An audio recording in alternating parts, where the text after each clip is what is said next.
Welcome back, everyone. This is the night shift where I was on the other screen for a moment, but Jason, we are back. And this week we got a lot of fun things cooking. And more importantly, we have three teams in U again. Leviathan, they had a little bit of a rest week and they've returned to the fold.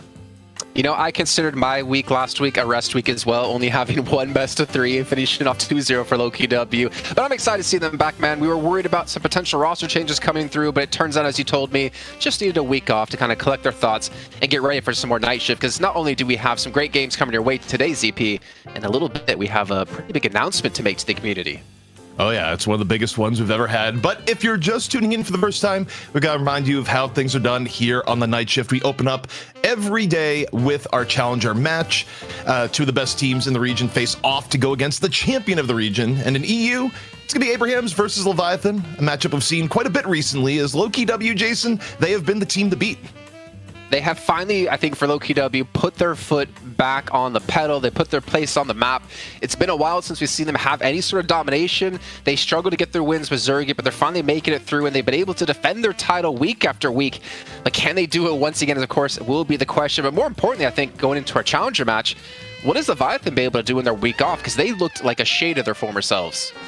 Yeah, I think for Leviathan, of course, they were playing in the R1 tournament, and that tournament had a very, very clear power ranking where Lowkey W didn't lose to anyone, Abrahams didn't lose to anyone but Lowkey W, and Leviathan lost to both Abrahams and Lowkey W but beat everyone else. It was the most tiered tournament I think I've ever seen, and I think you take a week off from a tournament like that as Leviathan, you wonder, okay, what do we have to do to at least go one more step on the ladder to take the fight to Abrahams so we can get out of sort of this locked-in third place. Also, coming attractions for later in the day, we're going to get the rematch of Melee Creeps versus FPS Lounge, where Ido came in hot last week on the pocket, and then, maybe had some internet issues in the finals, Jason. Yeah, he came in hot for a little bit of time. And also, not to mention, Melee Creeps did also make a roster change. They ended up taking Scout out and bringing Ranger in, who was their coach. I seeming to be pretty happy with the results from the prior week where he was able to fill in before when Sai wasn't able to make it to the match. But interesting to see, man, is this new Melee Creeps reinvigorated? Because honestly, it has been what feels like a very long time since Melee Creeps have been the best team in North America. But, to be fair to them, there's so many great teams in NA, it's hard to be the top team for a long period of time. And of course, before we go a little bit further in the show, we got to give our thanks to the Patreons, those that help make this possible week in and week out.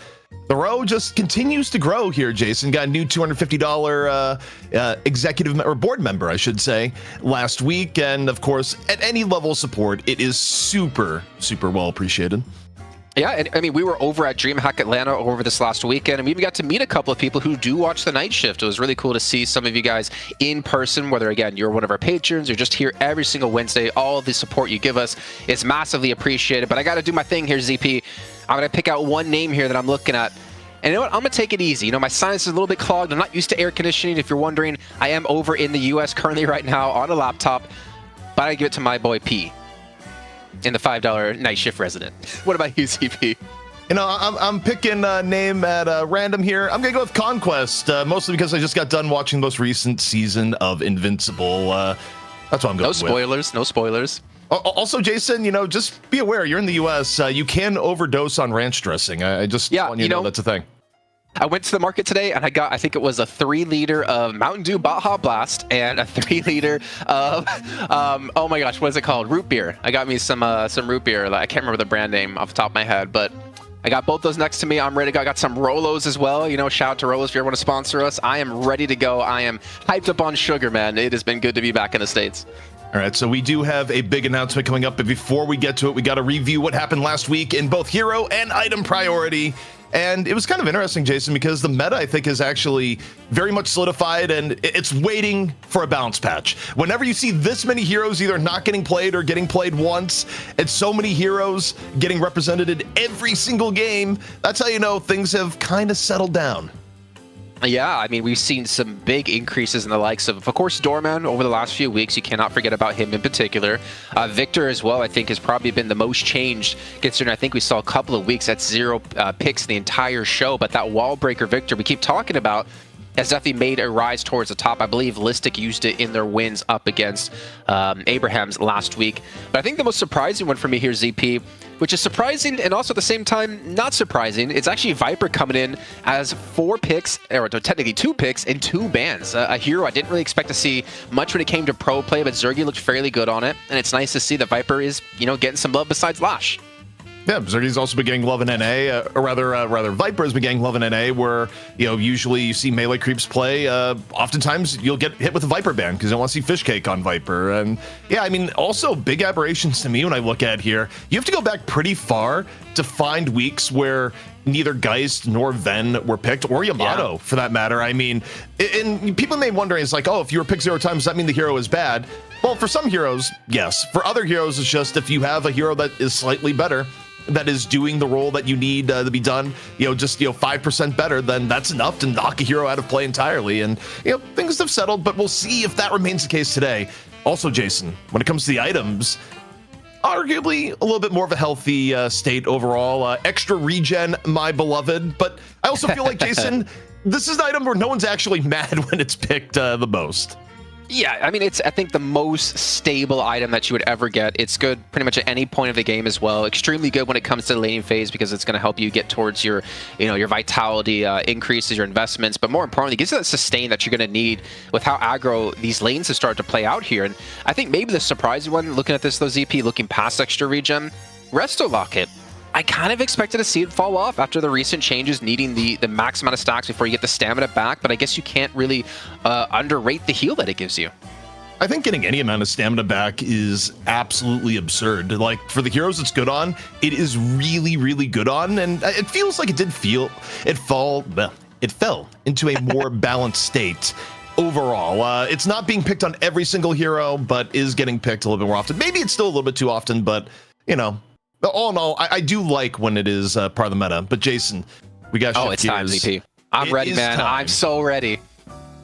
We are happy to announce a brand new night shift tournament, the Night Shift Open, taking place this month, end of May, brought to you by Intel and Walmart. The biggest prize pool in Deadlock history, $12,000.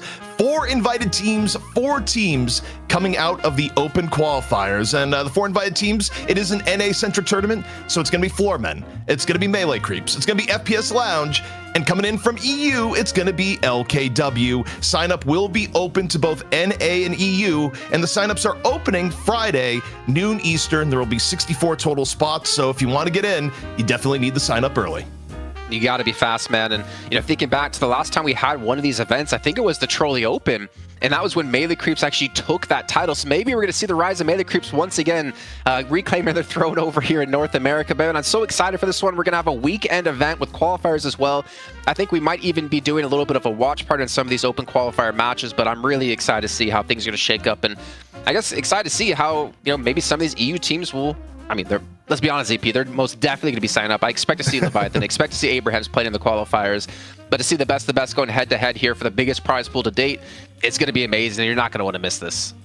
Yeah, I'm really, really excited over this one. And, for those wondering about the format, effectively it will be similar to the format we ran for the Trolley tournaments late last year, where it's going to be GSL-style groups on Saturday into single elimination on Sunday. But it's going to be a lot of good Deadlock action. And, overall, Jason, what a month for Deadlock. Some of the best sponsorships we've had in a long time. 3 different big tournaments at over 10,000. Of course, Deathy's tournament is going on this weekend, which we're going to be watch partying here on the channel. There's been a lot to watch in competitive Deadlock this month.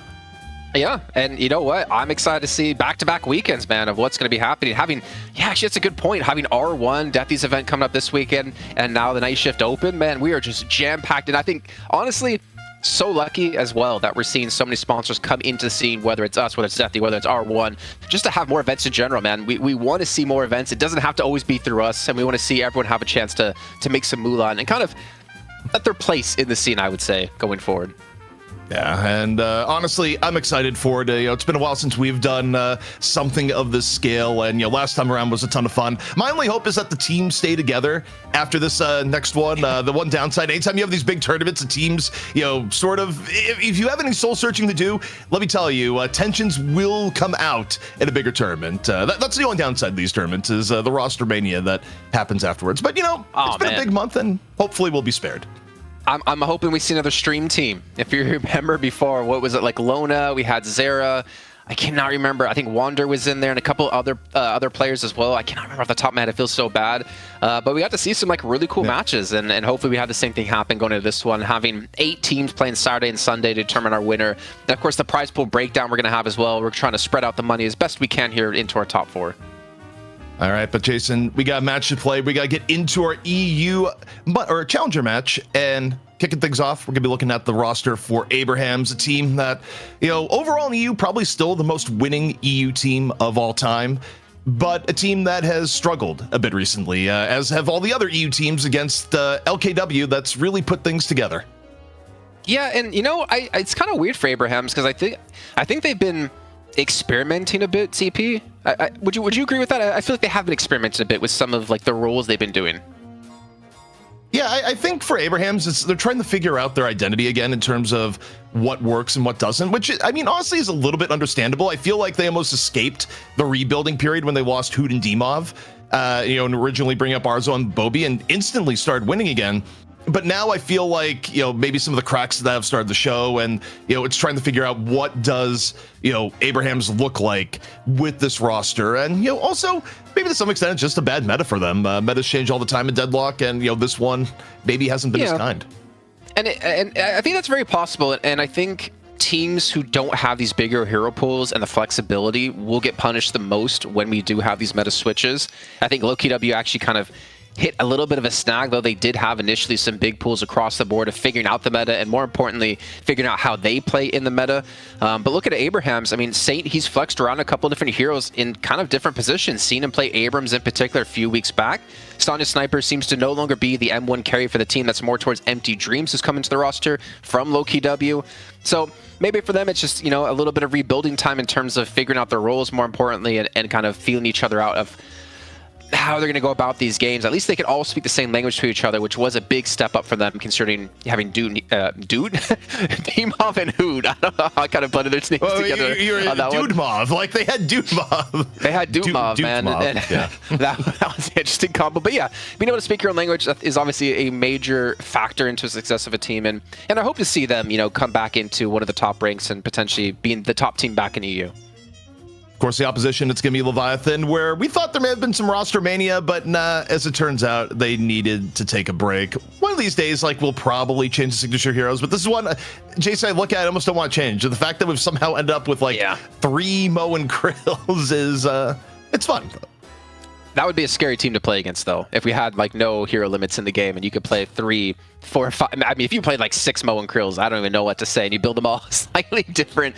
But, of course, if we talk about this team, it's always about OCs, is it not, ZP? He generally is the big carry for the team. Irazumi, I think, has kind of risen through the ranks a bit. I think he's kind of overshadowed Freemock in some instances, overseas as well. He's become a stable, second player on the team, a second carry. Rayek, I'm talking about in particular. But again, the weakness of this team always feels to be, if OCs has a bad game, they struggle to win. Yeah, they have other strong points too. I think one thing about Leviathan is that they're a team that more than others really likes getting something like Shiv, where Freemock, I still think to this day, probably makes a strong case for best Shiv in EU, which very well could be best Shiv in the world. Freemock Shiv has done unholy things, but you don't always get Shiv, especially in this meta where Shiv will oftentimes be banned in the first round of bans, or if you have to pick it, it comes at a very high priority. Also, I think when you look at the roster, Rayek has probably been one of the best adds overall, where originally he was a sub and got promoted to main roster status, and has done well for Leviathan when they have won games by playing things like Celeste, anything that's high movement and making it work. Now, will the week off have helped Leviathan? I guess we're going to find out soon. Yeah, I think the trouble always is going to be in a best of one. You make that one mistake, and you can count your chances of making it through to the money match. Goodbye. And I think that actually does cause a little bit of problems for teams and a little bit of hesitation in particular. And also, I think why we see Our challenger matches actually go, I think on average, I would actually have to go back and look at the data, longer than our money matches, because you just don't want to make that mistake. You don't want to make that risky play. You don't want to full send it to mid like Abraham seems to do in every single money match that we ever have, even if they're behind. But that's something to really kind of like, I think, be aware of. But also, one thing I like about it, ZP, because a lot of people question us about, like, why do we run this format? Why don't we do like a best of 3 challenger match into a best of 3 money match? I feel like you do get experience in this format for your professional career later down the line, where you have to you have that one game to prove yourself and that one match to win to get through, or when it gets to like Swiss group stages, stuff like that. I think it is important for the players to experience the pressure you feel in a best of 1. Also, we're just constrained by time. If you were to do for everything, you could be looking at a 14-hour broadcast, and that's a little bit too long for anyone. But, Jason, we got our Mo and Krill one-on-one between Abrahams and Leviathan, and, you know, Saint has been the raid boss of Mo and Krill 1v1s. I cannot remember the last time I've seen Saint lose. Maybe I'm cursing it here, but we got Saint in the blue, I believe, this time around. No, he's an amber. He's an amber. Yeah, it's side. Yeah. It's the double S. The UI is lying to us, and right now Saint's still with the lead, as is tradition. Sai, try and look for a way to turn around, but the parry on cooldown could be the end. Yeah, you know, I think you're right, and we would have to go look, but I just don't think Saint loses these, and he's not going to lose another one, man. Saint, there's 3 things consistent in life: death, taxes, and Saint winning a move 1v1 for sure. Yeah, it's unreal because we don't really track that. That's mostly the eye test, but I almost feel like Abraham's like, yeah, we get our choice to pick every time we're in the challenger match. Why play the 1v1 anymore? Yeah. He doesn't lose. Yeah, they didn't have to actually fight in the challenger match for a long period of time, but hey, Saint looking pretty good, and we'll see who's chosen first, who's chosen second here. You know, so Leviathan looks like they're going for first pick, so Abraham's, I think, gave that one over. And I think one thing Abraham struggled last week playing against Lowkey W was the idea around Doorman and Bebop being like 2 heavily prioritized picks, and it was consistently banned. I believe Bebop and Doorman in like the top 2. Actually, sorry, take that back. I think Bebop was left open quite a few times because Doorman was the focus ban out of Abraham's, and it allowed Lowkey W to pick up Bebop for Hoot quite a few times. So in like the current meta and the way things are playing out, it does kind of worry me. It does make me wonder, will we ever actually push it into a 3-ban layout? I still heavily think we shouldn't be going for something like that just yet, ZP, but when we do hit a certain threshold of heroes, that's something we need to definitely look at and extend to, because there are a lot of like high-valued heroes at the moment, and it can be very punishing based on your position in the picks, and of course, if you can even play it. Yeah, I mean, in terms of hero bans, basically we've already told the players that, you know, this one was kind of, you know, it was more in favor of not adding a ban than adding a ban for the last batch of heroes, but we've basically told the players, yeah, we're adding a ban 100% when we get the next hero drop is where we're at. So, but until that point, we're sticking with 2 bans per team as we work to fix whatever just happened with the draft, and it's back. And this time around, we'll see who has first pick, first ban. Of course, was Abraham's choice, and the one thing I don't really expect to have changed here is the prio on Doorman. Doorman, no one really wants to play against him, and for good reason. Just a little bit too good in the current version of the game. Although this is interesting. Pocket getting hit with the first ban. We saw Pocket kind of rise up in priority over the last week, and this is another step up, Jason. I mean, it does mean Leviathan now are going to get should either get Doorman or Bebop here, and Abraham's have to be very careful. I think for Abraham's, leave both open, actually, because then you're guaranteed to get one of them, but they instead go for the Doorman ban. If this was Lowkey W, you would see a Bebop pickup here. And you have overseas on the team, man. Leviathan, we haven't seen it in forever on him, ZP, but he is a top 3 Bebop in EU 100%. He was actually, before, I think we saw the last iterations of Bebops, he was the #1 Bebop in my eyes, but we're not even going to see it, man. We're going to see Victor. We got the wall breaker coming out here. Yeah, I kind of expected this last week when I looked at the scrim results, and Victor's win rate was absurd. It was also absurd last week, so people have just now adjusted. But in a turn, Abrahams can come in here. They can get a Bebop if they wanted. They're picking up Silver, so I'm curious if this ends up being Silver Bebop. You know, it also could be Silver Shiv. I would take Shiv. If I was Abrahams, and here's why, Jason. I just don't think you want Free Mock to be able to play the Shiv. I don't know. I mean, okay, so we see it picked up, and you're right, but I actually wanted to hit you with like the counter argument. Do you think Shiv is still that impactful right now that you need to take it away from Freemock, or is it more of just don't give Freemock a comfort hero? What was it in your eyes? I think it's both. I think Shiv is already like a high prio pick, and the fact that it's Freemock's best hero period and you're up against Leviathan, I think it makes a lot of sense. Instead, Leviathan, they're going to lock in Apollo as their Freemock hero. The hero I'm wondering about here for Leviathan is do you go for Mirage? Mirage was a lot higher priority last week, but obviously things have shifted. We've seen Victor now take a higher level of prio, and instead Leviathan, they pick up Celeste for Rake. So yeah, the Mirage priority is seemingly slipping a little bit from last week. Can I run it back really quickly? Because I did want to say something about Victor and get your thoughts on this. Looking back at EU when Listic was playing Victor, that was not Wallbreaker Victor. That was it was literally just like tank Victor, right? We didn't see like what made Victor so threatening that you would see in your matchmaking games or we'd see in scrims. So it was even a different style on top of that. Whether that was just because they needed him to play that front line for the team, having such squishy players or squishy heroes like Viper behind them, that's a question that we could always ask them in Lightbringer in particular. But yeah, interested to see how Leviathan go around the pick with Victor, and then we do see, of course, ZP, the Bebop being picked for Abrahams. Yeah, Bebop comes in for Abrahams, and a Mina ban goes out from Abrahams. So the way Abrahams is playing this draft, I think, is actually pretty smart because they're still getting relatively high-tier heroes, but they have already hit OC's hero pool with the Mina. They hit Freemock with the higher prio on Shiv. Like, Freemock's probably going to be on Apollo now, if I had to guess. So I kind of like this for Abrahams, where they're getting heroes that are objectively good. Like, you don't look at their draft and be like, oh, it's over. Unless you value, I mean, Victor is really good right now, so maybe you do, depending on where you put Victor. But overall, I feel like Abrahams have still picked a pretty high tier draft, and they've denied things that Leviathan would otherwise like to pick. Also, Mirage now off the table, so, you know, for OCs, this is probably trending towards a Warden pick for Leviathan. And I don't know how I feel about that either. I mean, we didn't see much Geist as of late. Geist was still one of the heroes that he was quite exceptional with. Seeing the Viscous makes me think Sai's going to be picking up Viscous for the team. But also, okay, let me ask you this question, EP. Do you think OCs is that good of a player and that impactful of a player that you need to prioritize picking him a hero in top 3 before it gets banned out or taken away? Or do you think the meta is too strong with certain heroes? I mean, historically, I'd say yes. I think that, you know, for OCs, when you think about the games where OCs has absolutely taken over the game, a lot of them do come down to playing Mina. I think the Mina ban coming in from Abrahams was incredibly intelligent here. And yeah, I mean, taking a look at the Leviathan draft, they're still missing an OCs hero, and that hero is probably going to be a Warden. Like, there's a few other options it could be, but, you know, overall, like, Warden said higher priority over things like Ven, so that's what I would expect, personally. Yeah, I mean, a Cage would be pretty good.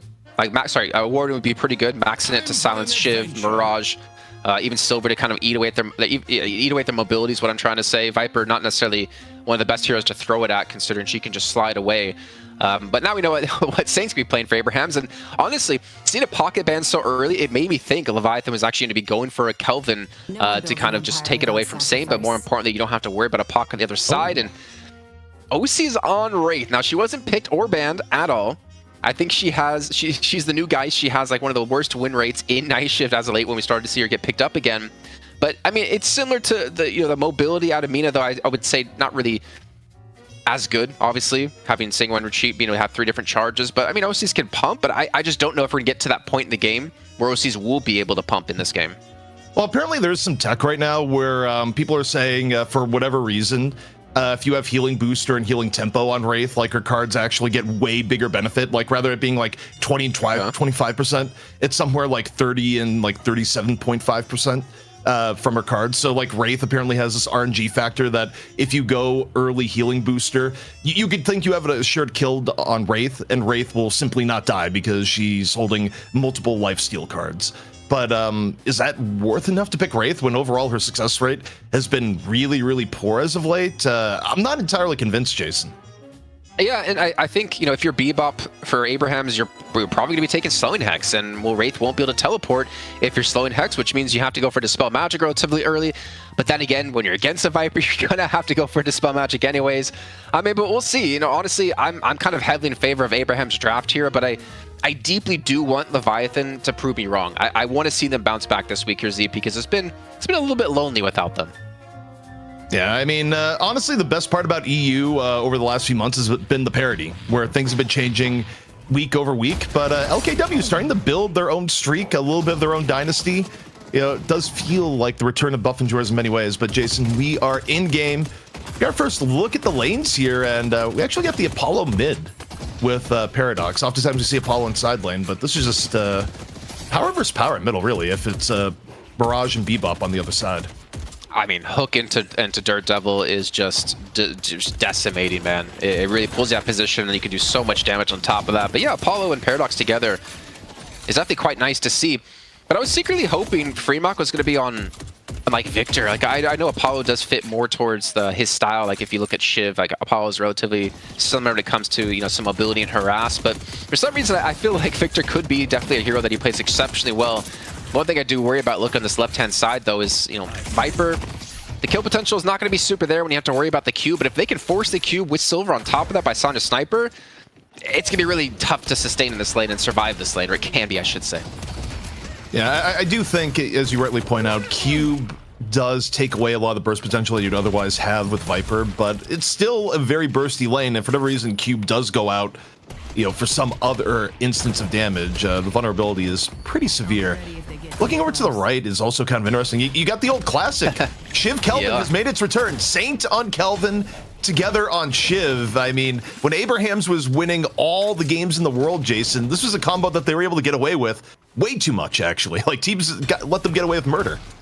It doesn't get any more El Clasico than that, if I'm honest with you. Like, this is like the bread and butter of what we would see with Abrahams, and good to see it happen once again. But again, it all comes down to success. I don't think, with the way heroes have changed since we, you know, initially saw this, or the last time we have seen this, it does play out, I would say, quite different.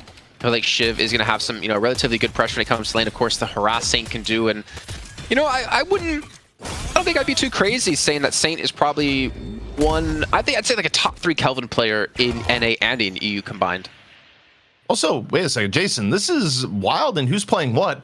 We got Rayek on Apollo and Fremont. Oh yeah, you're right. On Celeste. Is that right? That's unreal, because normally when Leviathan has played this comp, they've had Fremont on the Apollo and Rayek on the Celeste. Like, we've never seen Rayek not on Celeste when Leviathan has played it, so that's a pretty big change. Yeah, maybe that's just a change in the way they want to approach the game too, which, you know what? Considering they haven't been winning lately, I'm all for it. How it's going to play out will be obviously a completely different story. I also expected Psy to be over on Visk instead of actually on the Paradox. So maybe this has been some like internal changes within the team, realizing what they were doing before was not working whatsoever.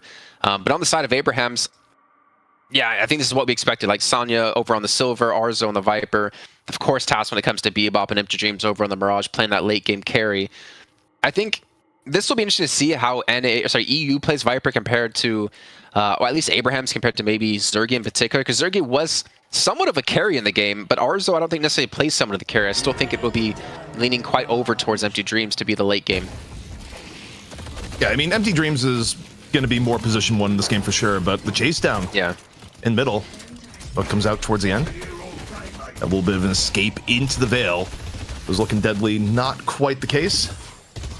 Just a little bit of a focus on the creeps for now, out of Tass.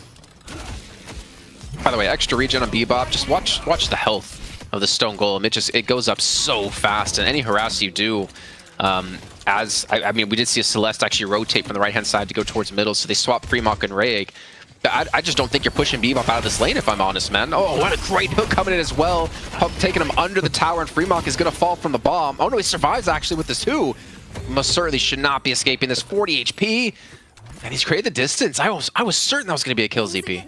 You know, you talk about pushing Bebop out of lane. What about Bebop pulling you in within the lane? And honestly, just Celeste things. I think very few heroes in the game would be able to get out of that. Celeste is one of those that could. And I mean, honestly, think about the entire pivot from Shiv in the Celeste here, and given the level of movement required on Shiv to get the most out of it, I mean, it's not too surprising that you'd have a movement player like Fremont, you know, even though it's been more Shiv-based, take a crack at Celeste. Now, making the change when Rayek's usually on is probably the weirder thing, but yeah. Overall, you look at that last escape, Fremont has some moves on Celeste.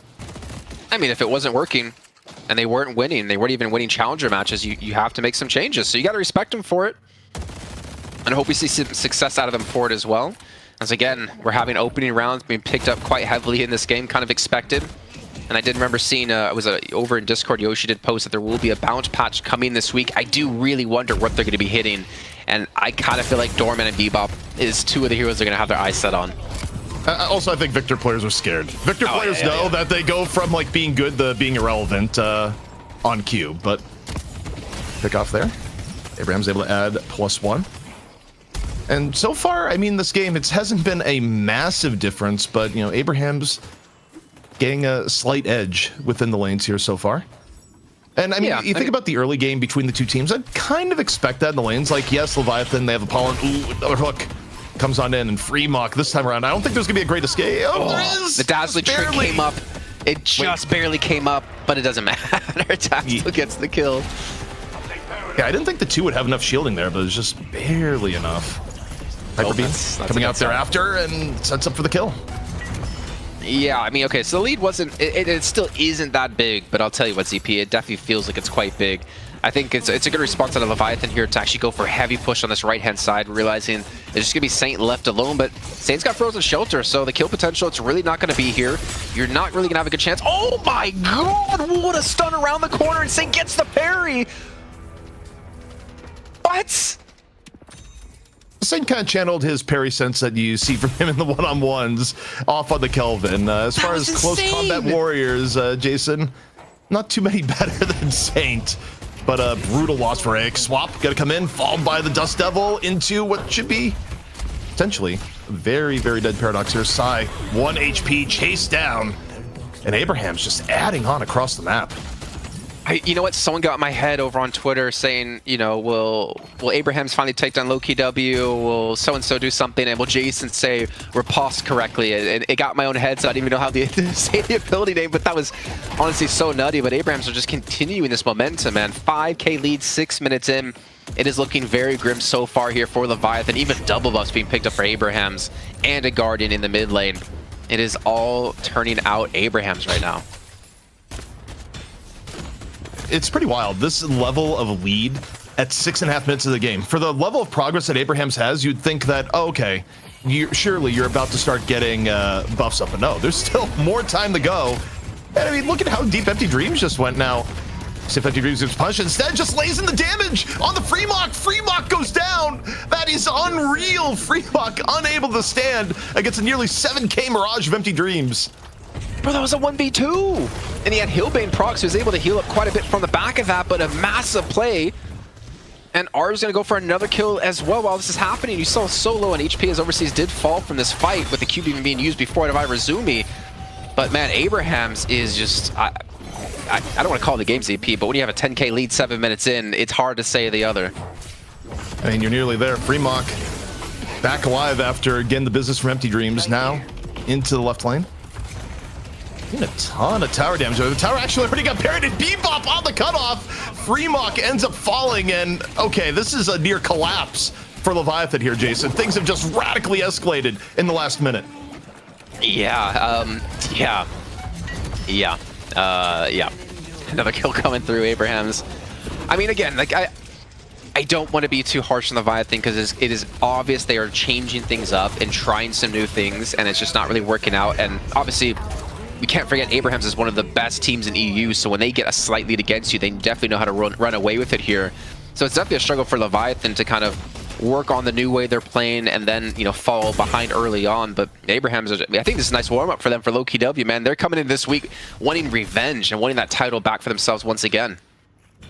Yeah, and man, oh man, this is brutal. Again, I don't love being the person to call things early, but a 10K difference this early break, not even able to take the jump pad without getting harassed, and the soul difference. Thanks, production. Saying a lot of it. Actually, all right, production, can we get the damage done between the two teams right now? I feel like a bit of a... Isn't that far off as often, yeah. I mean, I don't know who's doing what of the damage, but it's really not that far off between the two teams. I wish we had like a total in there too, but it's just not working out for Leviathan whatsoever, and we might even see a fall out of Rake once again. The Arctic Beam coming on through. Saint cleans this one up, and the lead still hovering about 11K, but you know when we get to this Urn is when I think Abraham's is really going to start to grow and expand this lead. Also, our prize pool graphic isn't up, but for this week, the prize pool is still $12.50 per region. Saw a few questions there. People wondering. It's just the UI element that's missing. but Jealous EP. You have other monitors. I'm literally just looking at a laptop screen. This is one of the first times I'm doing the show, and I cannot see chat. I can't see anything else. it's fine. He also doesn't have a soundboard. Like, we're free of the evil for 1 week. Don't worry, I'll make up for it next week for sure. Jason, we got 20 seconds until buffs and Urn come into play, and this is going to be advantage Urn for Leviathan.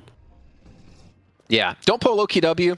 Don't let Leviathan get some souls back so it can be a neutral Urn, because it is, I think, way too far of a distance between these two teams to wait for that to happen. And Abraham's, they're not even getting like necessarily too aggressive here. They're not really going for double buffs. They're going to let the right-hand side buff go on over to Fremont, who's going to pick up gun. Urn, of course, spawn on the left-hand side, so Abrahams will have full control of it.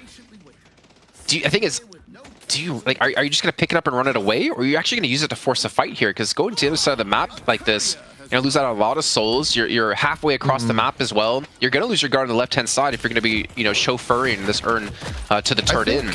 With the comp you have for Abrahams, I actually think you just go for it, especially if you're able to get the pick on the Fremont here, who's in danger overseas, just got his shocking reanimation procced. I mean, everything is going against Leviathan at the moment. They are unable to win any fight in the neutral.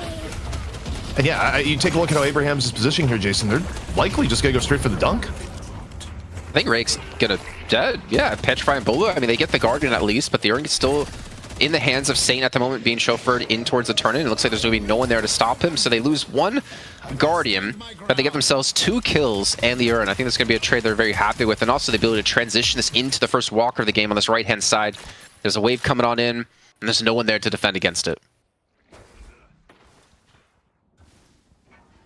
I'm saying here, Jason, just thinking about what does a win condition look for Leviathan at this point, and it's starting to get difficult to imagine. Just about anything that could go wrong in the early game has gone wrong. You look at Abrahams, you have 2/3 of the team on fire, and Abrahams, the way they've done, I mean, they've just had really solid engagements. They haven't really done anything risky, taken any bad fights, and all right now, take a look at Sanya. Maybe getting bailed out here. Frozen Shelter was under pressure here by Rake, and okay, Rake goes to the cube, but still super low HP, no real path to escape, and Sanya just gets to finish the gambling. I think it's a really good Frozen Shelter too, because I think it healed people up high enough in the Atani Losan that it didn't actually execute anyone or finish anyone off. So they come out with 4 kills in the Urn turn-in, and most certainly some pressure on this mid lane walker. That should be the first walker of the game going down here, as Freemox in the 1v1 now up against Together. Got one serrated knife left to throw. Again, they do once again have a wave, but they're not even going for the walker. Yeah, that is a lot of damage, man. I think that had to be 3 knives, just looking at Freebox HP just evaporating into the ether. And 3 knives or 1 giant milkshake in front of ZP. Yeah, pretty much. Unless it looked pretty good. Milkshake, which was more like brownie and cookie than milkshake at the place we went to in Atlanta. But that thing was insane. As I'm looking at this here, Jason, again, on the upside for Leviathan, okay, you have a paradox. In theory, you have the ability to get picks, but Abraham's comp is relatively tanky across the board. A lot of ways to escape, especially with the Kelvin on board. Like, there's no easy pick, really, for Leviathan, even if you do get a swap in an uneven number situation. I don't know. Elsewhere, yeah, I'd agree. I think it's also difficult knowing that they have a bebop, so they can easily roam in your own jungle and catch you out completely off guard. Also, by the way, I think credit to Empty Dreams. He's been doing a great job of just surviving for such a long period of time, winning a 1v2 earlier on. Here he will go down, of course, as I mentioned it, because it is the caster curse, but he draws 3 players there for them to make a push on the left-hand walker. I think for Leviathan, your ideal scenario here is somehow you get right walker. In fact, you already have Sai going away and you go, OCs, please get a significant amount of farm here. Elsewhere though, on the left, I mean, it's just Abraham's cleaning up. So you're throwing bodies at Abraham's, you're still gonna lose left walker, and your prayer is that you at least get the trade-off and OCs is able to get right. And we take a look at Abraham's actually okay giving up right walker. Yeah, it's gonna be a 1-for-2 walker. They're getting both left and mid. Exactly. I mean, with Together just pushing middle, they're like, you can take right, but we're going to get your left and your mid most importantly, which is obviously the most important. Actually, yeah, sorry, they did get the right lane walker. I want to double check because I did see Empty Dreams there. But they're losing so much around the map. They're also losing a lot of Sinners and jungle on the left-hand side if we do see Abraham stick around for this one. But even a potential battle breaking out once again. Empty Dreams maybe being chased down here. And you see Ray trying to go in, and they may even get a catch onto Arzo here, which actually would be ideal if they can get 1 or 2 kills here without losing any single player. But the Frozen Shelter is up and ready to go, and it has been thrown on down, catching 4 players in total. Ray and Sai going to be locked in the shelter, in towards the jail, and in towards their death potentially. And Saint, he's just being left alone to just beam people to death.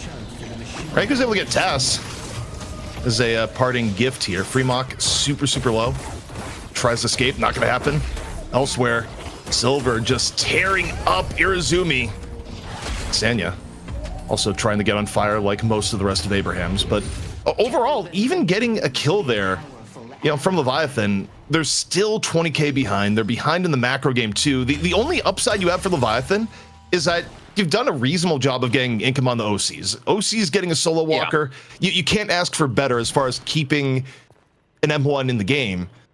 The problem is, from what we've seen, Wraith being this, at this level of farm probably isn't enough to compensate for the rest of the team effectively being broke. Yeah, and I think that's the problem, ZP. The front line that initially you would have seen for Leviathan in the draft to be like, okay, you have a Victor in the front, you have a Viscus who can help bail people out, you have Freemock running around like a mosquito that's really annoying in the middle of the night, and then you have, an Apollo there, but there is no front line is the problem anymore because they're too low on souls. The hook comes in, catches out OCs, and Tass immediately needs to run away from this one, down very low on HP, being chased on out by OCs, come right back in towards the fight. He does pick up the kill, and if they can potentially get more, this could be huge for them. And what a shot together, taking on Overseas with the help of his serrated knives.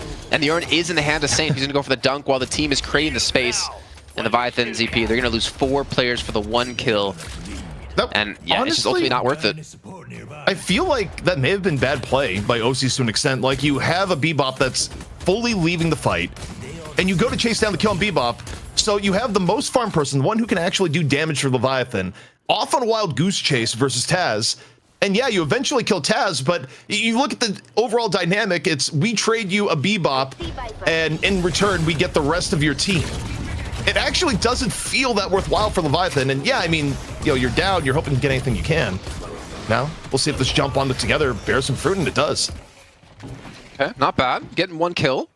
I mean, you talked about win condition, right, ZP? And I think the route to winning this game, not necessarily win condition, is getting these picks and getting it cleanly and not losing anyone, because together he is down for a while.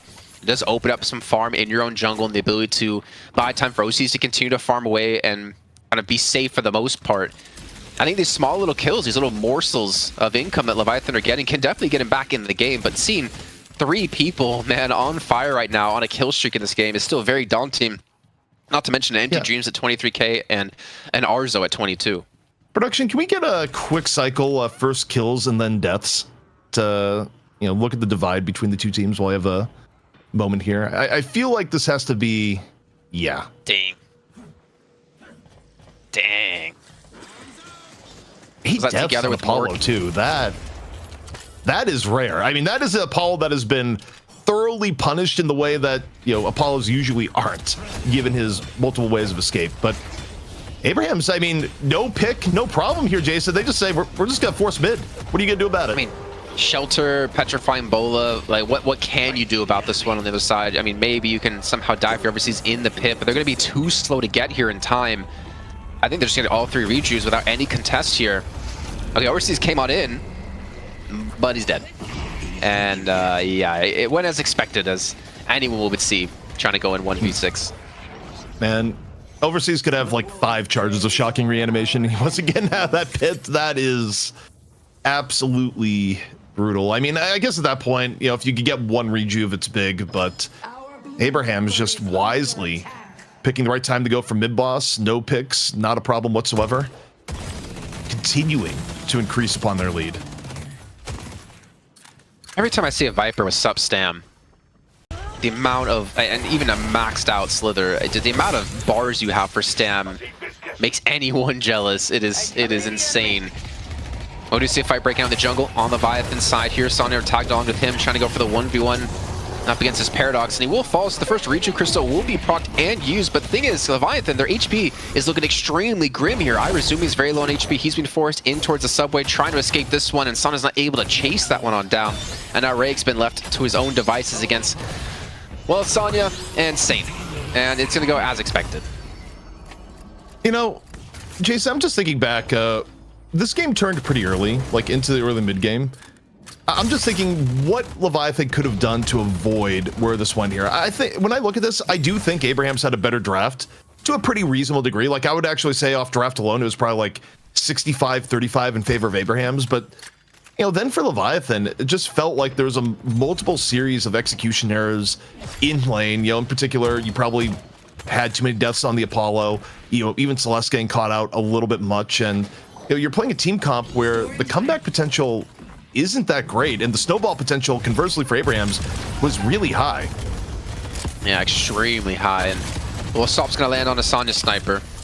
Let's open things up for side. At least, you know, respect to Leviathan. They're in the enemy jungle here, looking for these kills, looking for these opportunities. And the rotations are gonna be here. It's gonna be Haas coming on in from the mid lane. Sonya's able to joke for the chase directly over onto Overseas to take him down. The shotgun animation has been popped once again. Even that path helping Sonya out to go for the chase here too. The parries come out of Overseas and he's gonna fall. Overseas dies upstairs as well as Rayek. And Abraham's don't lose a single player. While all this was happening, they even picked up the Urnfrim together and they're gonna go for the dunk once again. Yeah, wall breaker meet the wolf breaker in that last one. Absolutely, you just look at Victor just effectively tickling Sanya in the moment. And I mean, Jason, as much as we'd love to look at, okay, what are ways to get back into this game? This one, it's just about done. A nearly 50,000 soul difference between the two teams, and Abraham's playing a team that also scales really well. You got a 31K Mirage. Like, what scenario of circumstances do you need for empty dreams to even die at this point? Yeah, a lot of things. Some of it involving Idol's router, some of it involving the sun exploded, which won't happen for billions of years. It's quite tough, if I'm perfectly honest here, ZP. And I think, you know, one thing we can't forget about as well that happened as of recent times is the change of when you get max AP to be 40k instead of 49k. And for someone like Mirage, having like your Dust Devil maxed out earlier on, or maybe your Jin's Mark or even the Traveler, I think being able to hit full rank abilities earlier in the game does obviously make Mirage much more scary, especially when you have a lead like this, man. 33k, you're 7k off here, you're basically fully done. Also, I'm a little bit curious on the jump pad. It's a hook. Fremont going for one last ride. Can we get a golden statue check-in before this game ends? I'm just wondering, like, how much permanent buff we had. Wow, 46. You know, people make memes about Rem absorbing all the sinners, but can we talk about Sanya, who spent most of the game gambling? Probably the most lore-accurate silver we've ever seen. That 26k net worth is nowhere telling of actually how strong Sanya is either with those 46 golden statue buffs. That is crazy. Silver, what did you do for the team this day? I gambled. I gambled a lot on the streets of New York.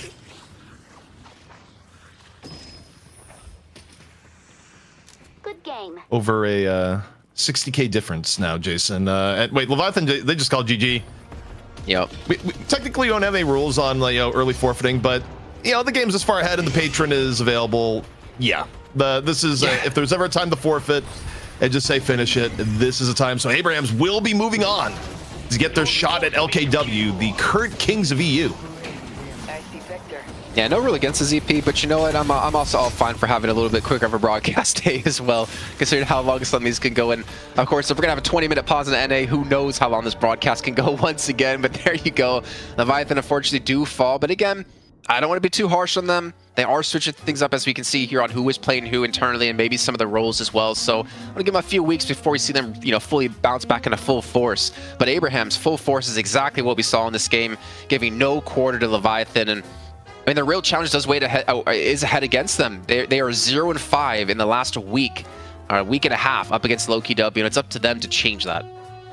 Yeah, and again, I think part of the thing that probably hurt Leviathan a little bit over time too is that I think teams did get a little bit better at exploiting and denying the things that you know, Leviathan is good at, right? Where you think about when Leviathan went on their big win streak, a lot of it was powered by OCs always getting Mina, you know, Fremont always getting Shiv. You know, Leviathan, they don't always get the comfort heroes that they're good at, whereas Abraham's, you know, we kind of noticed in the draft, Jason, they came in a draft that both gave them high tier meta picks and also kind of went after the Leviathan hero pool in multiple ways, and I mean, the results were pretty profound. I think I think the one problem with that strategy, though, and I think you perfectly brought it up, but going into Lowkey W, I don't know if you can necessarily do that against them. I think that's the tough thing because of the flexibility they have across the board and how they don't really rely on any one hero to win games. But, you know, I do like this, actually. This makes me wonder when we do get into, like, the triple ban system, maybe even a year or 2 years from now, a quad ban system. It'll be interesting to see how teams do work around the flexibility of individual players. By the way, that riposte, yeah, I know he got parried after that, but that was like one of the sickest things I've seen in a long time. Yeah, this is about the period of the game where a lot of these highlights took place pre-10 minutes, where the rotations just completely shut down Leviathan. It was just kill after kill. It almost felt like, I'm hesitant to use this term because I think people overuse it heavily in casting, but it almost did feel at a point like Leviathan was a bit tilted with how the early game went and started throwing good money after bad by taking more engagements to be like, all right, we take this fight and we're back in the game. And then you lose. And then you lose. And it just, they were never able to get anything going pre-10. And I mean, the hole they were in for the mid-game, Jason, was just tremendous. Yeah, I think ZP, the last time I've seen something so one-sided was probably the 1v1 you and Jake had in Street Brawl, actually, over the weekend. You destroyed Jake ZP. I've never seen Jake die that many times. Yeah, we're not going to talk about Street Brawl 1v1s, where apparently if you do a 1v1 Street Brawl, you just get enhanced items from the get-go, and it's not actually fun to play against Infernus. It gets enhanced escalating exposure enhanced in the very first round. And toxic. And enhanced toxic, yes. Oh my gosh. To be fair, there was no way you're going to win that one, especially on Geist against that. But yeah, I mean, Abrahams, they looked good. They looked solid, man. And I'm really curious to see how they're going to do up against Lowkey W. I want to see how the draft plays out. I think that's probably the most interesting thing in this setup between these two teams, because we know what Lowkey W likes to bring to the table now. We know what Abrahams likes to rely on and how those are going to interact when we get to it. Yeah, I mean, LKW, that's going to be the true test for Abrahams. But, you know, this one, Jason, there's not too much more to say. I mean, it was a pretty over and done endeavor, but we do have to crown an MVP.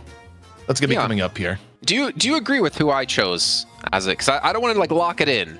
Unless you also agree with the ZP. I want to make sure you agree with me. I'm fine with it. I think you could basically give it to anyone on Abrahams, but in the end, you still need the player that we chose to be reliable, because we've seen games where your player in that position isn't reliable, and things just do not work out well. But to take a look at the stats here, Jason, truthfully, Leviathan did pump out a good amount of damage, but I think it's a little bit misleading where if you're dying a lot, you're in a way more fights and you're doing a good amount of damage before you inevitably die. Like, take a look at where Leviathan's breakdown was. I think the Abrahams were forcing a lot of fights for sure, which, I mean, obviously did give the ability for Leviathan to get a lot of damage on the board, but the kills just weren't there. 5 kills in total to the, I'm not even going to try to calculate it in my head here, the bajillion Abrahams has. Actually, it's on the top of the screen. Am I stupid, ZP? I am stupid. I'm jet lagged. 42 kills for Abrahams to 5. Wow, Jason, you don't have to calculate it when it's on the screen. That is crazy, actually. Considering how skirmishy this game was, to actually see only 5 kills for Leviathan, I think Abrahams fought extremely well. Yeah. Overall, I mean, you just, from the eye test alone, you had these skirmishes where just nothing was seemingly going Leviathan's way. And that's the only way you end up in spots where you give up advantage earn as the very first turn and it gets turned in against you. It's where you just aren't able to fight at all. And I do think part of it here, probably the unsung hero a little bit, was Saint getting to play on the Kelvin once more. Any of the fights that were potentially going to be like maybe a trade ended up not being a trade because Saint was able to come in with a frozen shelter at the right place, right time. I also just think when you look back at metas where Abrahams has won, I think them being able to play Kelvin has always been a strong spot for them just because of how good Saint is on that hero. But Jason, we got our MVP. Walk us through who it is and why. You know, there was one play that sold it to me, and it was going to be Empty Dreams. I kind of had no doubt in my mind once I saw that 1v2 in mid lane, just kind of showing that he can pull players into these positions and still come out ahead. The heal bane he had, able to keep him alive in that situation. 8 kills, 1 death, 10 assists, kept consistently farming away here in this game. And also, I mean, to be fair, they did set him up for success in that mid lane, right? It was him and Bebop together paired. There was no kill potential against them, and yet they were able to pick off kills themselves. And this was that 1v2 I was talking about. I just feel like in no world should you be able to get this. I understand he has like 2 to almost 3K more net worth than individually on the other side in that 1v2, but crazy stuff out of him. And considering he's the newest addition to the team here, I think he's meshed with the team quite well. You know the Simpsons meme where it's like you can pinpoint the part where his heart breaks? That may have been the part where the mental broke for Leviathan, where you get the 2-on-1 and you're like, yeah, jump him. 2-on-1. What do you mean you died? Wait, you died and like he actually gets away with no problem whatsoever? That is just brutal to swallow on comms. And these players are good enough that you kind of know where the game is going to go when a Mirage gets this good of a start to the game. And I don't know, across the board, nothing really went well for Leviathan this game, but non-insignificant part of that was what we were able to see from Empty Dreams on the Mirage. Yeah, and I think you said we could technically give it to anyone there, but I got to give it to Empty Dreams just because of the flashy play he had. I think even Sonya was definitely a good runner for that one. Again, considering he wasn't farming heavily, he wasn't specifically soaking up farm, but to have 46 statue buffs, I want to say the next closest was around 20, really showed that he was being proactive around the map, constantly trying to get stronger in any way he possibly could, and he was there for majority of the fights. So well done to everyone on the team. All right, so Abraham's looking better than they have in quite a while, but is it going to be enough to take down the current Kings of EU and LKW? Stay tuned. We'll be following it right after this.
Welcome back, everyone. This is Night Shift. ZP here with Jason Kaplan, rolling into the EU money match. Abraham's looking absolutely devastating in the challenger match, but Jason, to take down Lowkey W may require another level of effort. Yeah, and I don't think it'll look as easy as that to do it. If it did, I'd be quite surprised. And you know what I would do if somehow Abraham's won quicker against Lowkey W than they did against Leviathan? I would whack ZP's eyebrows off the next event. I'd take one for the team and do it for all of us. You know, one day it's going to happen, ZP, for charity, maybe like $100,000 to charity. You'd do that for 100K to charity, wouldn't you? No, but you would do it for 200K, so we have to hit you first. That's Bro, how it goes. I would do that for 50K to charity. Kidding? I'd probably do it for less than that. Come on, man. They're just eyebrows. But for Lowkey W, it's about, you know, putting a foot down and making a statement here, because not only are they the defending champion for multiple weeks now in the Night Shift, they're also the only EU team invited into the Night Shift Open, kicking off at the end of the month. Also, speaking of history in EU, we gotta look and see what Abraham's up against, because Lowkey W, they just haven't been losing lately. You take a look at the championship matches that we've had the last few weeks, which you have on our handy dandy graphic, and you know, just kind of been LKW's world the last 2 weeks. And you know, yeah, Abraham's got in there. Leviathan got in there in between, but you look at other tournament results like the R1 tournament, and that's where LKW has really shown in this patch. Yeah.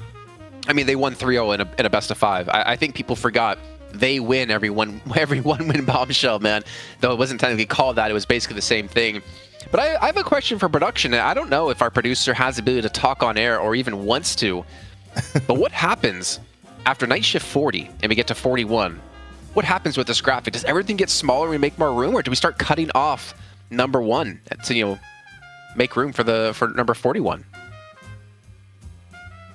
Was that on air, or was that just us? I don't think it was on air, but Okay, the response from production was, quote, "I don't want to think about it." That's a problem for week 41's Night Shift, but not. That's when we rebrand to some other name out of the cauldron. No. You know, we come back with, and we're just starting to get at one. But yeah, let's not think about that until we get there. What we should be thinking about here is looking up against Abraham's and how this match is going to play out. We got to see, I mean, the fact that Viper was a contested pick now, or at least the fact that we saw Viper being picked by Abraham's, means Lowkey W, if you want to get it to Zergy, you're going to have to maybe pick her early on. But taking a look at the roster here, ZP, I mean, everyone's been having their moments. I mean, honestly enough, the biggest stand-up player on this team for me has to probably be Vraic in the last 2-3 weeks of time, because of how much he's been able to step up within this team. I mean, you're playing with some of the best players in the world, some of the most tested players in the world when it comes to competitive Deadlock, and to be able to rise to their ranks and have exceptional games is, I think, a great sight. I think for me, when I think about people that have really been making this team great recently, I think you always have to give credit for Listic for, being the unsung hero at times, where Listic is one of the few players in the game that on the stat line can be like 1 in 12, but have the most impactful game ever at taking aggro. Like, Listic's game sense, ability to make space is still very top in class. Also, I would say the flexibility of Obakim has really shown for LKW, particularly in this meta, where you need to be a little bit more flexible with your pool to make things happen. And yeah, I mean, for Lowkey W, they've brought things together, and in many ways, it is the second coming of Buff Enjoyers, where I didn't even think about it, but you're right. All the old school 10K tournaments in EU were all won by Buff Enjoyers, and then you have this new string of 10K tournaments, and Lowkey W wins the first one in EU. I feel like it has to be very frustrating to some of the other teams in EU, but this core is battle tested when it matters most. Yeah, and I think that's the important part. I think that's what's going to make them one of the best teams in the world, especially when we get towards these lands. The fact that they've been in so many of these grand finals, they've been tested by multiple teams. They have the flexibility unlike any other team out there. I'm trying to think, would you say they're the most flexible team in the world? Well, in the world, I'll say in EU and NA. I can't think of another one that rivals them. I'd probably say so, especially given their ability to adapt to different drafts.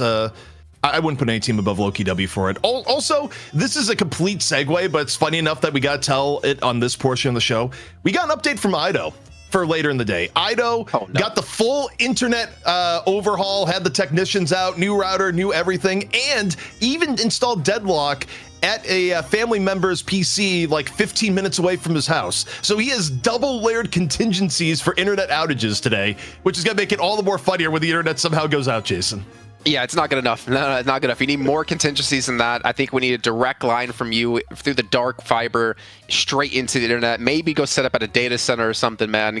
We need to see what's going to happen today. But I feel like him telling us that is just testing fate. It's just tempting fate to be like, you know what? I'm going to crash your internet again. I'm going to crash your PC or something. Well, you know what's not going to crash here, Jason? The draft. I think we're just about ready to go, and we'll see how Lowkey W handles this draft. Yeah, I mean, it crashed earlier, didn't it? It did, but in this way, I'm trying to encourage it to not crash. Rather, I have faith. I don't know if that faith is warranted, but I still have faith. If I was producer ZP right now, I would crash it just because he said that for fun. I would put you on blast like that. But you know what?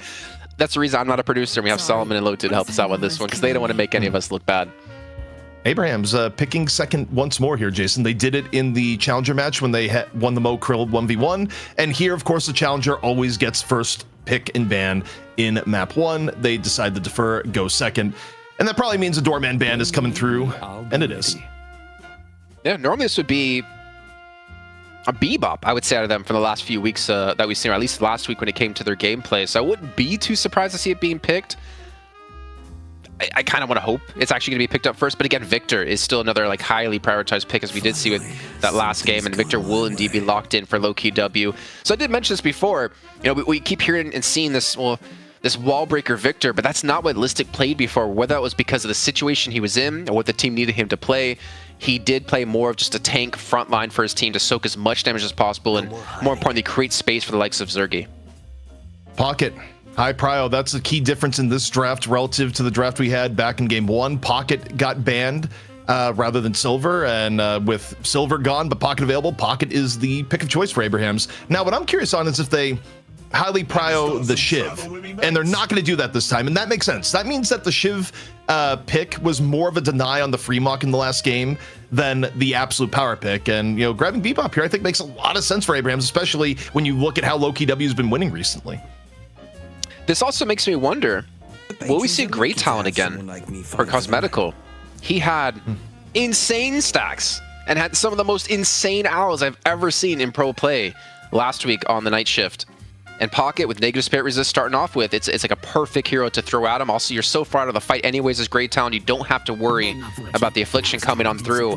And here we go. I was talking about this before. We know both teams can play Viper, and if Lowkey W want to secure it for Zergy, they have to pick it top 3, and they do it once again here. And, you know, for Abrahams, I feel like unless you're worried about being banned, which is a possibility, you know, maybe you don't have to pick the Mirage here and you can, you know, wait a little bit later. And yeah, you grab the Shiv. Shiv is still on the board. This is probably the latest we've seen Shiv go in a very long period of time. And, you know, we'll see what Lowkey W decides to take off the board. I actually think, if you ban Mirage, then, you know, Abrahams could still go Warden or Ven. I still wonder Kelvin, if you go for it. Actually, sorry, I on think for Abraham's Lowkey side. W. No, you're right. I actually do think you ban Kelvin for Lowkey W.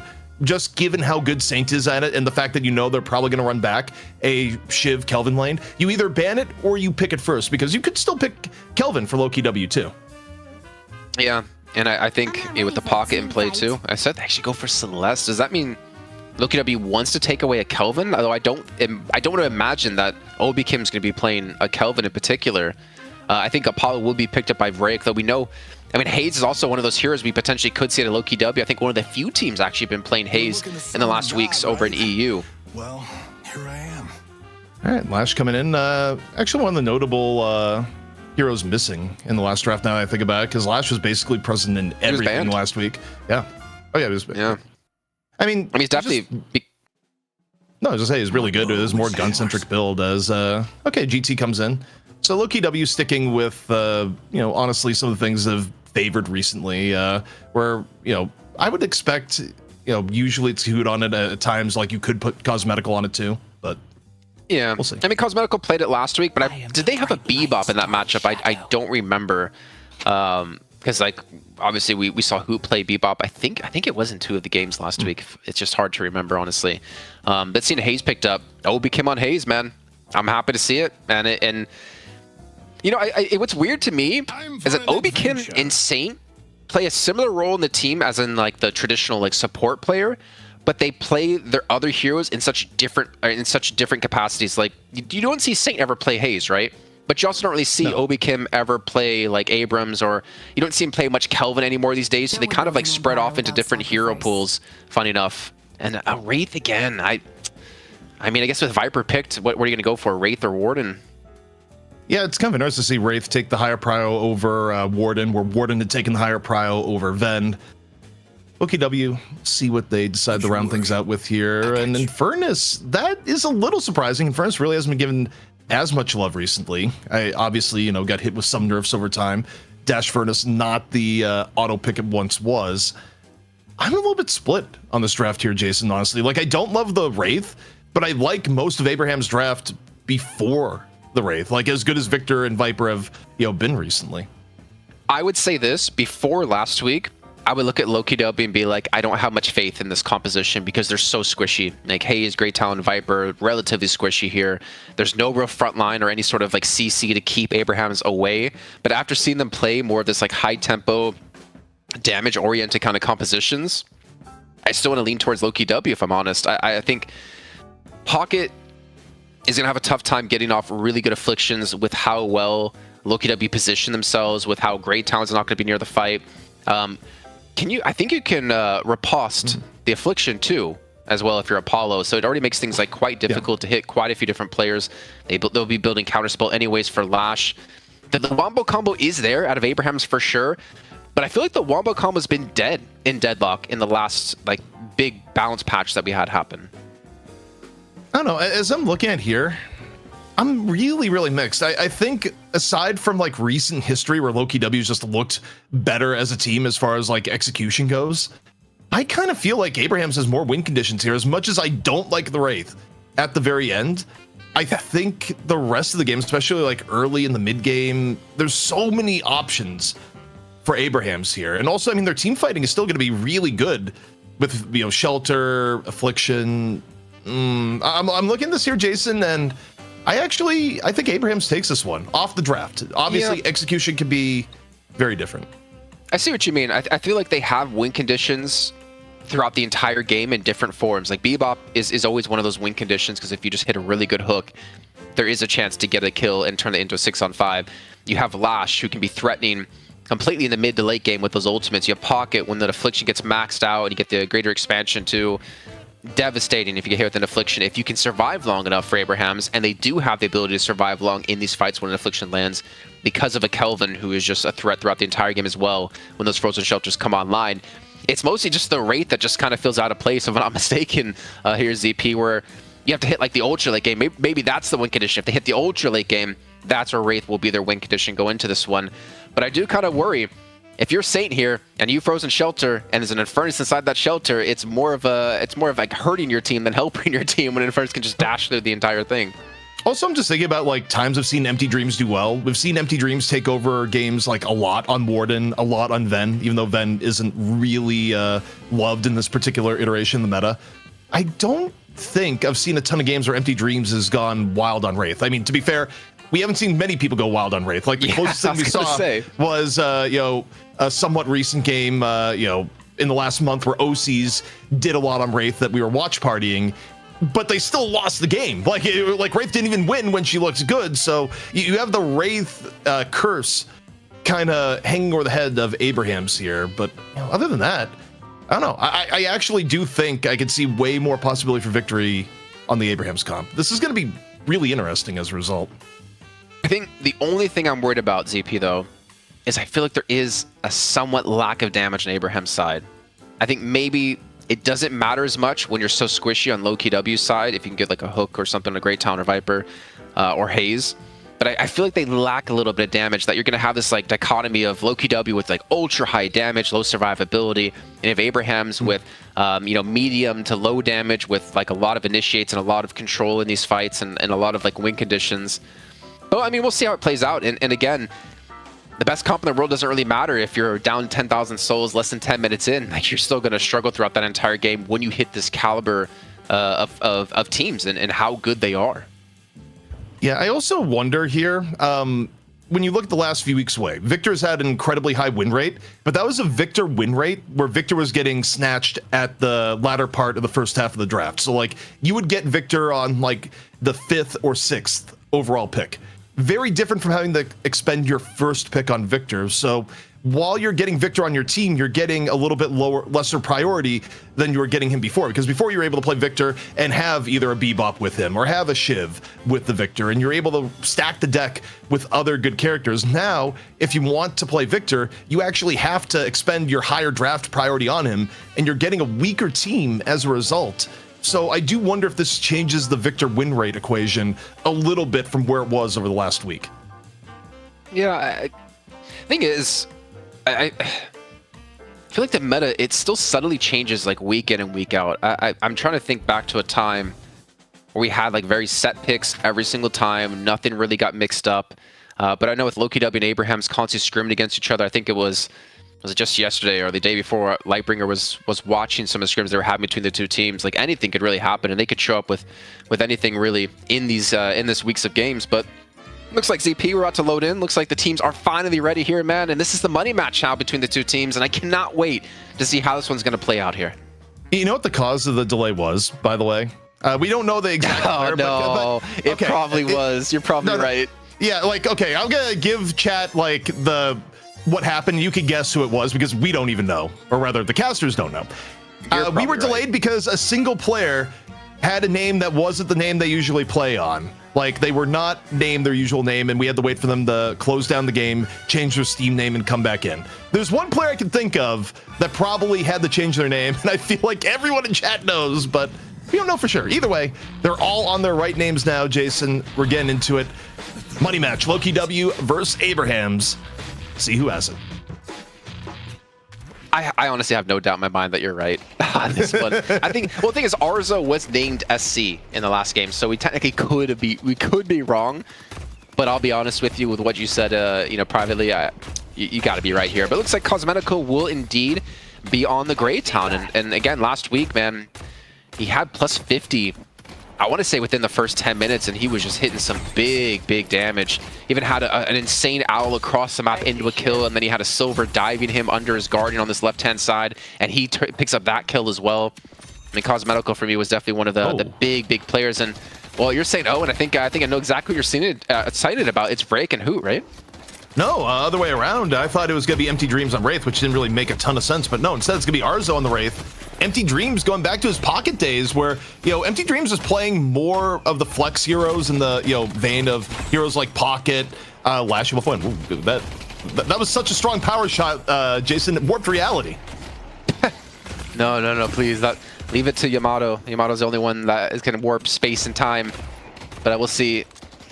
I mean, I think looking at this, I want to see how involved Cosmetical does get early on in this game. I mean, we saw a lot of kill potential happen. I think a lot of the success he had on the Grey Talon last week was actually punishing this right-hand lane. He consistently sent owls over there to pick up kill after kill, taking them together, I believe it was, in one of those early owls we had happen. But doing it against a Shiv and a Kelvin, I think, is going to be a lot more difficult because of the amount of healing you can do, and really relies on the damage that you can do in that lane. But man, a Viper and an Infernus together, that is disgusting of a lane, I feel like. The kill potential there is quite... Okay, the kill potential I think is necessarily high because of the lack of CC, but the amount of raw output damage they can do is crazy. But will be being matched by the Kelvin Shiv. Also, chat caught up, and yeah, chat was definitely thinking what I was thinking, what you thought to be true, by the way. Everyone knew it. So I'm not even going to seek the truth. That is now my truth. It is the story. We're making it our own truth. Oh, man.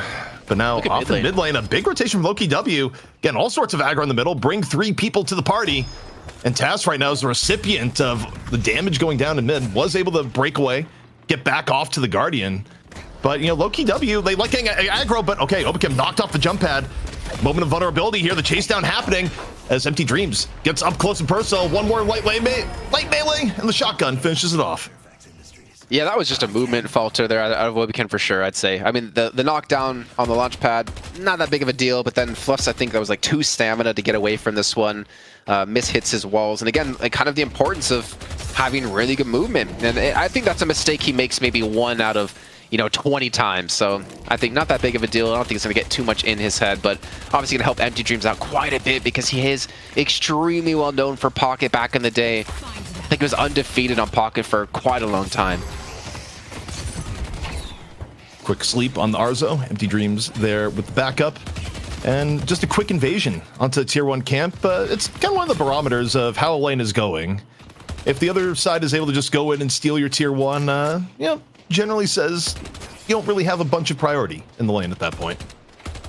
Yeah, it's really scary too, because that's, like, for Lowkey W, that's technically their strongest lane where they should be able to secure it since the tier 1 camp spawns next to them.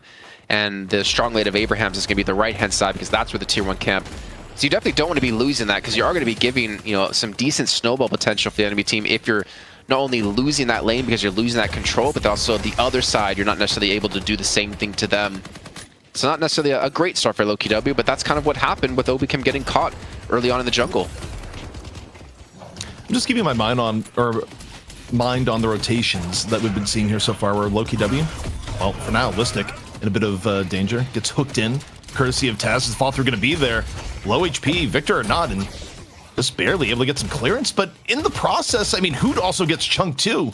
If you look across the lanes here, Abrahams is doing a much better job of keeping up the pressure in the laning stage. Yeah, it seems like that warm-up definitely helped as an early affliction goes on in. Catches only Obikim, but still going to be happy to get that affliction down either way because it forces Obikim to play a lot more passive, and considering he's got Cosmetical off to the side, the kill potential will be here, and there you go, Obikim's going to fall. Cosmetical, not too healthy either. I don't know if they're actually going to go for the chase on this one. As a great parry comes in onto Hoot. He gets thrown down into the ground. The ground strike not going to connect, though. That could have been a kill coming on through. And instead, Son is looking to escape from this one and just back off. Sanya still ate all 3 flawless advances there while crouched on the time. It's like, surely this is enough cover. Not quite. The mustache hitbox. It was showing over the corner. Yep. All in all, though, pretty solid start here from Abrahams. We're able to snag both buffs on spawn. Left lane for Lowkey W, looking all sorts of damage as Abraham's every Guardian they have right now is in good repair, Jason. So, yeah, you know, a near perfect lane phase so far. I mean, it's not quite the out of control lane phase we saw last game, but it's been Abraham's advantage across the map. Yeah, it hasn't been as flashy, but they're still sporting, you know, almost a 2 to 3k lead. They have double buffs. This on the hook going to connect onto Hoot. As he riposts away, the death step come in. There's going to be no riposte anymore. Gets a catch onto one. Cosmetical throws out the owl just to stun up Sonja Sniper, who's trying to back away under his own Guardian here. Maybe even a rotation of Obikim. And Sonja's low on HP. He's going to have to get away from this one, or at least play off towards the sides here. But it seems like Abrahams are not going to be necessarily under too much pressure because Empty Dreams has rotated on in from that right-hand side and is actually forcing them back. Yeah, I mean, Lowkey W keep trying to make plays with these rotations, but in this case, Tass is able to stand back, drop the Hyper Beam, provide enough clearance for Sanya to get out without any issue. And I mean, I respect for Lowkey W trying to make plays happen, but this time around, it feels like Abraham's been relatively prepared. The bomb into the hook of the cloak. Hoot getting the business from 3 different ends. Cosmetical up into the air here. Rain of arrows. A little bit of poke damage on the task, but the prize was already claimed, and it's another bit of advantage towards Abraham's. I mean, these bits of advantages are turning into a pretty big advantage now. 5k between the two, even hitting up to 6k as that guard has gone down. The pressure out of Lowkey W as they have the reinforcements going to be here. Not able to capitalize just yet. Then a tiny little sun coming on out. Doesn't connect, actually used to. It looks like escape as Affliction has been thrown on in here out of Empty Dreams. Has caught on to 2 Hoot and Listic, and the Owl to follow up with to maybe buy some time to escape from this one. And now it's Lowkey W on the full retreat. Yeah, off the Affliction, Hoot desperately needs to leave. And looking across the map, you know, what is Abraham's looking to take for this? Applying a lot of pressure onto the right Guardian as you take a look. Here comes Together, up, over. Gonna take down Zergy with the aid of Sane. Wasn't actually killing blow that hit there. It was a long-range grenade. We maybe, when we have a second here, take a look at the kills. I don't think Lowkey W has a single kill. I don't think anyone's died on Abraham's side, if I can jog my memory here. As a Frozen Shelter comes on in, catching on through. Okay, so one did die. Obikim was able to get a kill before. But that Frozen Shelter able to heal up quite a bit. Cosmetical's already going to fall here. The chase now onto Together. It looks like they will finally be able to pick up a kill onto Shiv. So Obikim, that's a second of the game here. And Vrayek, oh my gosh, 150 HP. The dream to get away and to survive. And looks like will not be a dream no more as he retreats just in time here. But the fight's still not done. Tass has been able to stick around on full HP, apply some pressure with these hooks, and more importantly, his fists. And Hoot's going to fall once again. Hoot goes down, and the Guardian going to be joining in just a moment. Abraham's able to pin down the Guardian on the right. Bro, 10k almost. Yeah, it's an absurd advantage. I mean, Abraham's early game, both against Leviathan and now against Lowkey W, has just been smashing.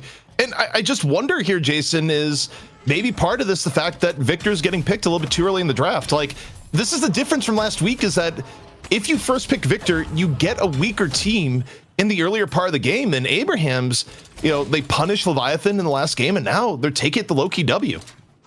Okay, production, I saw that soul difference. You're messing with us, because I'm pretty sure that was the same soul difference from last game at this point, right? No, I'm just kidding. It actually was this game, but it definitely feels like the same, man.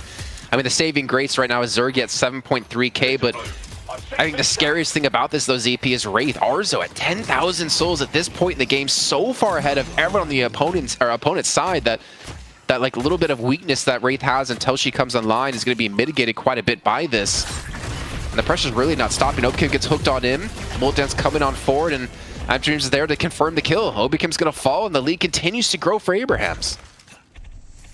Also, I mean, think about the comp that Lowkey W is playing here, Jason. I actually don't think they're playing a comp that like naturally gains tempo or foothold when you get behind. Yeah, in this way. Like, I actually think this is terrible. I mean, some of the most prolific GT players will talk about it, but GT is not a hero that does well from behind. I don't really think Victor is a hero that does well from behind. And Apollo, while Apollo like has really good early game power, so you're never really in the state, if Apollo manages to have the bad early game, he essentially doesn't have a mid game. As a hook just went on to Zergy. Zergy, how's his HP? It's across the map, you just see the hook, and Zergy's dead! Task was able to finish him off. Yeah, I think the one hero that Lowkey W has that plays okay from behind, or can play okay from behind, is actually Viper, because of the execute mechanic. Well, it's not really fully execute mechanic on her lethal venom, and Petrifying Bola is always something you have to worry about in the game, especially if you try to go for mid boss here for Abrahams. But beyond that, maybe Ray can be kind of decent on Infernus if you do get some sort of items, but even then, you just die too quickly to... I mean, I feel like you kind of depend on a lead as Infernus to have the sustainability in these skirmishes and in these fights, and yeah, Hoot is doing some decent damage, but it feels like it's just going to turn into a death inevitably. I mean, taking a chunk out of task, the problem is you can't really stay and expect to live. Although, okay, fakes the immediate retreat, now comes in from the back. Hoot, going for something a little bit sneaky. Earn, meanwhile. But that was a walker going down the right-hand side. I didn't even notice that, CP, and it's actually an advantage earned as well for Abraham, so trying to maintain the control. Yeah, I mean, things are just going down across the map. Empty Dreams gave his life for it, but that's a trade you take any day of the week. Hoot right now, 18 HP, nowhere to go. Earn still in firm control here of Abrahams, as Saint leads the way. The old combo, Kelvin Shiv, heading for an Earn turn in here, and Lowkey W, the ability to fight this, I think, is a little bit compromised. I mean, we're looking at a 14k difference 11 minutes in. If this Earn gets turned in, you're looking at almost a 17k difference. And Lowkey W trying to go for the fight here, but look how healthy Abraham's are. We hear the combustion going on up. It does get a stun onto Together, and also a good ground stun, actually pulling 3 away into the frozen shelter. Liss is able to get 1 kill over onto Task, but still going to be a 1-for-1 trade. Now actually 2-for-1. Break's able to get the kill over onto Together. Zergy tried to do the Viper lore and just steal the Irma no one's noticing. Instead, gets hit from the Death Slam and the shutdown via Frozen Shelter.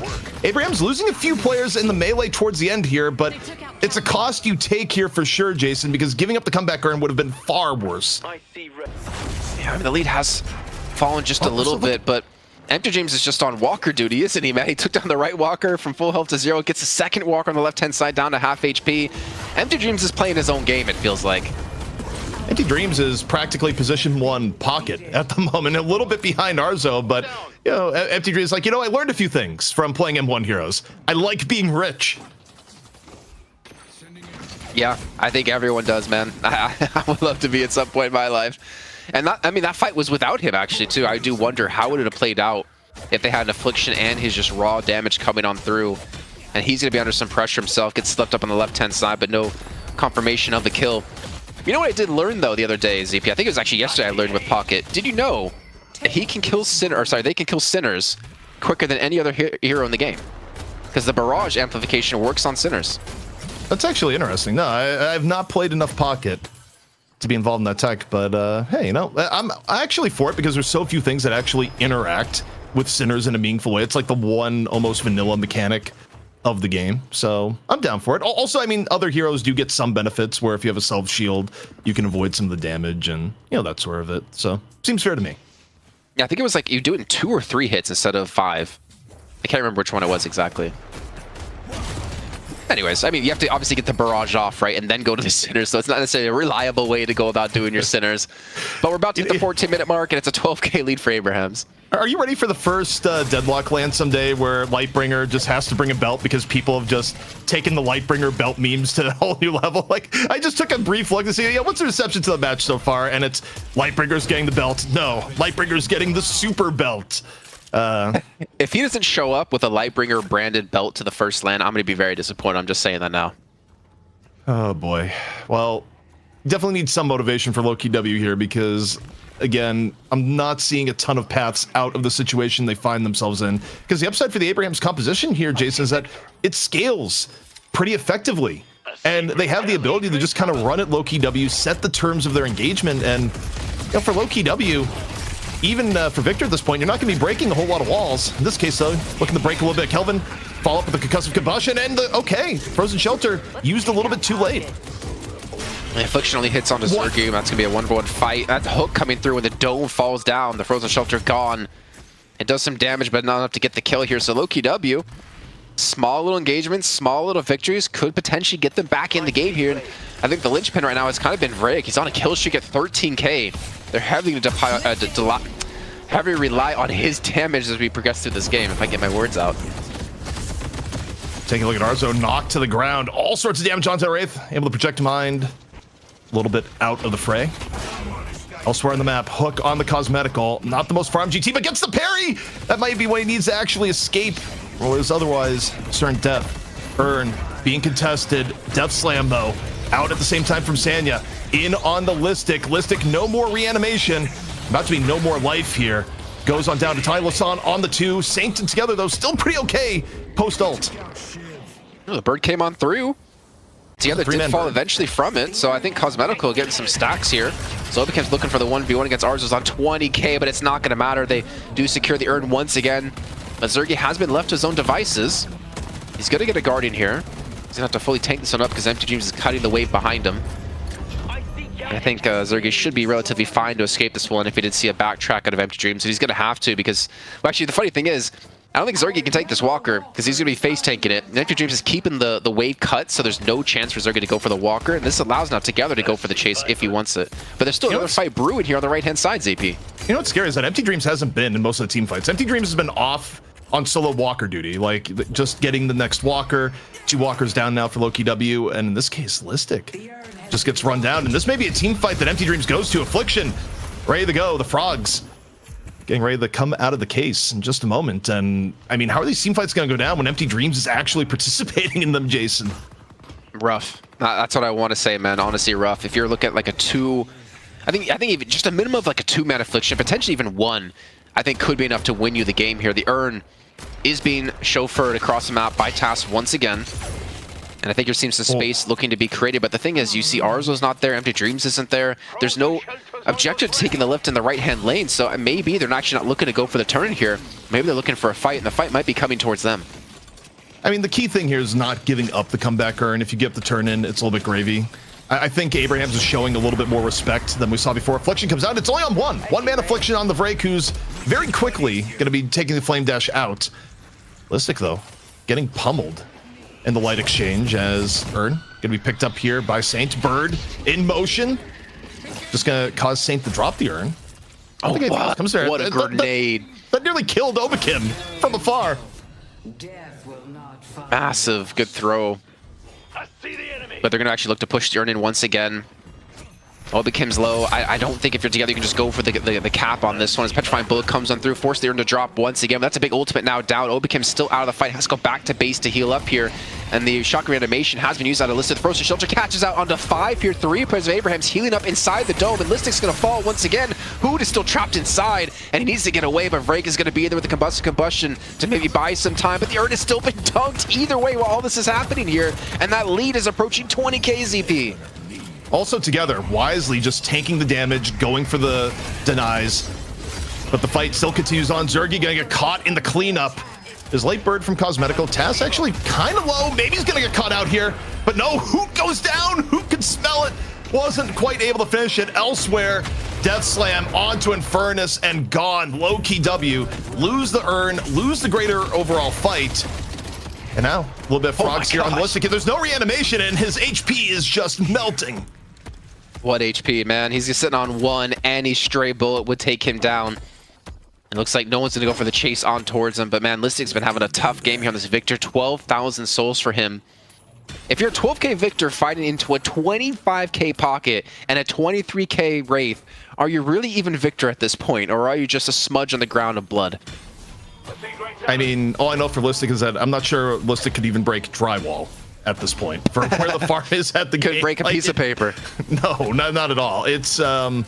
And again, I'm thinking about how this is happening and why this wasn't happening the Victor teams last week. I really think the higher prio on Victor and Draft is actually making Victor worse in these games relative to what we could expect as, yeah, we got the net worth. Can we get the Gamba report? See the golden statues and see how much permanent advantage Abrahams has gotten here so far. And, okay, Wraith with the highest Gamba. Makes sense. Checks out. Yeah, but highest Gamba at the second highest net worth.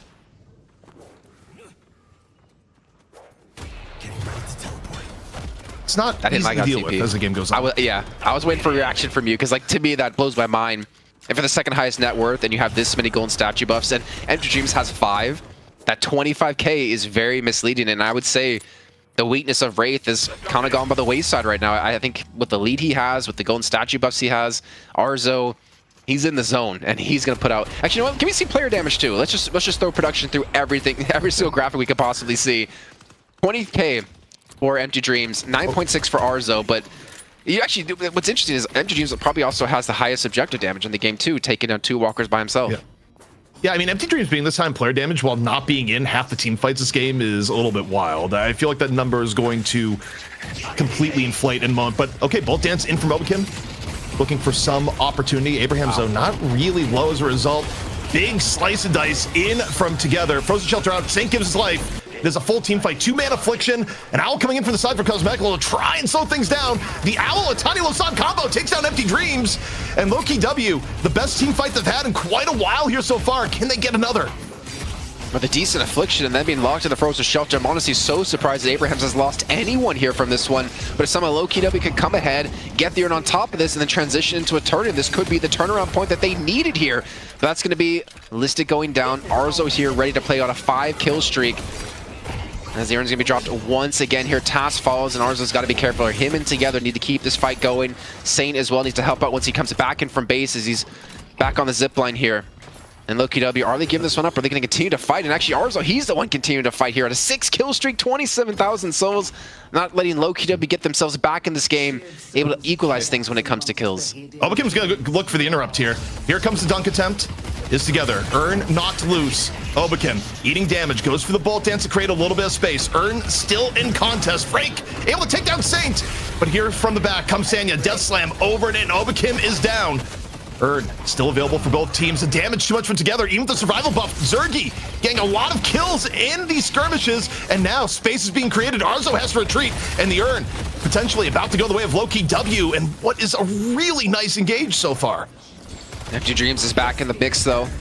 Trying to keep this Urn in play. He's able to get the Affliction onto Listic, but only Listic. It looks like Sonya's got to back off here. Tass able to confirm the kills. He's come back in from spawn. And Who is able to pick up the Urn. But I think he's actually going to have it dropped out. And this Urn, man, it just wants to be dunked on it and wants to give souls to a team. And most certainly it should be going the way of Lowkey. But Empty Dreams takes some cosmetical Hoot. He cannot afford to stay here anymore because Arzo has joined the party now at 29,000 souls. And it looks like we finally get a semblance of an ending. The Urn has been confirmed here once again for Abrahams. And maybe some more kills off of this. That was a wild Urn fight. Lowkey W performing way better than expected, but Abrahams able to just stay alive long enough. Tass doing heroic interruptions towards the end is Hoot right now, playing around the Veil, just wondering, do I live? We can see the minimap. We know Hoot lives, but Hoot didn't know. Yeah, I mean, that was almost a never-ending fight, and well, all that was happening as well, not all of it, but at least the bare end of it, Together was going for a push onto that mid walker, getting it down to half HP. And while the dust has settled, honestly, ZP, with how that fight was going, I thought Lowkey W had closed the gap a lot more than they actually had, as we're still looking at almost a 20k difference between the two. But I think the scariest thing is, man, Arzo's net worth compared to everyone on Lowkey W's side is scary. It's absolutely scary. 31,000. And golden statues. Like, there's a lot of latent power in there that isn't even reflected on the souls. Arzo effectively turns into a raid boss the longer this game goes, and a lot of it isn't permanent power. So, yeah, for Lowkey W, fantastic fight to get some kills. Even if they don't get the urn, they're able to, you know, those trades do work out a little bit more in their favor. Unfortunately, the overall game state is still a little bit ugly. The one thing that I think they have done really well, though, Jason, like the common theme to the fights that have gone well for Lowkey W, has been being able to jump on Saint early and take him down early in the fight and force out like less than optimal frozen shelters. Yeah, actually, I wanted to see really quick if I have a chance to chat him in with them. What did he max?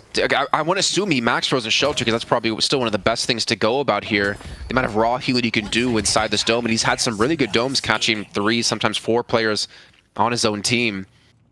But it feels like all that healing, like for instance, the dome we had, yeah, look at this. Wow, maxing out his 1, maxing out his ultimate. The domes he had here in towards middle, I thought Abrahams had won that fight relatively easy because they had Empty Dreams inside with an Affliction ready to go. But it actually came out with them having, I believe, 2 of the first deaths. All right, and things have calmed down a lot, Jason, post the rest of the urn. Abrahams hasn't been super aggressive, neither is Lowkey W, which, again, favors Lowkey W a little bit. You know, if nothing is going on the map, both teams getting even farm relatively between the two teams, that shortens the gap. But 5 seconds left to go until next buff and urn spawn. And Abrahams are all centered around the right. What buff are they going to snatch up? It's a gun buff from Zergy. RNG favoring Lowkey W. Movement buff for Together as Cosmetical, you know, widely dashes away from the hook. Plus 50. Not terrible. I think the painful thing is no rapid recharge, no boundless for Cosmetical. The damage out of him is not going to be necessarily as high as he'd want to in some of these fights, but only at 23,000 souls. Needs to definitely catch up. We've had 3 urns, and every urn's gone the way of Abrahams. They look to do it once again as it's finally, for the first time in this game, a neutral turn-in. But Cosmetical's already gone down. Lowkey W fighting a man down. They're fighting into a Lash as well. They're fighting into a Frozen Shelter and Affliction. You have to give this one up. Yeah, you take a look at how Lowkey W is playing. This was a smart play. I think if they commit onto this fight, they lose the fight, they lose urn, and then they lose mid-boss. Abrahams, I mean, they're a team that will force mid with this much of an advantage at times, but from Lowkey W, the jump. You don't have counterspell, bro. Yeah, I know. That's the funny thing is that the parry wouldn't have done anything if the hook actually hit. It's just like, wait a second. Yeah, I mean, mid-boss, I think I'm a little bit afraid to do that because I feel like you have to respect the Petrifying Bola out of Zergy. Yeah. But I think in general, you're 100% right. Abrahams are much stronger when it comes to a 6v6 fight on mid-pit, but I wouldn't want to give Lowkey W, if I was Abrahams, the chance to take rejuves and the chance to get back in the game. Because with the way the game's going right now, with a 23k lead, I feel like you just don't have to go for mid-boss. You don't have to give that opportunity to Lowkey W. Just keep playing the same way. There's another problem here, Jason, that we haven't really touched on, is that the flex slot situation is cataclysmic for Lowkey W. Yeah. They haven't gotten a single walker. And having no slots at this point it really does hurt your builds pretty significantly. So Lowkey W is playing with less power from that perspective here too. I mean, they are in dire need of getting a walker at some point, because if you look at the builds here, they've probably had the cell in a pretty unconventional order. Now though, Listic, a bit under the gun, just taking poke damage. Not a big commit here from Abrahams. Abrahams though, willing to just stick together and look for an opportunity. Both teams were completely grouped, but looks like they will break off here for Abraham's side. Make sure these waves continue to be shoved back. Again, as you mentioned before, deny that flex stop, but the Sleep Dagger comes on through. So yeah, they're using the ultimate to get away. The Frozen Shelters come in to actually help heal him up, and Obikin being trapped inside the dome might be his demise. As my voice completely breaks up here, Listic, Shock Reanimation has been used, and Obikin has gone down. Victor ult out of the fray. Death Slam being used here by Sanya. Abrahams in a reasonable spot. It's Empty Dreams actually gets hit with the bird and is lower HP, but while this goes on, Arzo comes into the back, takes away Listic's mode of escape. Telekinesis now, down onto Apollo. Raid Boss Wraith online, finds Hoot.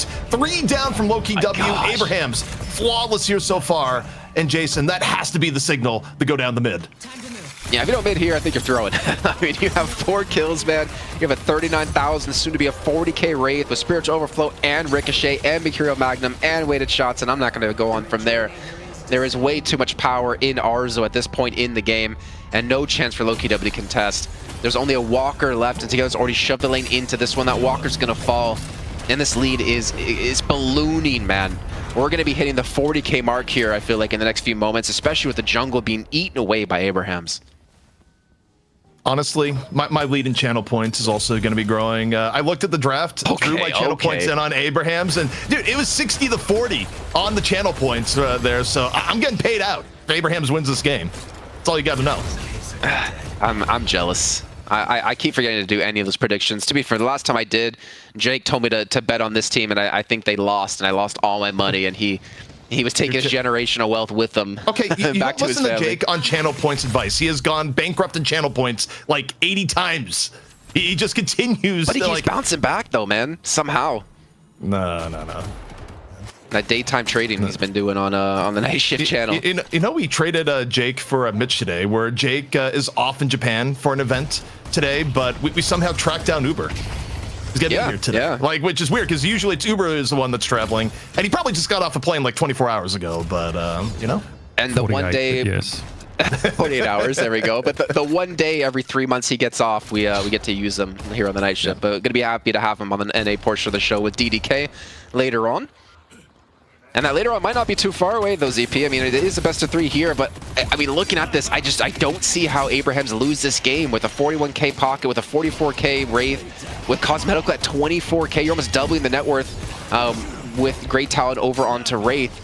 I just don't know how you survive the raw damage Abrahams is able to bring your way. And there's a Shocker animation already being used here. Listic just being stuck between a rock and a hard place. And taken down. Counterspell to deal with the shocking reanimation, and the follow-through is there. 3 rejuves in the bank, where, by the way, we're at 30 minutes, and there's still no flex slot for Lowkey W. I mean, this is... Oh, boy. Like, if you could get, like, an item sell history. We don't quite have that data, but... Bullet Dance, Flash Don't Care, Death Slam, over the top, into Ground Strike, into Obakim, is gone once more. Earn... Gonna be controlled by Abrahams, and I think the key here, Jason, you're up 40k. Don't make any silly mistakes. Just secure your advantage as you turn GT from solid into gas. I think you could even make mistakes with Arzo having this much damage, man. It's not looking good. It's looking real bad for Lowkey W, like the finale of Game of Thrones. Finally, they get a flex slot open up here with the courtesy of Zergy here pushing the right-hand side, but you don't stop the Urn. I think that's what, Urn number 5 or 6 now for Abrahams. You can pretty much, the lead they have has come almost solely from these Urns. Can we see the golden statue check-in? Can we see how much? Do you really want to see it? Are we allowed to show it? I want to see how many sinners Arzo has consumed since the last check-in. Oh, God. Not too many, but it's still pretty high. It's actually more Sonya's been able to step up and get quite a few sinners. 64, though. That is... Needs 3 more. That's kind of heinous.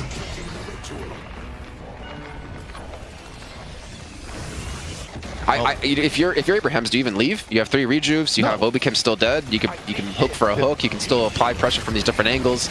You have a Death Slam coming online soon. You have an Affliction landing onto 3. This is definitely game here, ZP. Yeah, I mean, you stay the course. 3-man Affliction, 3 rejuves. Obakim gone once more. Maybe a big concussive combustion over the top, and Rake explodes the same as his ult. Arzo is mowing everyone down. A 4-man Bola, that's the briefest of reprieves. Zergy back into spawn. Abrahams coming out strong, gonna take map 1 away from our champion.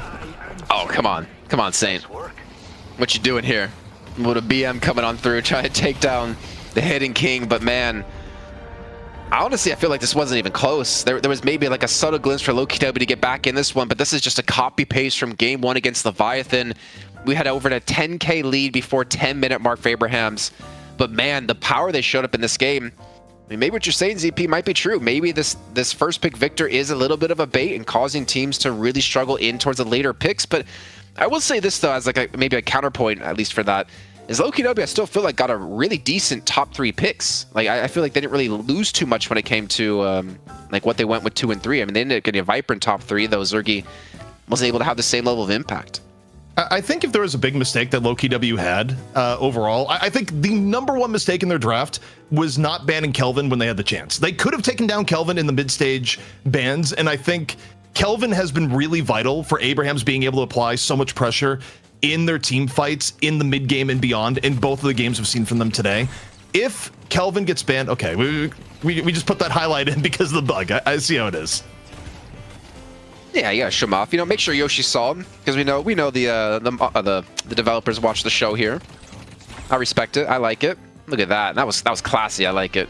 But yeah, I mean, this first death out of Obichem, like the missed movement there on the staircase, missed movement inside the room, the missed parry. I think this got Empty Dreams really going quite early on. And it's got to be a little bit frustrating for Obichem, though I don't think it gets too much in his head. But honestly, Abrahams didn't really lose anyone for such a long time early on, and Tass was hitting some great hooks yet again. Arzo more. I think Empty Dreams bought time for Arzo. I can't even say that with like confidence. I feel like Arzo just did a great job in general, able to keep his farm extremely high. Didn't really have to worry too much. He didn't do that much objective damage, because keep in mind, Empty Dreams took 2 walkers himself on the left and the right hand side.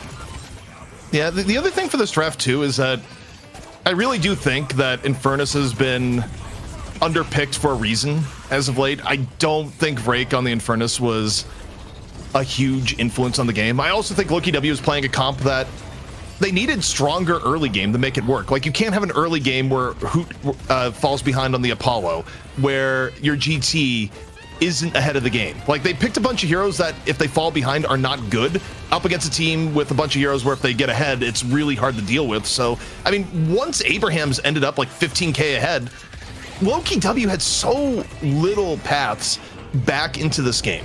But to me, I still think the thing that put it over the top was the fact that Abrahams was able to pick Kelvin again. And I just think you redo this draft for Lowkey W, you ban Kelvin in the mid-stage bans. And if you redo this game, I don't even know, man. It felt so weird watching this game play out. I didn't really think Abrahams had really that much damage behind the team, but they eventually just got so far ahead and eventually had, I feel like, so much more control because of so many threatening ultimates, like having a Death Slam, an Affliction, even though Empty Dreams wasn't there for the majority of the Afflictions that happened. Saint with some good domes as well. They were just they were the full wombo combo, man. They were like the full value menu that you buy on the menu. I don't know. I'm tired, man. I'm jet lagged. Help me out here. You're back in North America for less than a week, and you're just talking about value menus, man. That is wild, man. But I've been eating up. I've been feasting here. I've been pretty happy because you know what, Italian food, people think it's amazing, but nothing beats some good old American fast food. All right. Well, yeah. I mean, looking overall at the stats of the game, I mean, you know, for Lowkey W, it was the one thing I'll point to is just the kill death overall. I mean, this is basically what we saw in the eye test. It was a little bit better than Leviathan, you know, 15 kills as opposed to 5, but it was Abrahams dominated throughout the entirety of the game. And I do wonder if there's some aspect here where, you know, you pick Apollo, but you don't necessarily stack the deck with other heroes that dominate the early game. Are you getting the most out of your Apollo pick? Because I feel like the comps that Apollo's done really well and are comps that are also stacking with things that also crush the early game. And I don't know. I feel like the overall, like what Lowkey W is going for didn't necessarily come together. Just want to point a couple notes here as well. Beyond that real fast, that Saint 37,000 healing, but Empty Dreams 48k player damage and almost 28k objective damage. Ridiculous. But I will say this though, I feel like if you were able to localize these stats in a certain time frame, maybe in the last like 5 minutes of time, Arzo probably would have been number one in almost every category except probably healing, obviously, and not deaths. Because I think the brunt of his damage came towards the very latest stage of the game. If you remember, we checked in with player damage, and he was at like 6k when Empty Dreams was like on 20k plus. He didn't have. I mean, he wasn't really trying to be in those fights. He didn't have the items he needed to really be a big threat in those games. But you know, credit to Abrahams, man. It's not looked good for them. That's the first map they took against Lowkey W in the last 2 weeks of time. Yep. It was 5-0 in favor of Lowkey W, and they finally do turn the tides here. But can they do it again, ZP? Because they still have potentially 2 more games to go. Lowkey W, they've been one of the most adaptable teams in EU, but they got to find some of that adaptation here today. Abrahams up 1-0. Can they retake the throne once more? We'll be back in a quick break.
This is a and up they go.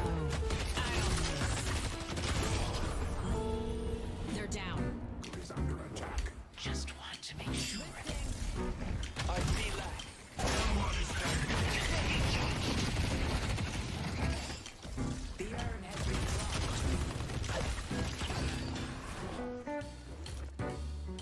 green water.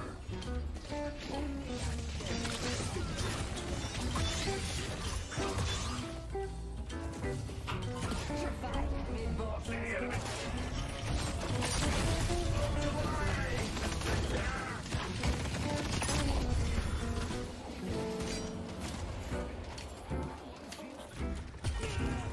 Is under attack. A little closer,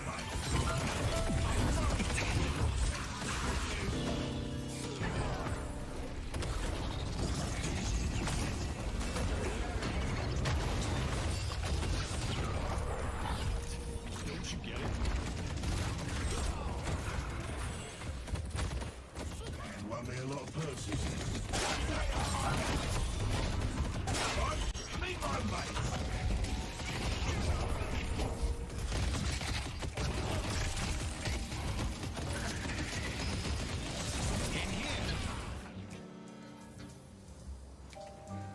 the urn has been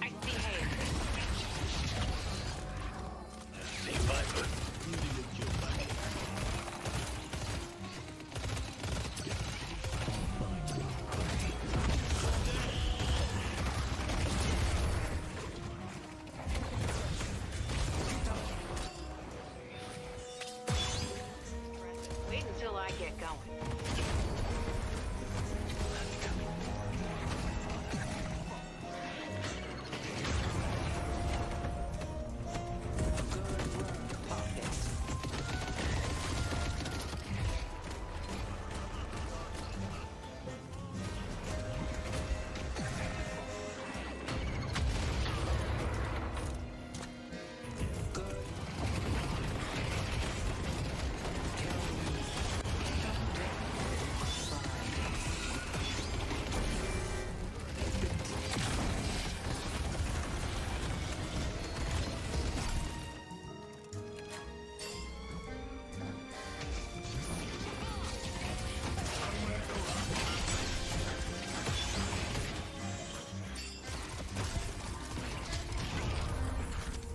I see the enemy.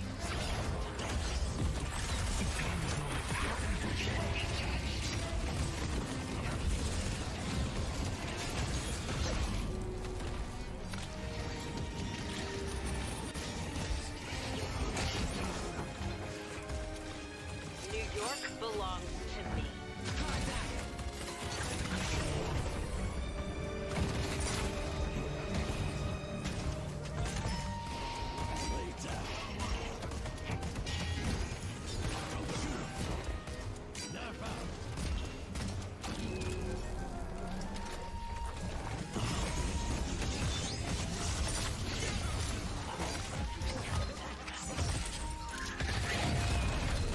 I see shit.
I see. Ben Green!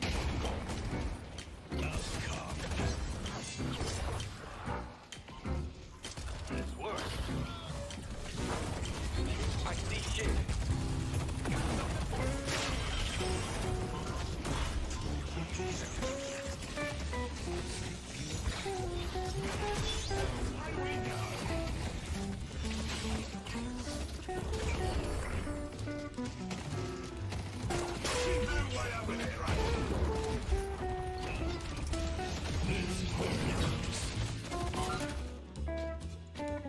This is my chance. And up they go. They're down. Just want to make sure. I see that.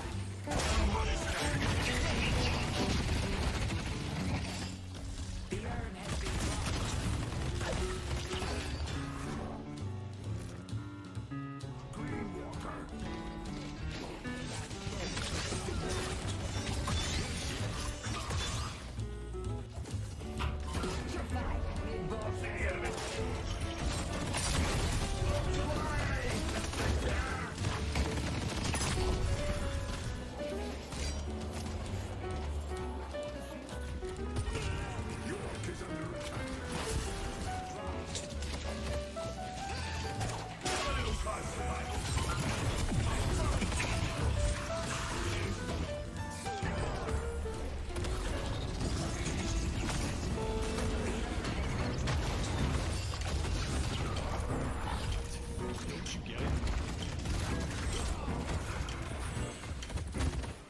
And won me a lot of purses. Meet my mates.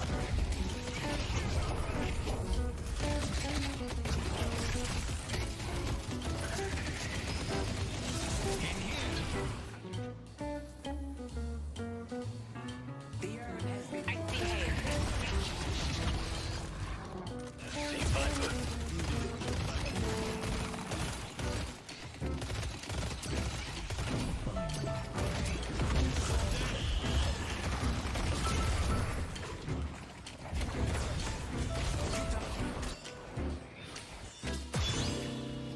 Wait until I get going.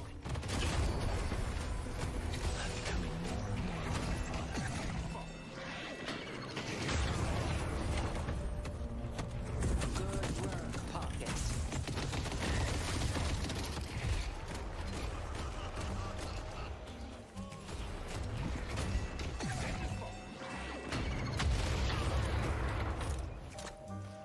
Good.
Welcome back, everyone. This is Night Shift, and Abraham's looking stronger than ever, taking map 1 away from Lowkey W.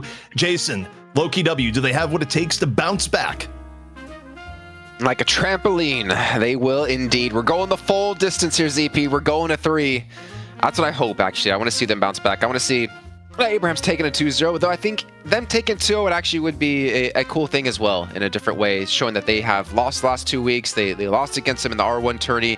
To be able to beat them 2-0 would also be a statement for themselves and show Lowkey W they still have a bit to learn if they want to completely dominate EU. But it's so funny. We introduced this bonus pay, which feels like, 2-3 months ago, we had Abraham's on like a ridiculous streak, Melee Creeps on a ridiculous streak, and ever since we announced that, there's been a streak of like 2 weeks max, and then it's been shut down every single time. And obviously, we don't do it anymore now.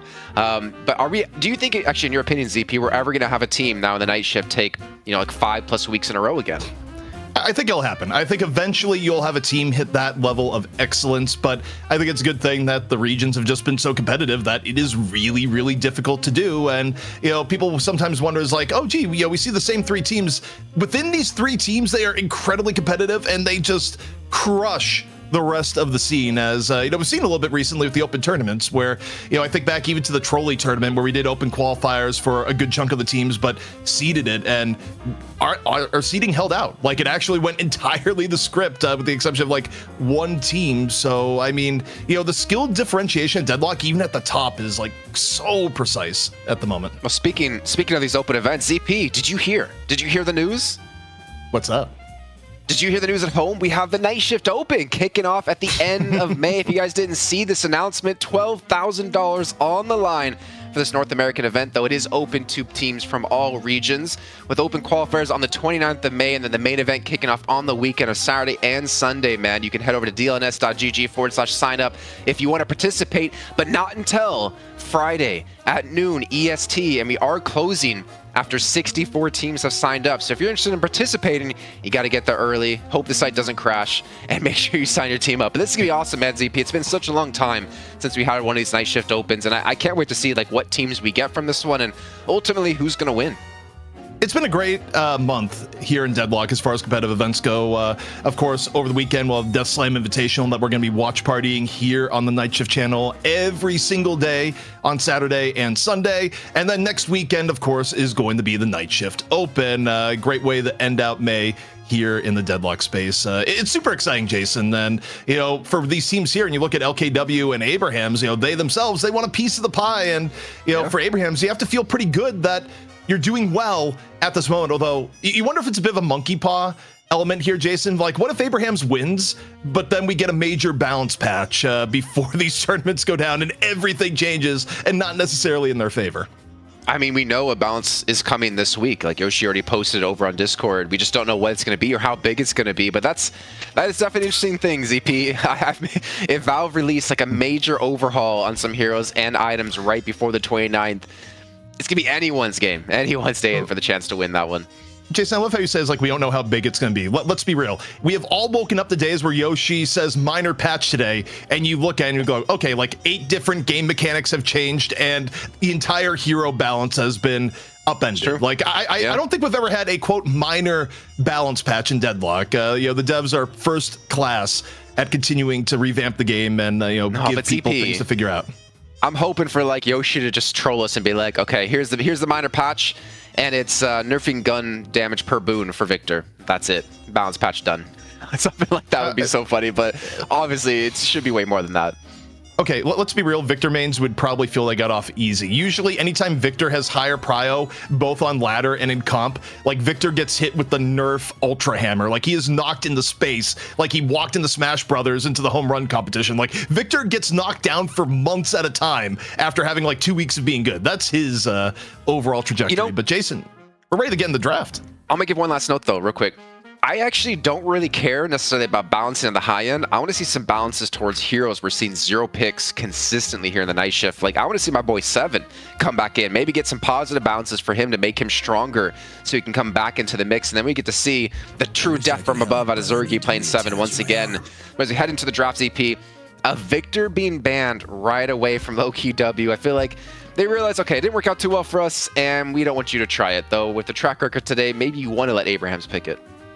I think this is actually really, really smart because you're not hurting yourself at the same way of doing a first pick Victor. You are giving up a little bit of power in draft where Abrahams are going to be able to get Shiv or Bebop, but for Lowkey W, you're likely going to take one of those yourself.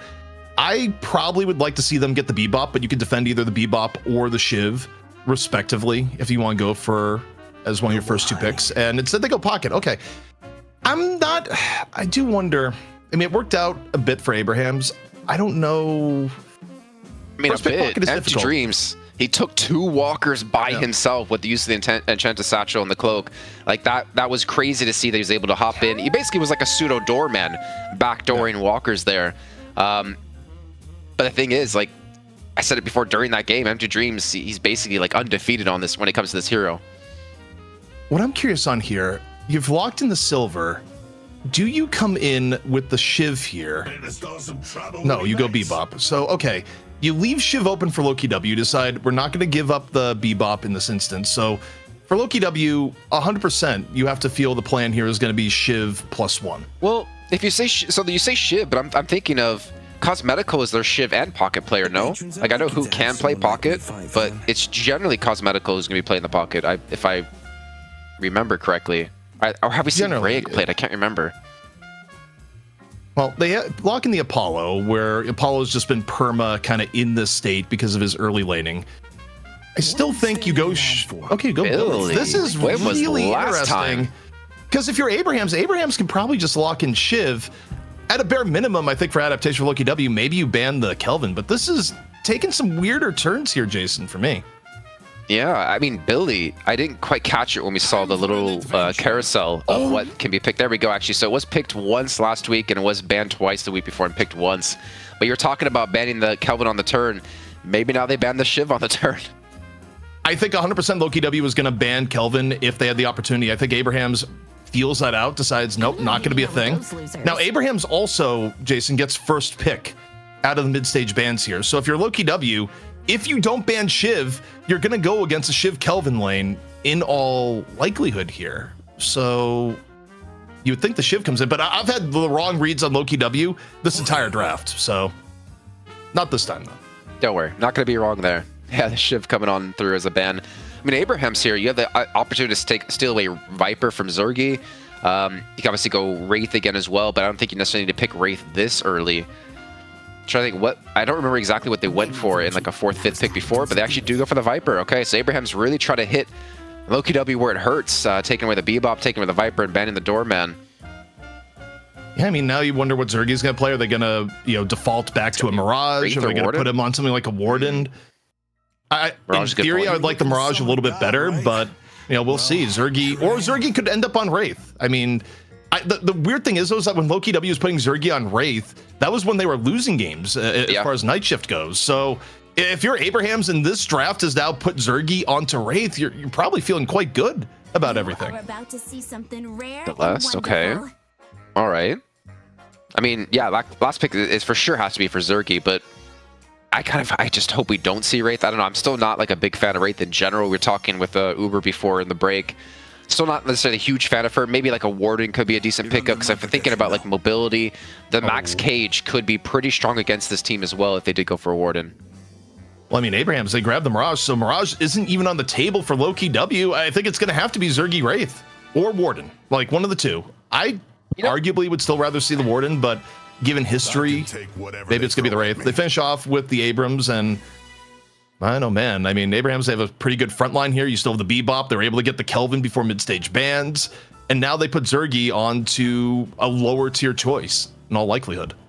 Can I ask you a question here, ZP? Venator, Today do you isn't think the day people... for mercy. What? I'm on the same wavelength as you, Jason. Here, Forget the question I was gonna ask you. There's some cooking being done from Lowkey W, and it's either going to be a 3-star Michelin meal or it's not going to be fit for human consumption. And I don't know where this one ends. I'm going to be honest. So, Hoot Celeste, Cosmetical Pocket, is it Vraic Apollo, Obi Kim Vindicta? Listic on Billy, most likely. Is this actually Zergy, is Zergy playing Gun Lash? Or yeah, it could be on Lash. Oof. How do you do Lash's movement and shots with a mouse ball, with a trackball? Like, if he does it and it's successful, I bow down to him at the first land for sure.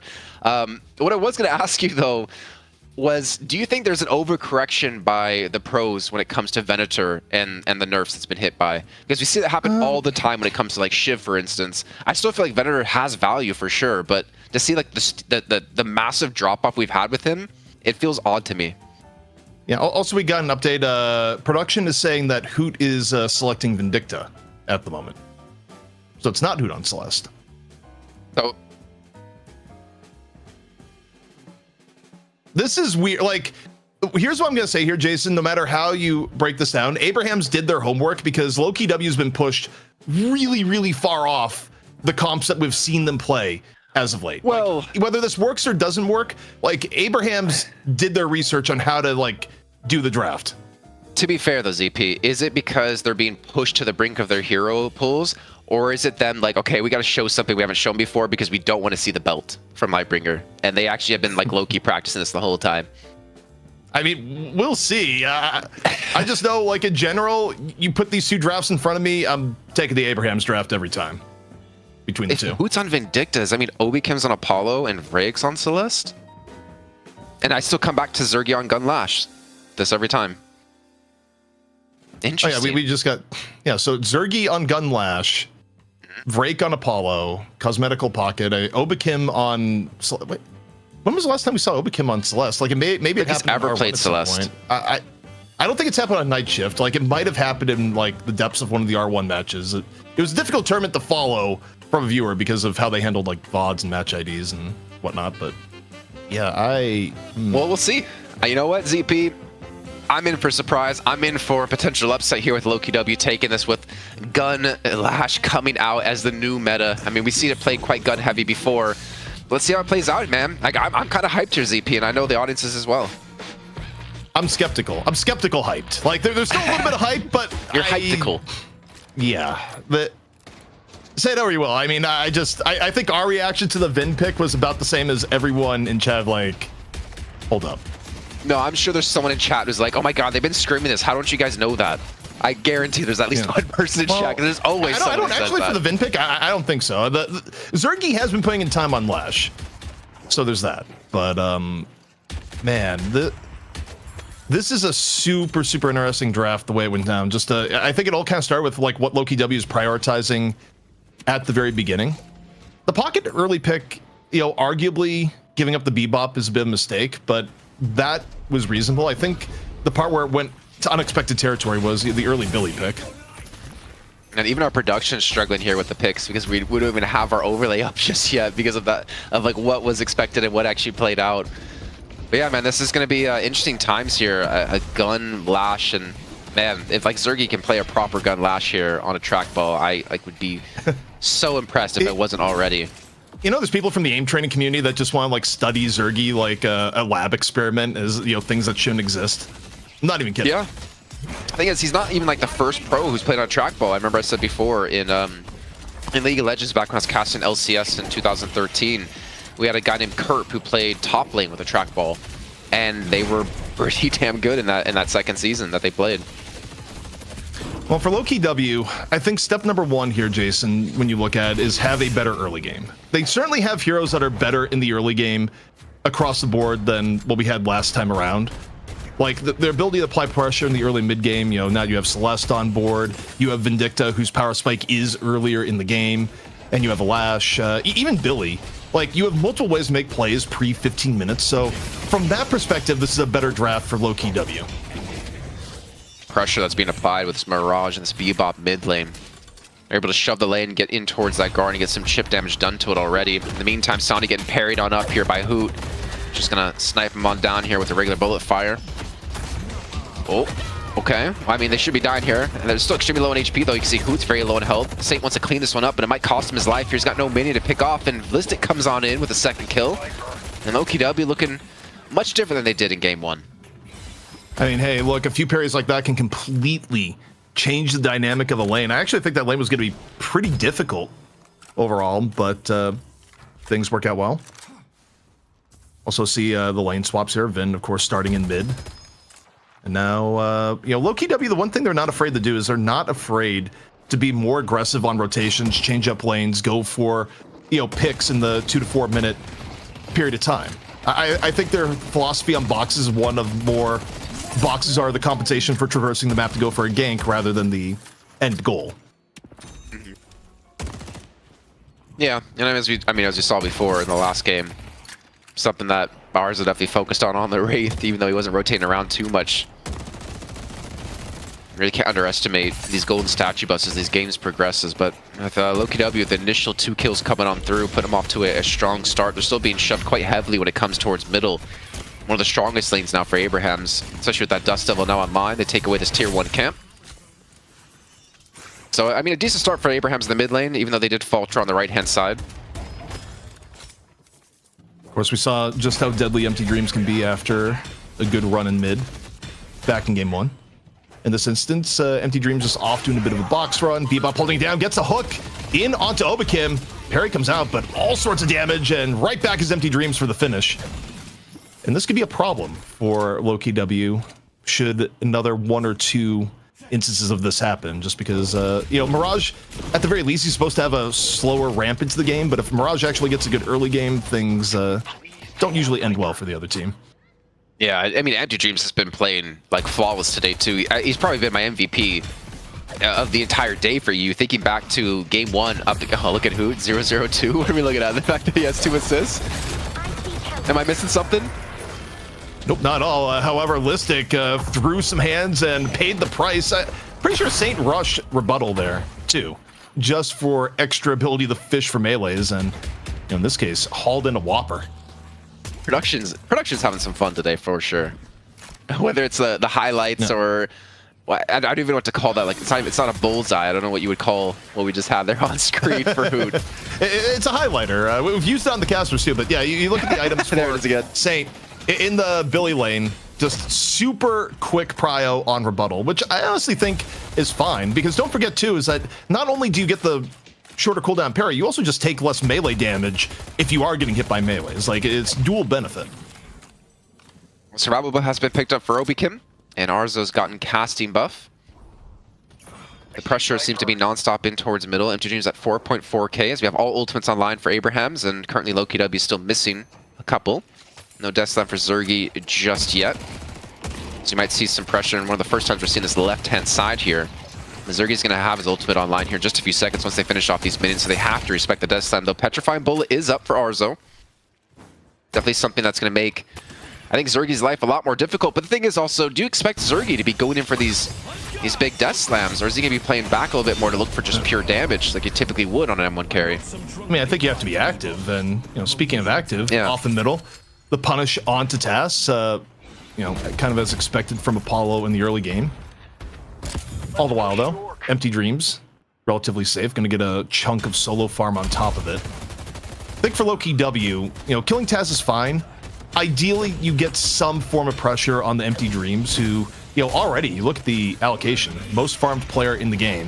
Hook in on the Listic, just came over here into the mid lane. Dust Devil going to come on out, and Listic, actually in a world of hurt, maybe going down the Empty Dreams, and does. And Lasong coming on through too, catches on to Tass. He's extremely low on health, though he initially survives the burst, though he won't survive the battle. There we go. Vrake comes in yet again here, and Vrake is really doing fairly well here. 5.3k souls, been a part of quite a few of the kills, and Empty Dreams should be relatively safe. Dust Devil up in 10 seconds of time, but again, I mean, Tass pays the price, but Empty Dreams is still farming up some kills. You're up to 6k now, trying to create quite a big of quite a decent lead, not a big lead. Oh my gosh, the Listic rebuttal. again gets parried. Both members of Abrahams parrying at the right time, making Listic's life miserable. The Wolf comes out, not going to result in a bigger dive here, but Listic at some point is going to be traumatized into just not hitting his Q key. It's not melee anymore here. Jimmy Wonder comes on through. Son is getting actually quite a bit low on HP here. Obikim's coming in with some decent movement to go for the chase down. Even the snipes being thrown off. The tether not going to quite connect. Let's push green. And Sonya, oh, he just barely escapes under his walker. That final shot might have finished him off. Waiting. And he will live to fight another day, but Empty Dreams actually rotated towards his right-hand side to help out Saint to make sure they don't lose this Guardian. He's actually turning it around back on them. Yeah, I mean, at nearly 8K, Empty Dreams is mini Thanos status, but got to give a shout out to Sanya for the movement there. I mean, that was top-class silver movement. Most silvers would be dead in that situation. Still, Obakim here on the right. The lane swaps continuing to be a thing here for Lowkey W. I mean, remember, it was Listic back in this lane earlier. Now Listic is off in the left. It's a 3v3 that started to develop in on the left. And now, Empty Dreams versus Obakim. And, you know, fight for Empty Dreams, you kind of want to take. Getting healed up by the Frozen Shelter, and now plenty of room to just push the Guardian. Extremely healthy here. I think Demon Task might rotate on in to look for a kill. The Guardian's still ready to be taken. Abraham sporting a 2K lead. Task will indeed push here, looking for the catch. I think Hoot might have spotted him out. He's have to create his distance himself to back away. Even a Hyper Beam coming on through to shoot him out of the sky, and well, it's kind of low on HP. This Guardian's even lower on HP, and this should be a clean take for them to extend this lead even further. Well, I say even further, but to put it back to 2 to 3K. At the same time, Lowkey was able to push the left-hand side to take down Arzo. It's Guardian for Guardian. Yeah, exactly. The part that I'm pretty focused on here, though, is the allocation end, where, you know, it's still early, but 9.1 on Empty Dreams now. And this is so much damage. I don't think Obakim's getting away from this one, Jason. You may have mobility, but it's just too much damage in from Empty Dreams, and he's starting to get fed from these interactions. He's 3-0 now, Jason. Has gotten a ton of solo farm. And you look at the rest of the game, what have you gotten in exchange for Lowkey W? Oh, your Apollo is 8.3K. Not great. He went for like I want to say like an early Dispel Magic too here for Empty Dreams, just to make sure to survive these little skirmishes. He has the damage with Jin's Mark plus the Scarabs. He can bait people into fights. Maybe they didn't think they could win. What a double knock coming on through. Now get to the high ground here. And it looks like Lowkey W is able to secure the bridge buff because of this. But yeah, Empty Dreams, he's got gun buff, and he's at 10K, and he's 3-0 as you mentioned. This is getting really, this can get really scary for Lowkey W if it continues this pace. Charge coming in from together, making a little bit of space, gonna get hit off the side. Death Slam in over the top, in from Zergy, sets up Cosmetical for the hit onto Taz. Abraham's a little bit wounded in this fight. Empty Dreams though coming on in, so 2 down for Abrahams. Wait, no, Empty Dreams actually, he's off on the right. It's just Empty Dreams versus Celeste, as actually trying to go for Walker pressure here, Jason, while basically not being involved in the Urn fight at all. Yeah, it's copy and paste from game 1, man, except this time he's on Mirage and he's not on the pocket. Did some pretty good shots. Run to Obakim, but he's got to be careful. For him, he does have Sonya off to the side here, and they should have the manpower to contest this turn-in. We'll see. I mean, right now people are low. Like, I don't think Empty Dreams can actually walk up in a full team fight here. There's a window to just dunk it. If you're Lowkey W, Silver's there. In, off the side, goes for the dunk. No, Urn is going to be knocked loose. It's a full melee here on the Urn. Riposte attempt out, does not connect. Break into the flawless advance. Off to the side. Listic able to grab one here so far. No Frozen Shelter yet. It's just so close to cooldown. Comes up right as Saint dies. Stupendous focus fire to break, though, to take him down, knowing the ultimate's coming up just short. I think he dies like 1 second before it comes up. The thing is, they might lose a Walker for this one to see the push coming out of Arzo and Empty Dreams. And honestly, I think an Urn turn-in isn't that big of a loss for them. If they can take this Walker down, they will for sure get it. Empty Dreams at 12K. Let's have Dispel Magic to heal him back up for the escape, and he has created some distance to run away either way. But not the worst of trades, but I think confidence is going to be overflowing for Lowkey W now, up 4K. Yeah, I mean, you're up 4K. I don't know if mid-walker for Urn is actually the best of trades, especially the fact that Empty Dreams was able to get the kill credit onto the walker. Like, yeah. Especially a mid-walker too, right? Yeah, I actually think Abraham's got out ahead from that one. I don't know if you're super happy about that sequence of events, especially given the fact that, like, Empty Dreams was there for the walker kill. Like, this is a problem that is going to get worse as time goes on, but the chase down on Sanya, Wolf form, going to be popped. Enough to at least make Obakim take a few steps back. Still, it's a wounded Silver. You can't full commit. And out of nowhere, it comes together. Not quite going to dance your way out of that one. Big blue man here with the shoulder charge. Confirm that into a kill. So again, that lead that Lowkey W created kind of being stinted a bit. It's still decent, right? It's still 4K, but yeah, like that mid walkers you're talking about, losing that so early on too, it makes all your jungles so much harder to confirm. You have no big objective to back up into. And if Abrahams can keep the pace on, they're gonna make it really hard to allow Lowkey W to continue to build up this lead. It's already been shot down to only 1K now, and Empty Dreams again being involved in these objective kills. It just seems like Empty Dreams' whole focus in these games has been, let me kill objectives, and if there's people there I can kill, then I'll do that too. You know what's funny is that Empty Dreams also still has the revenge story. Like, Empty Dreams was on Lowkey W for a time when they were doing well, and Lowkey W removed him for Zergy, just, you know, for more language synergy effectively. So, you know, everyone could speak fluent English, but, you know, it was one of those situations where I remember hearing that being like, that could be a mistake, because Empty Dreams is probably going to end up on Abrahams, is what I said at the time, and of course he would. He is one of the best M1 players in the game, and certainly is a really big problem for Lowkey W in this game. To be fair, though, ZP, does anyone in England speak proper English? Come on. I thought you were going to say, like, does Zergy speak proper English, which some people is like, well, he can mimic the voice lines pretty well. Yeah, exactly. I remember, was it, I think it was Lightbringer on a stream, someone asked him, like, does Zergy, the way Zergy acts on a stream, does he act like that when it comes to their scrims and matches? And he said, no, he's much more focused and, like, reserved. He doesn't scream death from above all the time. I don't know. I think if you're playing Warden, you actually should just yell out, "It's time to change the world." It's a good comp, though, but you know. That's how your team knows you're ulting, right? Exactly. Also, off into the tier 1 room. The wolf is out. Sanya tears Listic's face off with a little bit of support coming in from both Together and Saint. Clean pickoff for Abrahams. Things all evened up. At least as far as souls go. Objectives-wise, mid-walker being down for Lowkey W is still a pain. I see Mirage. Can we maybe get a check-in with Hoot? I want to see what he's plus on right now for his ultimate, for that extra weapon damage. Whenever we have time, no rush, because I think... I also want to see what he's building too, because is he kind of playing supporty for the team, which I would imagine so, since Obi Kim is over on the Celeste. I was kind of hoping maybe we'd see like just pure damage. He's on plus 12 right now. He's got Disarming Hex as well, which is going to help, I mean, a lot with Arzo and Empty Dreams, to be fair. Even a heal bane on top of that. No max ultimate, just like tier 2 in his 1-3 and his ultimate. But here's a charge on to Obi Kim. And Obi Kim's extremely low in HP here. He's locked in the Frozen Shelter as Affliction and Chain Gang has hit onto 2 and 3 respectively. But the damage is being done here by the Abrahams here. They're able to force them back here. Listic is extremely low on health, but so is Saint, to be fair. And Saint will go down.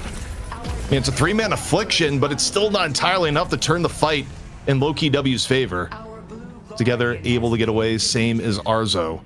Urn still controlled by Abrahams. Neutral turn-in. For Abrahams, though, they would love to go up in the series here so far, while still maintaining Walker advantage. Now, while they're moving Walker over to the left, no, Vin is also going to be rotating here, not going to be going for the push on right. Behind them, he teleported too. Petrifying Bola is up. It's going to be so hard to hit any sort of Death Slam here too because of that. Some decent damage being done so far. They're still in control initially of Abrahams here. It looks like Sana's gonna be going for the pickup once again. Saints rejoin the fight. No Frozen Shelter is the problem here, so it's not as advantageous. Arzo nearly dead. Wolf comes out for Sanya, half HP. Wasting a lot of time looking for a target now. Looking a bit here onto Listic. Together getting dangerously low. Zergy up close and personal here on the Lash. Saint ends up falling. Breakdown in turn, 1-for-1 here so far. Cosmetic, though, picking up the Urn in the chaos and gets the Urn turning for Lowkey W. I think Empty Dreams is going to fall from this one too. Dispel Magic has been used, the Tether's followed up with, and that's a massive kill onto him. He's down 42 seconds of time here. Is that 19,000 souls he has? That is the biggest kill they could possibly pull off, not to mention the Urn turn on top of this. A 6k lead now for Lowkey W. And they have to be so happy Abrahams just delivered them the Urn. A green walker is under attack. I'm really curious as to why Abrahams rushed the turn in there. I think one of the biggest advantages they have in their composition is what Frozen Shelter can do in those fights, and Frozen Shelter wasn't even up when they were going for that there, Jason, and it feels like a little bit of an oversight. That being said, I do think when you look at the comps, there's still more pressure on Lowkey W to get advantages now. I think Abrahams very rightly could just, you know, play a little bit more passive, hang on, and do well into the end game, but the Urn fight was a big step forward for Lowkey W and turning this one to their end. It was, and I think it's kind of given them some good control in this game too, because Cosmetic was on 20,000 souls. He's gotten quite far ahead. Oh my god. Man, together is just shoulder charging everyone. He is hitting some of the hardest targets to possibly do. I mean, shoulder charging a Celeste is not easy, but he's done it at least twice in this game so far. I think it's been Yeah, like Affliction. 3 times for kills man. just about every time. And yeah, together's just like, look, it doesn't. You may have the best mobility in the game, but somehow I know the right time to hit shoulder charge. And just like that again, you know, things are relatively evened up between both teams. And, you know, for Lowkey W, where Apollo does not scale that well into the end game, Vindicta does not scale that well into the end game. Like, I think there's so much more pressure to perform for Lowkey W here, and Abraham's, they're weathering the storm. Did you see what Together was buying up next? And he was at like 5.8 thousand souls for. No, what was he going for? A little Phantom Strike. It's going to be online around the 19.5, 20-minute mark here. And the fact that he could potentially catch Cosmetical or Obikim or Hoot out of the sky, or even potentially Zergy. I mean, Together, honestly, he's had a fantastic game so far. Like, these shoulder charges he's been hitting have been... I mean, either he's been saving Sonya or confirming kills for the team. They've been perfect. But now to have Phantom Strike to add to the tally, you have to really respect the Abrams, the big blue monster, who completely catch you off guard here. Oh my gosh. Obikim probably feels hunted between the bebop hooks and Together's general chase down. Yeah, I Going think off you're in the seeing... mid, the ball's gonna connect, and wait, is this a real chase down on the Sanya? Surely not. But elsewhere, fight's breaking out on top. Seismic Slam comes in from Together into Chain Gang out of Listic. Watching Obikim as Obikim looks for a good angle onto this fight. It's a little bit broken out. And in the end, I mean, ults get used, but nothing happens really for either team. Man, the right side of the map, too, is so awkward to see. Arzo cut the wave from Cosmetical, and Cosmetical did the same, and they realized, okay, well, we can't push walkers because of this, so we'll take the wave, and then we'll go in towards the right-hand side of the map, because that's going to be earn and buffs, more importantly, spawning the next 5 seconds of time. And it looks like Lowkey W set themselves up towards the right-hand side, as the Earn will spawn towards the left. But honestly, it feels like Lowkey W have way more players on this left-hand side ready to go for a fight if they wanted. Though I know I'm definitely Wait, Arzo may be dead. incorrectly. Arzo getting real lucky not to take a step to the dome. Elsewhere, charge onto Zergy, courtesy of Together. Phantom Strike used. No additional follow-up here just yet. Earn, right now, gonna be picked up by Together. So Abraham's with control of the Earn. Elsewhere on the map, are they gonna be giving up a walker here, perhaps? Cosmetical, angling towards the right walker as most of Abraham's is on the left. Yeah, I think he probably should be able to get it here. Look at the chunking he's doing. Yeah, this is for sure going to fall. I feel like he's almost going to commit for it. Oh, Blind Cloak out. And there you go. Gets it. Actually gets stunned up with a Petrifying Bullet, so he can't... Oh my god, I thought he was not going to be able to take his cloak anymore. But he does get away, so that's a big ultimate now down here for Abrahams. And not an easy way to necessarily, confirm this dunk anymore. And he's back to actually pushing the wave once again. I believe the Earn's down in towards middle. And Abrahams have to be careful here. Lowkey W could go for the fight and the steal on the Earn once again. Hook onto Obikim, the target of choice early on these fights. Is Obikim gonna find a way out? No, Together's there to block the door. All sorts of damage in on the Celeste, and Obikim gonna fall. First pick of this fight in towards Abraham, still in control of the Earn. If the turn-in being neutral here, Jason, this is gonna be very difficult for Lowkey W to contest, even with Affliction and Death Slam online. They also have Frozen Shelter here for Saint. If he can time it correctly, he can nullify technically like 2 of those ultimates if they throw at the same time. But Zergy's not going to be here. He's actually going to go for the contest on the left-hand side against Empty Dreams. And honestly, I would kind of put my money towards Empty Dreams in this battle with how he's been playing so far in this series. And Saint's been designated to the Earn carrier. There's even might be a bit of a fight in towards middle. Once again, the knockdown comes in. It's on top of Listic. And it looks like Abraham's actually just going to back away in the meantime here. So a little bit of a stalemate and a stall between the teams. Yeah, specifically what's going on here is Saint is just stalling the Earn as long as possible, insta-dropping, and you do this so you don't get the HP penalty when you have the Earn up. So Abraham's, they don't want to go for a dunk here. They want to get a slightly bigger advantage, but on the same while, they don't want whoever's carrying the Earn to just get absolutely wasted on HP. And now Empty Dreams getting a little bit of chase down into his side of things. That's Not 2 sure players if he Obikim pulled over could there, though. fall in. And he can just travel on over. They're going for the dunk. Interrupted, and the Affliction coming on out. It's a big one, hits 3 into the Chain Gang. Frozen Shelter out at the same time, but the Affliction is ticking down. Saint going down. Cosmetical 2 here so far. A great engage thus far from Lowkey W. And the Earn still waiting in the wings. So far 3-0 in favor of Lowkey W. They're going to pick up the urn. They're going to get the dunk. They end up with 4 before it's all said and done. And Jason, is this mid-boss time? I mean, I almost feel like you should be going for, especially if you can kill Empty Dreams here.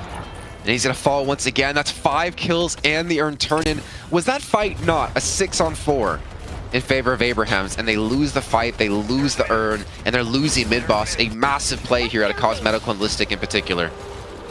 Yeah, I mean, that was the dream as far as Pocket goes. You get the 3-man affliction, you get the massive chain gang out of Listic, and now you're able to roll that into urn fight, into mid-boss, into 3 rejuves. There's no bigger swing in game state. This was an even game, Jason, before that fight, and now it is anything but. And honestly, I felt like Abrahams initially set that up extremely well because Empty Dreams, he pulled 2 players to the left-hand side. He had Zergy there, he had Obi Kim there, then he travels on over, and you have such a potentially easy fight. But man, the chain gang into Affliction just shutting Abrahams down. Like saying he hit a frozen shelter onto 2, but you can't heal against the Affliction. So guess what? You're playing Kelvin, but you can't heal any of this damage that's being done to you. And it kind of just, I mean, the Affliction technically nullifies Kelvin completely with how that fight played out. You know, this is leading us, if Pocket wins here, that Pocket is 100% win rate on the day as a first pick priority. Haven't I been saying Pocket, I think, is insane, and people need to be picking him more? I feel like, was it Lightbringer said, or was it Average said that you can like play, I don't know, Average Lightbringer saying you can play around the Pocket. But I don't know, man, like when you have these certain players who play Pocket so well, you know, not one trick-esque, but I mean, basically it's like their best hero. It's not as easy as saying just don't get ulted. Also, can we get a check on the golden statues here? I think it's actually probably pretty even between the 2 teams, despite the... Wait, what? That can't be right. No, no way. That cannot be right. Listic, hello? Wait. Did he have a golden egg? Did he have the golden goose egg? I don't think so. I think this is actual, like, Listic has a problem. You got to stage an intervention. Can't be right, can it? 6, That 7. is obscene. How has this happened? Can we look at Listic's HP? Like, surely... Like... Hold the phone. Wait, right now, we got together. I see Mirage. Looking for Cosmetical instead, actually going deeper into the lane. Billy, 3.5k HP, chain gang coming out. 3 linked in into a 1-man affliction. No, 2-man affliction on Together and Sanya respectively. Billy gonna chase it down as Cosmetical gets the finish. I mean, it is a disadvantage urn here for Lowkey W, but they're cleaning up kills on the right-hand side where they're running the urn towards the left, and ours has already been forced back to base. I mean, I feel like you technically could just dunk it here, as we can see in the minimap, but obviously Lowkey W don't have that information. They also don't want to throw away any of these rejuve crystals. I think we're going to game 3, man. Almost a 30k lead now, 25, 26 minutes in. I don't really see a world that Lowkey W throw this game, and Cosmetical on 38,000 souls is basically unkillable, unstoppable. Obikim gets the easy dunk. Not much for Abrahams to do about it while rejuve is still a thing. Another Walker about to fade. And, I mean, the sad thing here for Abrahams is that Abrahams was doing really well throughout most of this game, but, man, one team fight, they have the most absolutely atrocious team fight of all time, or depending on your point of view, the best team fight ever from Lowkey W, and it just blew the game wide open then and there. We have an update, by the way, ZP, on the buffs. The Golden Statue buffs that Listic had at 67. He's got 40% extra max ammo, 8.5% extra cooldown reduction, 19% extra fire rate, 430 max health, 24 spirit power, and 37% weapon damage. Wow. Yeah, you got a little bit of power. Death Slam elsewhere, Task, gone, Zergy, trackball control, all sorts of precise. As the final Walker for Abrahams being thrown to the wind, 2 Rejuvenators still available for the next 15 seconds. And as Abrahams, you just kind of have to take it here, Jason. You have to wait for the rejuve to fade away, and then you have to hope that Task can open up some opportunities, but your win conditions have just gotten so remarkably narrow. Yeah. And the thing was, like, Together had a pretty decent lead in this game, but that lead's completely nullified when you have Cosmetical almost 20,000 souls more than you, 42 to 23k. I mean, even Hoot's at 26k, and he's not too far off of, like, Empty Dreams and Arzo, who are the most farm players in Abrahams, and Hoot, he's on a kill streak as well. Yeah, no, even Zergy on 35k, I think bar a massive mistake by Lowkey W and maybe another one after that, I think it's almost guaranteed to go to a game 3. I mean, realistically for Abrahams, you need some sort of start to the fight where Cosmetical dies at the beginning, and certainly not what we're seeing here. Sanyo just gets jumped by the squad. That was just 5 people and a mugging See the enemy. in the upper left. I mean, what are we waiting for now? It's going to probably be the bridge buffs in the urn, and Abraham's... I feel like you just can't even leave your base. There's just too many threats. An Affliction, a Ground Slam, or sorry, Death Slam. Even Rake on 33k. He's equally farmed to your highest farm player on your team. Yeah, I don't know, man. Pocket. I feel like I've been saying it for a while, but is it almost ban worthy at this point? Yeah, I feel like don't ban Victor, ban Pocket now. Abrams is missing. I mean, it did get banned earlier too. I mean, so people do feel like it is worthy of first ban at times, but man, you look at the performance here, it's hard to argue with where, Abrahams, they did everything else right in that one fight aside from not getting 3 people hit by Affliction. 3 people hit by Affliction, a fight over, especially when you got Listic bringing everyone together on top of it. So you have that one fight which brought the game from even to effectively blowout. And Abrahams, they have not really had a chance to recover since. I mean, you think about it, they lose that one fight, they lose Urn, they lose mid-boss. After losing mid-boss, they lose every single walker they have on the map. It has just been terror, like one play Snowball, after man. another. As Such Obakim, big let's snowball. start with Obakim. Obakim gets abducted once more. I mean, Obakim was getting killed a lot before the team fight. And it's a clean pick into Frozen Shelter, and Listic now is alone. It's a 1v4 in the Frozen Shelter, but oh my goodness, the frogs! 4 hit with the Affliction. 1 is hit off with the Divine Barrier. 1 immediately dies. Cosmetical brings down a Plague. I mean, it's a decent Frozen Shelter to counteract the chain gang coming on through, but it makes you susceptible. It makes you can't move and get away from Affliction. That's most certainly going to follow up with in Cosmetical. A big play once again. He's very low on health, but he will escape this one, leaving Together and Arzo the last 2 to defend the base. Even Arzo, potential to go down with the snipe ready in 3 seconds here. He's just stuck under the shrine, and Hoot is looking for that shot. I almost wish we had X-ray right now. They were just shooting the feet there when you looked at the angle of the base Guardians, but with a team fight like that, the timing is a little bit tragic. Abrahams, you have 4 dead. And wait, here's the replay. Over, in, waits, frogs, bam. That's the thing, right? Like, Frozen Shelter was great. And if you're saying you had a Frozen Shelter there, but Cosmetical being smart about his position and patient just nets in the team fight victory for sure. I mean, they had an initial kill. That was Obikin, the first one to go down, but it didn't matter. The Affliction was enough to turn that fight completely around. I see Abrams.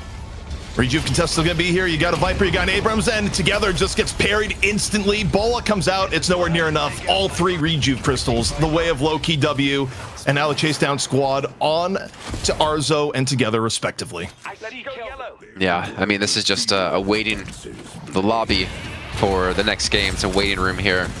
There's just really nothing you can do about this as Abrahams. You're in stat check territory, you're in pocket country now. 50,000 souls and Affliction up yet again, and casting buff on top of that. And with 3 dead, I mean, Shrine should be falling. Even like stage 1 Patron should be falling here. I'm surprised that Lowkey W is so scared to just push on in. But again, since you're down 1-0 in the series, play safe to make sure you can get yourself a map 3 and potentially the title for the 3rd week in a row. Keep in mind, I think I'd have to look back on like the history, but I feel like we haven't had a team take 3 wins in a row since maybe like the Leviathan era. Also, what I want to know here as the game is rapidly hitting its conclusion, and I don't think Lowkey W is going to leave on a retreat. Can we get the final update on the golden statues? Like, just how much has Listic consumed? Like, has he been cut off from the buffet? 82. 82 buffs, Jason. 8-2. Yeah. I wonder how many of those came from the Urn turn-ins. I think decent amount. I mean, even 43 for Cosmetical, 42 for Vraic. And the first stage Patron will fall, and I mean, Abrahams, you can fight this one out. You got ultimates up, but a 3-man Affliction connects once again. And the Archmother will go back into the lobby, looking for a chance for redemption in Game 3. Lowkey W bounce back in Game 2 and take us to a 3rd. I gotta say, coming into this game, Jason, did not expect it, had all the doubt in the world on the Lowkey W draft, and frankly, I think there were parts that were right to be doubting, but the one person you couldn't doubt here was the impact of Cosmetical on his pocket. The game went from even to a blowout in the flash, just one quick slip of the frogs and how things can change. Yeah, and man, Pocket is just so good. I think we've even seen like some slight adaptations to what we would normally see a Pocket, where Pocket would take a lot of jungle camps, would take a lot of lane farm, and then go into the fights in the mid game. But it almost feels like the way we're seeing Pocket nowadays is let's just use you to apply pressure to backdoor walkers, and then you come into these team fights later on with your like max rank affliction and good damage. I'm curious when it comes to objective damage, how high up was Cosmetical compared to the rest of the team? Because that's exactly what we saw Empty Dreams do before when playing the Pocket. There's really, I mean, this is a good showing to kind of say to maybe both teams, if you don't have first pick, maybe you need to ban the Pocket, and maybe you have to deal with what's left after this. There's still no, we haven't seen any Doorman. He's been first banned by one of the teams every single time, but maybe Doorman is something you have to go against to avoid the Pocket. Also, you know who I feel bad for in this game more than anything else? Empty Dreams was having a near perfect game up until that team fight. Like, Empty Dreams had basically the win conditions locked in for Abrahams. All Abrahams needed to do was not lose a team fight in an egregious manner, which is what ended up happening. But also, yeah, I will say the side story coming in is that Listic having a million golden statue buffs was also not on my bingo card. Yeah, I don't think it's on anyone's bingo card, honestly. I don't think you can go into a game expecting something like that to happen, but man, whatever routing, pathing he was taking, I need to copy that in my own games. You can check out the match ID in the bottom right-hand side and maybe replicate that for yourself. Though again, it is Listic, so probably 99.999% of us won't be able to do that. You know what's great, by the way, so people get insight into production. Jason just made the request saying, hey, I gotta use the bathroom. Whoa. You don't gotta call me out on this one, ZP. No. I'm putting out production. Like, I'm seeing here, Solomon is dropping gifs of waterfalls. Low2 drops a gif of a faucet. DDK just found Niagara Falls. Like, what's going on, Jason? Everyone's just trolling you. Bro, I got a cup next to me, and I'll tell you what, if you end up filling for like 2 to 3 minutes, that cup might get used. Just look at my face and how happy I look.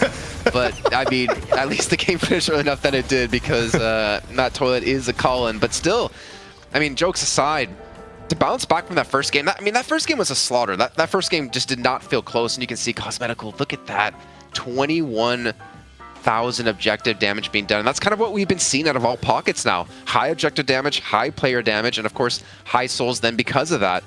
This has been a running story throughout the day in EU.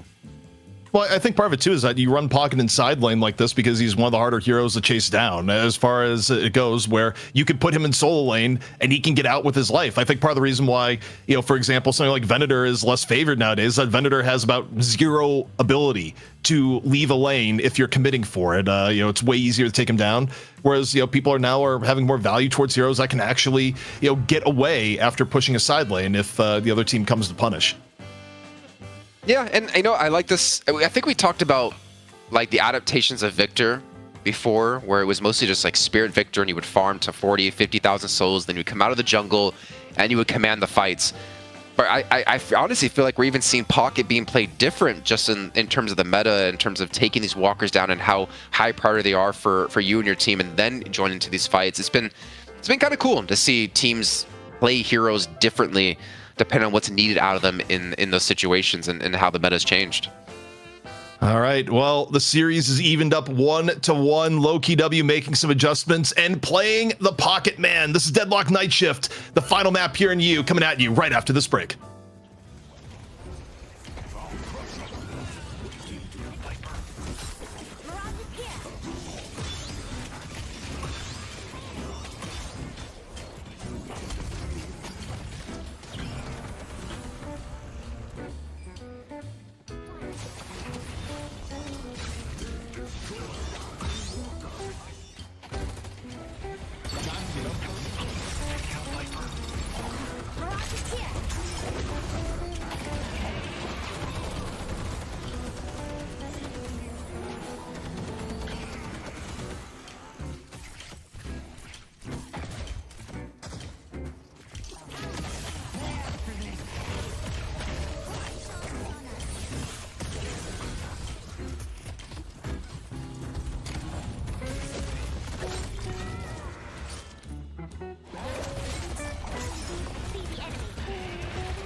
Nice work. I see Abrams.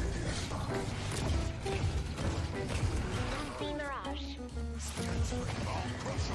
Take I out see enemy.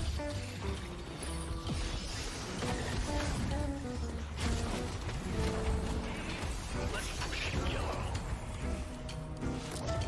Take out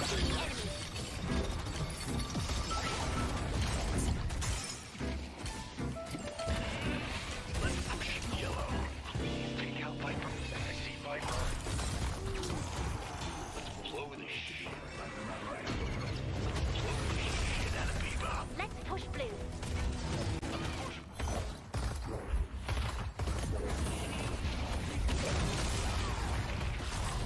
Detective is here. See the enemy. Detective is The here. enemy.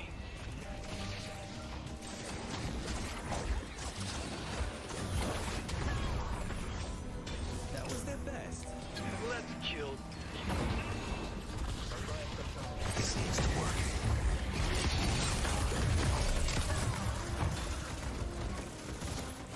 Let's kill Kelvin.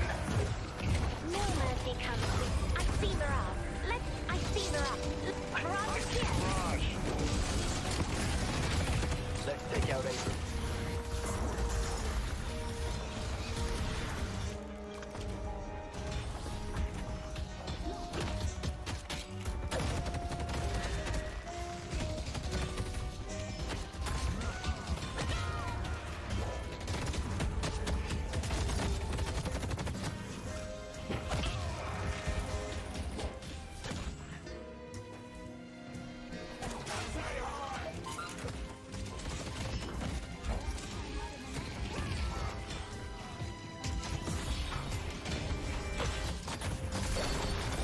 I see Kelvin.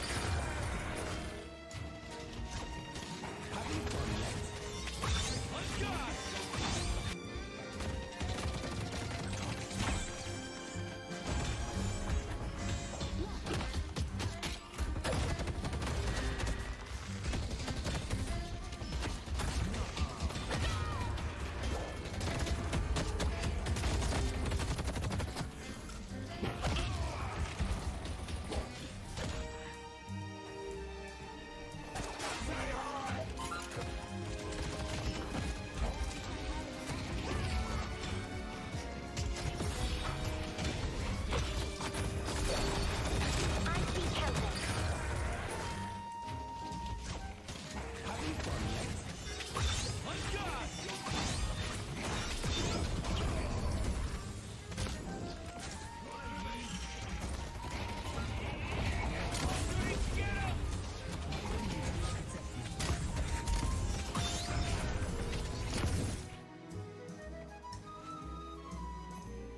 Defense ready.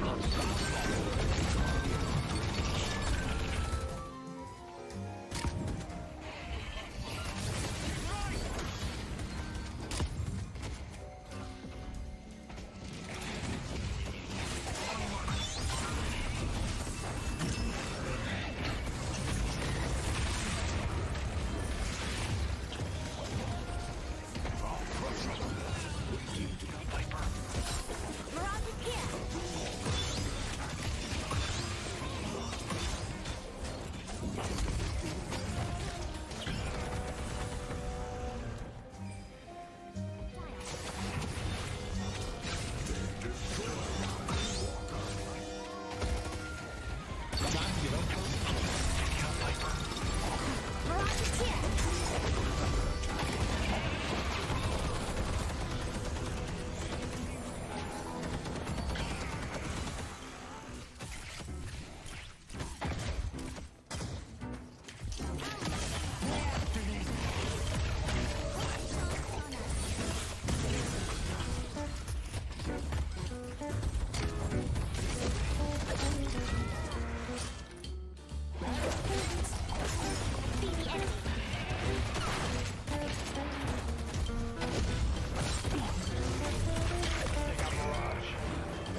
Welcome back, everyone. This is Night Shift. ZP here with Jason Kaplan, and we are in a 1-to-1 in the money match. Lowkey W bringing it back in the second map after getting absolutely trounced in map 1 by an Abraham's team that looked unstoppable. But Jason, an unconventional draft, no problem for Lowkey W. They make it work off the power of Pocket.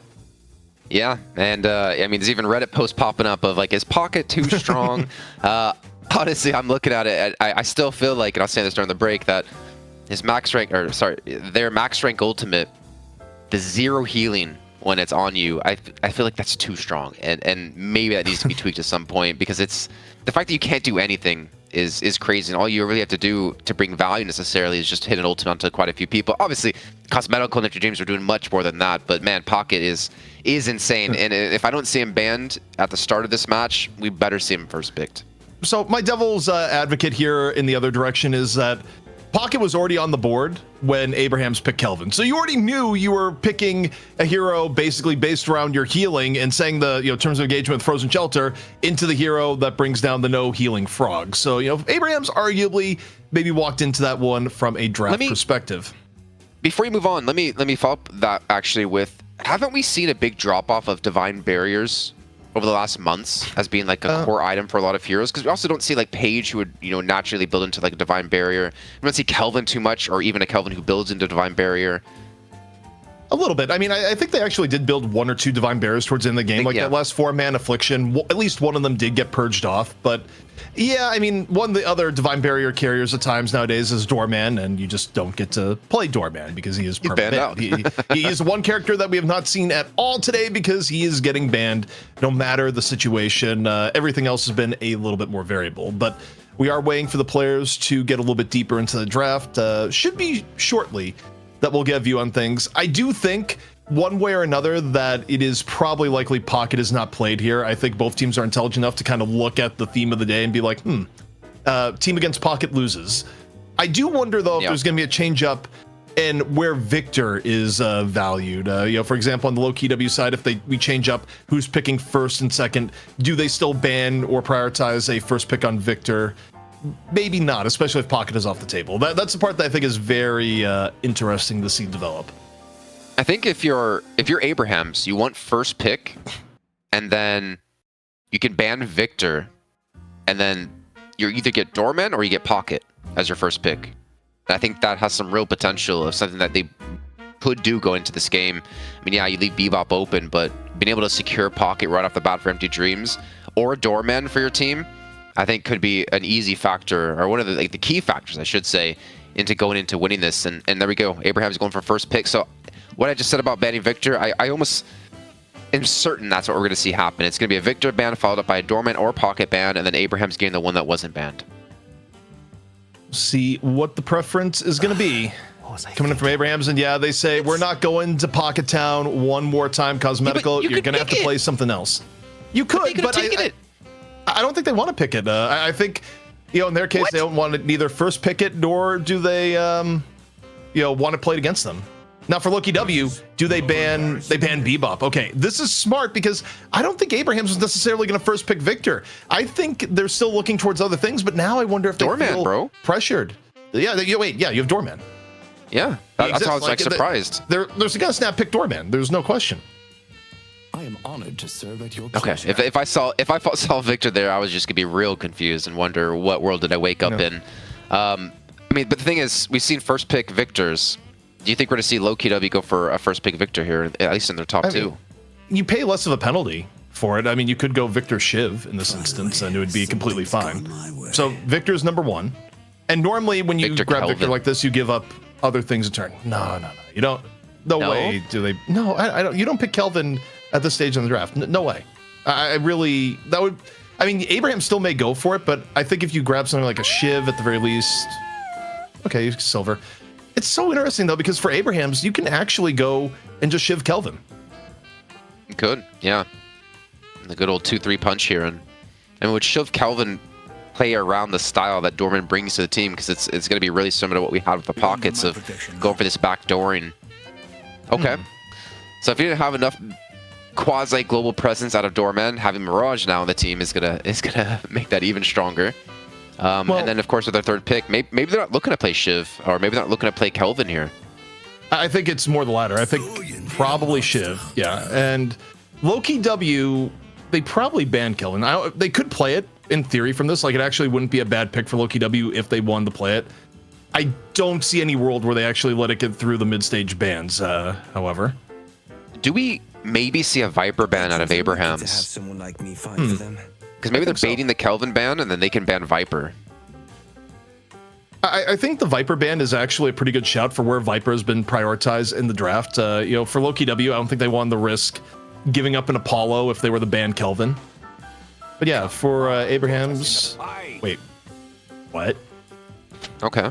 I was thinking maybe. Oh, well, okay. Oh, no, ZP. Don't say what. You remember what happened last time? It's a Doorman play. Yeah, it's a Doorman. Yes. Mo plays. But Zergy was in voice saying, "Ban Mo, get him out of here. I don't want to see it. I don't want to be my own face again." True. Yeah, that was like one of our most viewed clips of all time too. Is Doorman. Yeah. But even still, like, I think Abrahams has plenty of good comps they can do without the Mo, so long as they get the Kelvin.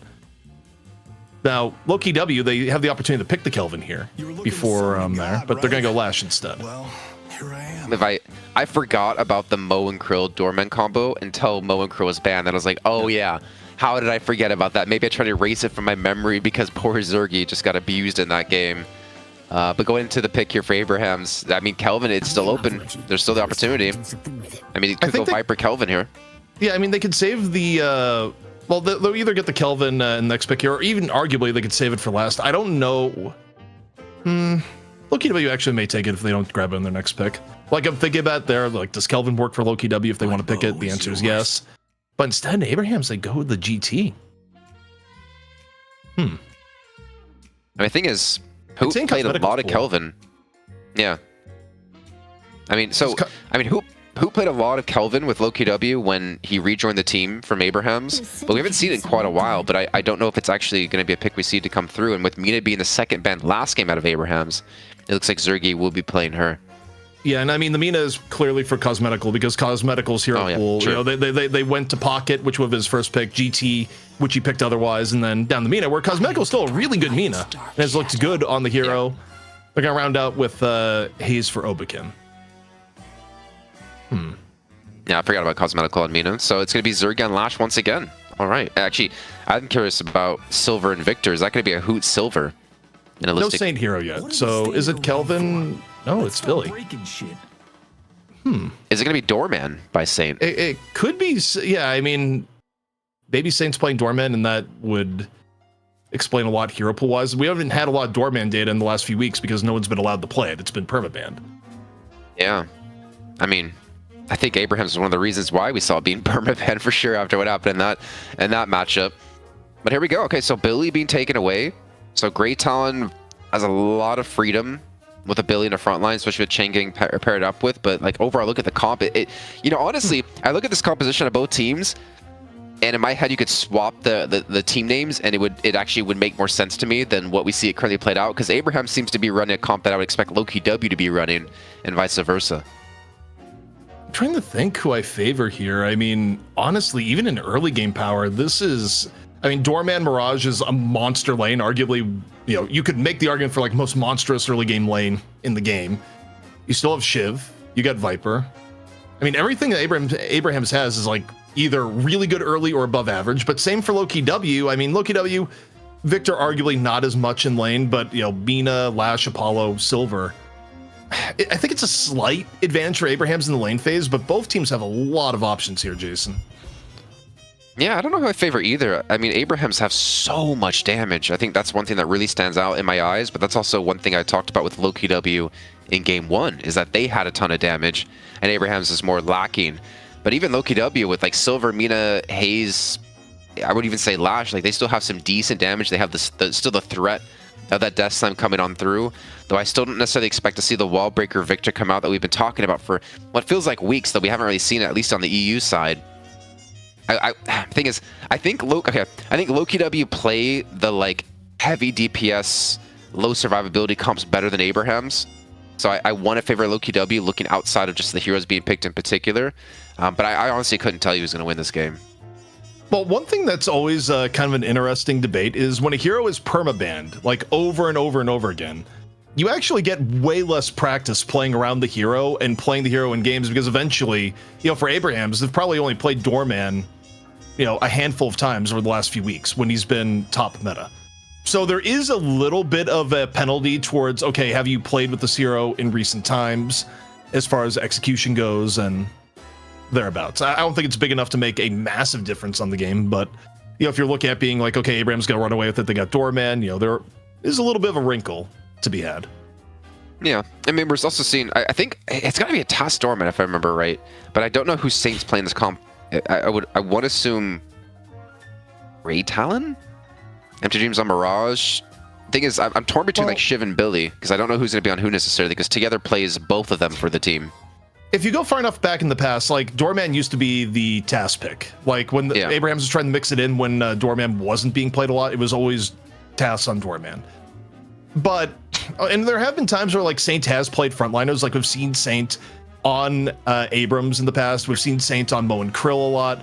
So it could actually be TAS, Doorman, Saint, Billy. And then Together Shiv. Like that also kind of makes sense to me. And who's maybe Sonya, Grey Talon, Arzo, Viper, and then Empty Dreams, Mirage. I mean, I think we're on to something here, ZP, and well, luckily for us, we don't have to wait or guess too much longer because we're going to head into the game here in just a few moments, and it's been what feels like a while since we've actually hit a 3-mapper over in EU, but we're being treated nicely today as Lowkey W look to defend their title and Abrahams look to reclaim it after the last 2 weeks. Truthfully, after last week was our shortest day ever between the NA disconnect and the no EU BO1, it would almost seem fitting for today to be the reverse and that we go the ultimate max length, as production's hearing me say this, being like, no, don't you speak that evil into existence. It's like, I don't know, might be a thing. I'm just waiting for the Salma to cut your mic completely off and be like, all right, well, ZP's not here anymore. Production just said a very pointed phrase to me. It's 2 words. You know, figure that one out. Could I possibly guess it? I think people could figure it out within 3 guesses. You know, if it was on Family Feud, it'd be a thing. But taking a look at the lanes here, Jason, we got the lane from hell in middle that Lowkey W has to deal with. That's right, it's Doorman Mirage. And I mean, granted, Apollo, one of the best laners that you're going to have available against that. I think the only lane that would be better would be like a Doorman Apollo lane. But yeah, this is still going to be a bit painful, I think, for Lowkey W in mid. So Saint's going to be on Greytown, Sonny going to be on Shiv, and Dio's going to be on the Billy. Interesting. But we pretty much guessed the rest correctly. And then over the side of Lowkey W, we pretty much guessed most of those correctly as well. But those were, I think, a lot more obvious and a lot more of comfort picks for Lowkey W here. But look at this pressure on the right-hand side, man. Cosmeticals have been forced back towards the Guardian. The Screwjob daggers being thrown his way. You gotta be careful of the Billy and the Viper together. You get one catch with the Rising Ram, and you can almost confirm that into a kill with that lethal venom when it comes online. But Also, I mean, Abraham's these lanes are just pretty damn deadly. Taz is also beginning the business here in middle. Doorman, known for his early pressure, nearly goes down early, so a little bit unexpected. Again, I just wonder, you know, how much Doorman has Taz actually gotten to play recently, but that's quite big for Lowkey W to relieve a little bit of the pressure in the lane early on. Would have been better if they got the kill, just didn't happen this time around. Yeah, I mean, Empty Dreams could be happy, I think, getting some solo farm too. He's definitely been, I definitely would say, their strongest player so far in both series today. I think he's been the standout performer for Abrahams. And Listic's gone deep here. He's actually being chased down by Tass. He's gone into the enemy side of the jungle here, trying to take these boxes. I don't really think there's any world that Tass can confirm this kill, so Listic will get away with it. Looking to get his golden statue buffs up once again from that last game. I don't remember how deep into that game we were, but he had 67, and I feel like it was like before 15 minutes. It almost felt like it was before 15 minutes. One thing to keep in mind on here is 2.5 minutes. Lowkey W, you know, of all teams in EU, they're more willing to, you know, take heavier rotations around the map. Zergy, got to oil up the old trackball in a moment, reconnecting to the game. Hardest working trackball probably in the world. You know, if I was... Go on. No, I was just, I wonder if that was just a normal DC from Zergy, but okay, he's back. If I was any org and I picked up this team and Zergy was on the team, I would go to whoever our like peripheral sponsor was and get like a custom, or try to get like a custom made trackball with like Zergy's name on it and everything, and like the team colors.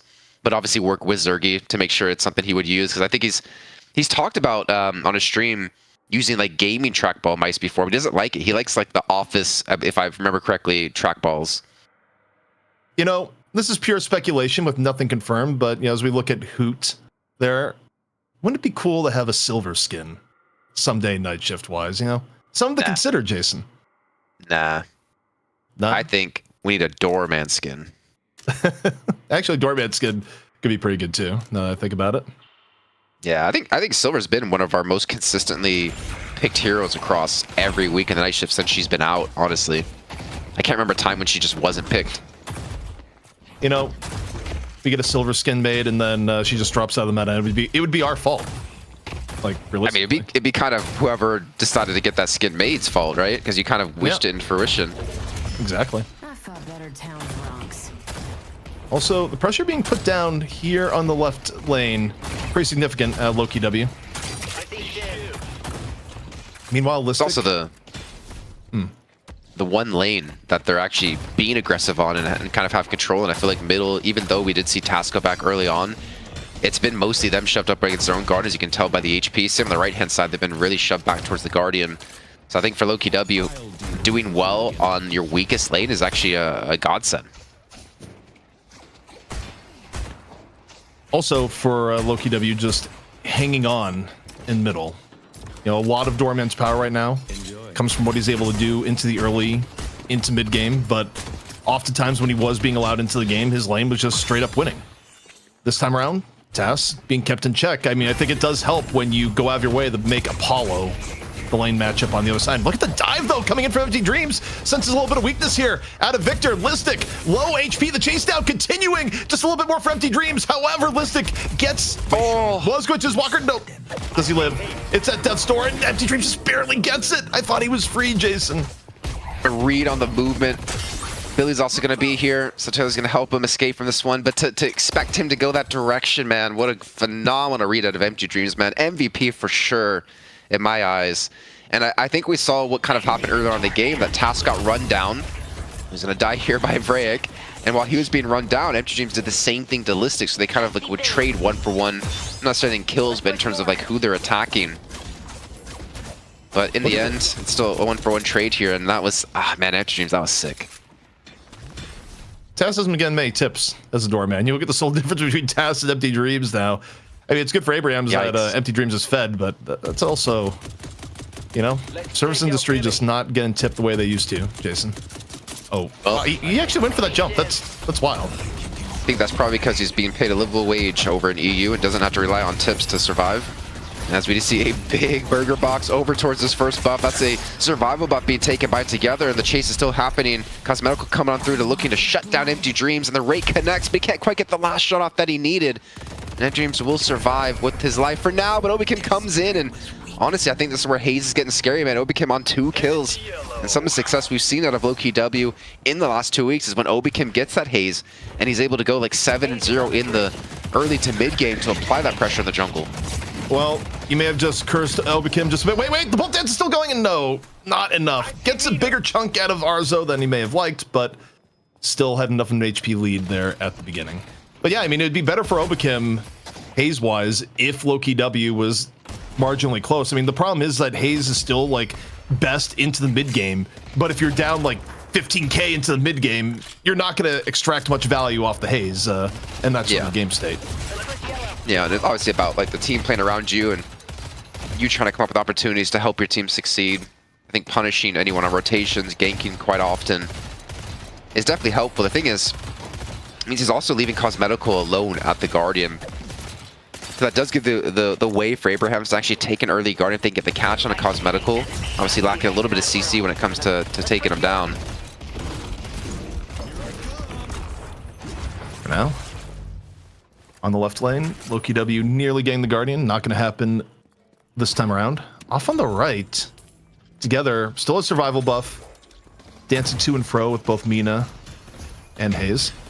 Things getting reset a little bit back to normal here. 7 minutes into the game, 1 minute away from Sinners, as really still anyone's game. Yeah, it really is. I think it comes down to, for sure, how this mid-game is going to play out. Bonus Hotel welcomes its first guest of the match. This could be Vraic, who's going to get out with no late fees. And really nothing being accomplished off of that. It's late fees that get you. That's why no one really liked Blockbuster back in the day. As Tass goes for the trip to the Baroness Hotel onto Apollo and himself ends up paying the price. Chain Gang out from Together. Over in mid, but no one really getting pulled in. Still leads to a scenario where Listic is low HP, Empty Dreams. Able to land some damage from afar. Backed up by Billy. It's super low HP is Listic. Shocking reanimation though in the cards. Should he fall? And Obikim's coming in from the side here, Jason. Gonna get spotted out here, but still hits the sleep dagger and goes back to farm it up once again. But the thing is, like, Obikim, his presence, I think, has been felt quite far around the map. Except this time, Together's gonna go for the chase down in towards the enemy's side. Gets the catch on the Rising Ram and the bash down, but gets parried up by Obikim, who might actually be able to turn this one around. Bolt Dance coming on through as well. Low HP here for Together, and he's gonna fall on Obikim. Redemption from that first game. Another big play coming on through, and I mean, Obikim, he's trying to fight for MVP. That is an unreal parry and punish. I mean, chat was pretty brutal against Obikim. Like, I looked back last game, and people were just like, Obikim feed, you know, paid the throw, etc., etc. No throws there. That was a parry into a destruction onto Together. However, call bell being serviced here in mid. Lowkey W trying to defend mid Guardian, and I mean, the fact that it lived this long against this lane is still pretty remarkable, Jason. Yeah, I mean, maybe it's criminal actually for Abrahams to not take it earlier on. I think maybe part of that's due to Obikim the rotations, and Saint not gonna escape this one. A 3-kill streak now for Obikim at 6.5k souls. I mean, I think there's a lot we have to like really focus on this too, because it's not only been about Obikim being successful in these ganks, but the fact that Cosmetical hasn't really been punished too much. He's on 8.9 thousand souls. He's been doing a great job of just staying alive. Staying alive is something Obikim might not be able to do. No, he doesn't get hit by the jump pad. Is eating damage on the back. There's a bird coming out here. Not quite the most birdable area, but Obikim feeling very hunted down. And actually still getting chased all the while. Like, Obikim's not safe here yet. It is a long, long chase. The service from the bellhop in the back, the doorman.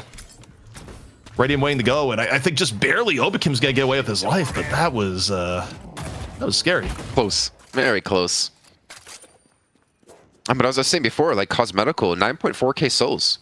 He is so far ahead of everyone in this game.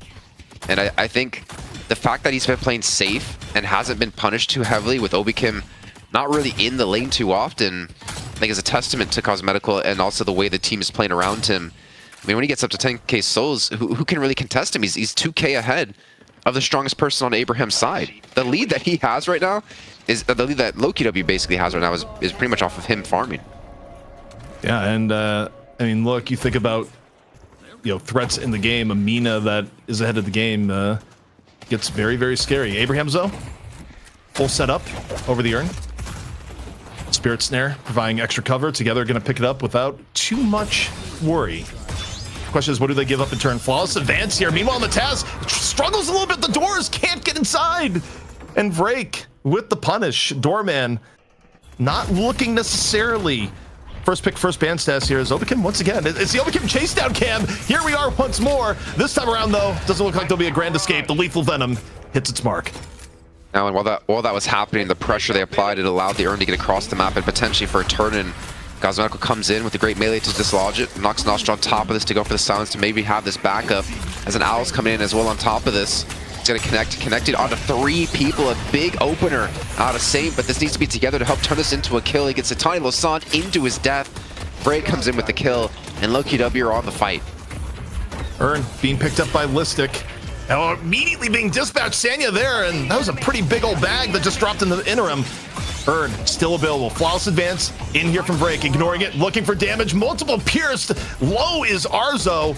And now back over to the Urn we go. In contest though is Sanya. On the Shiv, still decent HP. Getting hit from multiple ends. Has to pop the bloodletting. Guardian going down. While this happens, Silver getting into the fight. Tass is back over and in. Finds Cosmetical. The Urn still in the fray here, Jason. Picked up by Together. Can Abrahams get the dunk? Together says yes. There we go. So a big little victory here for them if they can continue to win out in this fight and not lose too many players. Using that door to escape with the help of Tass. It's the door up in time that time, but though Sonya, he needs some backup. Actually forces Hoot to back away from this fight. So Abrahams, not only did they get the Urn, ZP, they also get 1 kill. Potentially a second if this burn could connect. Obikim is extremely low on health. Back on the zipline side, going for the lash and can't hit Zergy either. But Wait, does he have any stacks on Bird right now? I think no. That's 0. Yeah. He's missed the last 2 birds so far. But before that, I think he connected like on a 3 or 4. Sorry, not the last 2 ones, but out of the last 3, he's only hit 2 or 1. I can't tell. Also, Together facing the rain of bats to the side of Werewolf on the right. Lowkey W just looking for the Guardian, and here comes Obikim. Is it gonna be enough to pressure down Empty Dreams? Again, the one-on-one. And, you know, for Empty Dreams, you have to respect the fixation. Stacks back up a little bit. Elsewhere, Wolf Form is popped. Together, taken on down. And Lowkey W getting some advantages here on the map, even as they get low in the process. Yeah, I mean, even though they lost the Urn turn-in and that initial fight, bouncing back extremely well here. I'm sorry, I can't really see much of what's happening right now. I think my Italian internet has come over with me to the US, as I can't read anything in the 3 pixels that I see. But it looks like it's about a 2k lead so far, and again, Cosmetical farming up. Vrake, again, having another great game, this time on Apollo. Yeah. Well, I think stabilizing a little bit, at least for us on the feed. But yeah, on the whole, Abrahams, after that last fight, nursing a small bit of advantage, where I have to say, it's sort of interesting to me where Obikim has been public enemy #1, whether it be on the Celeste or the Haze.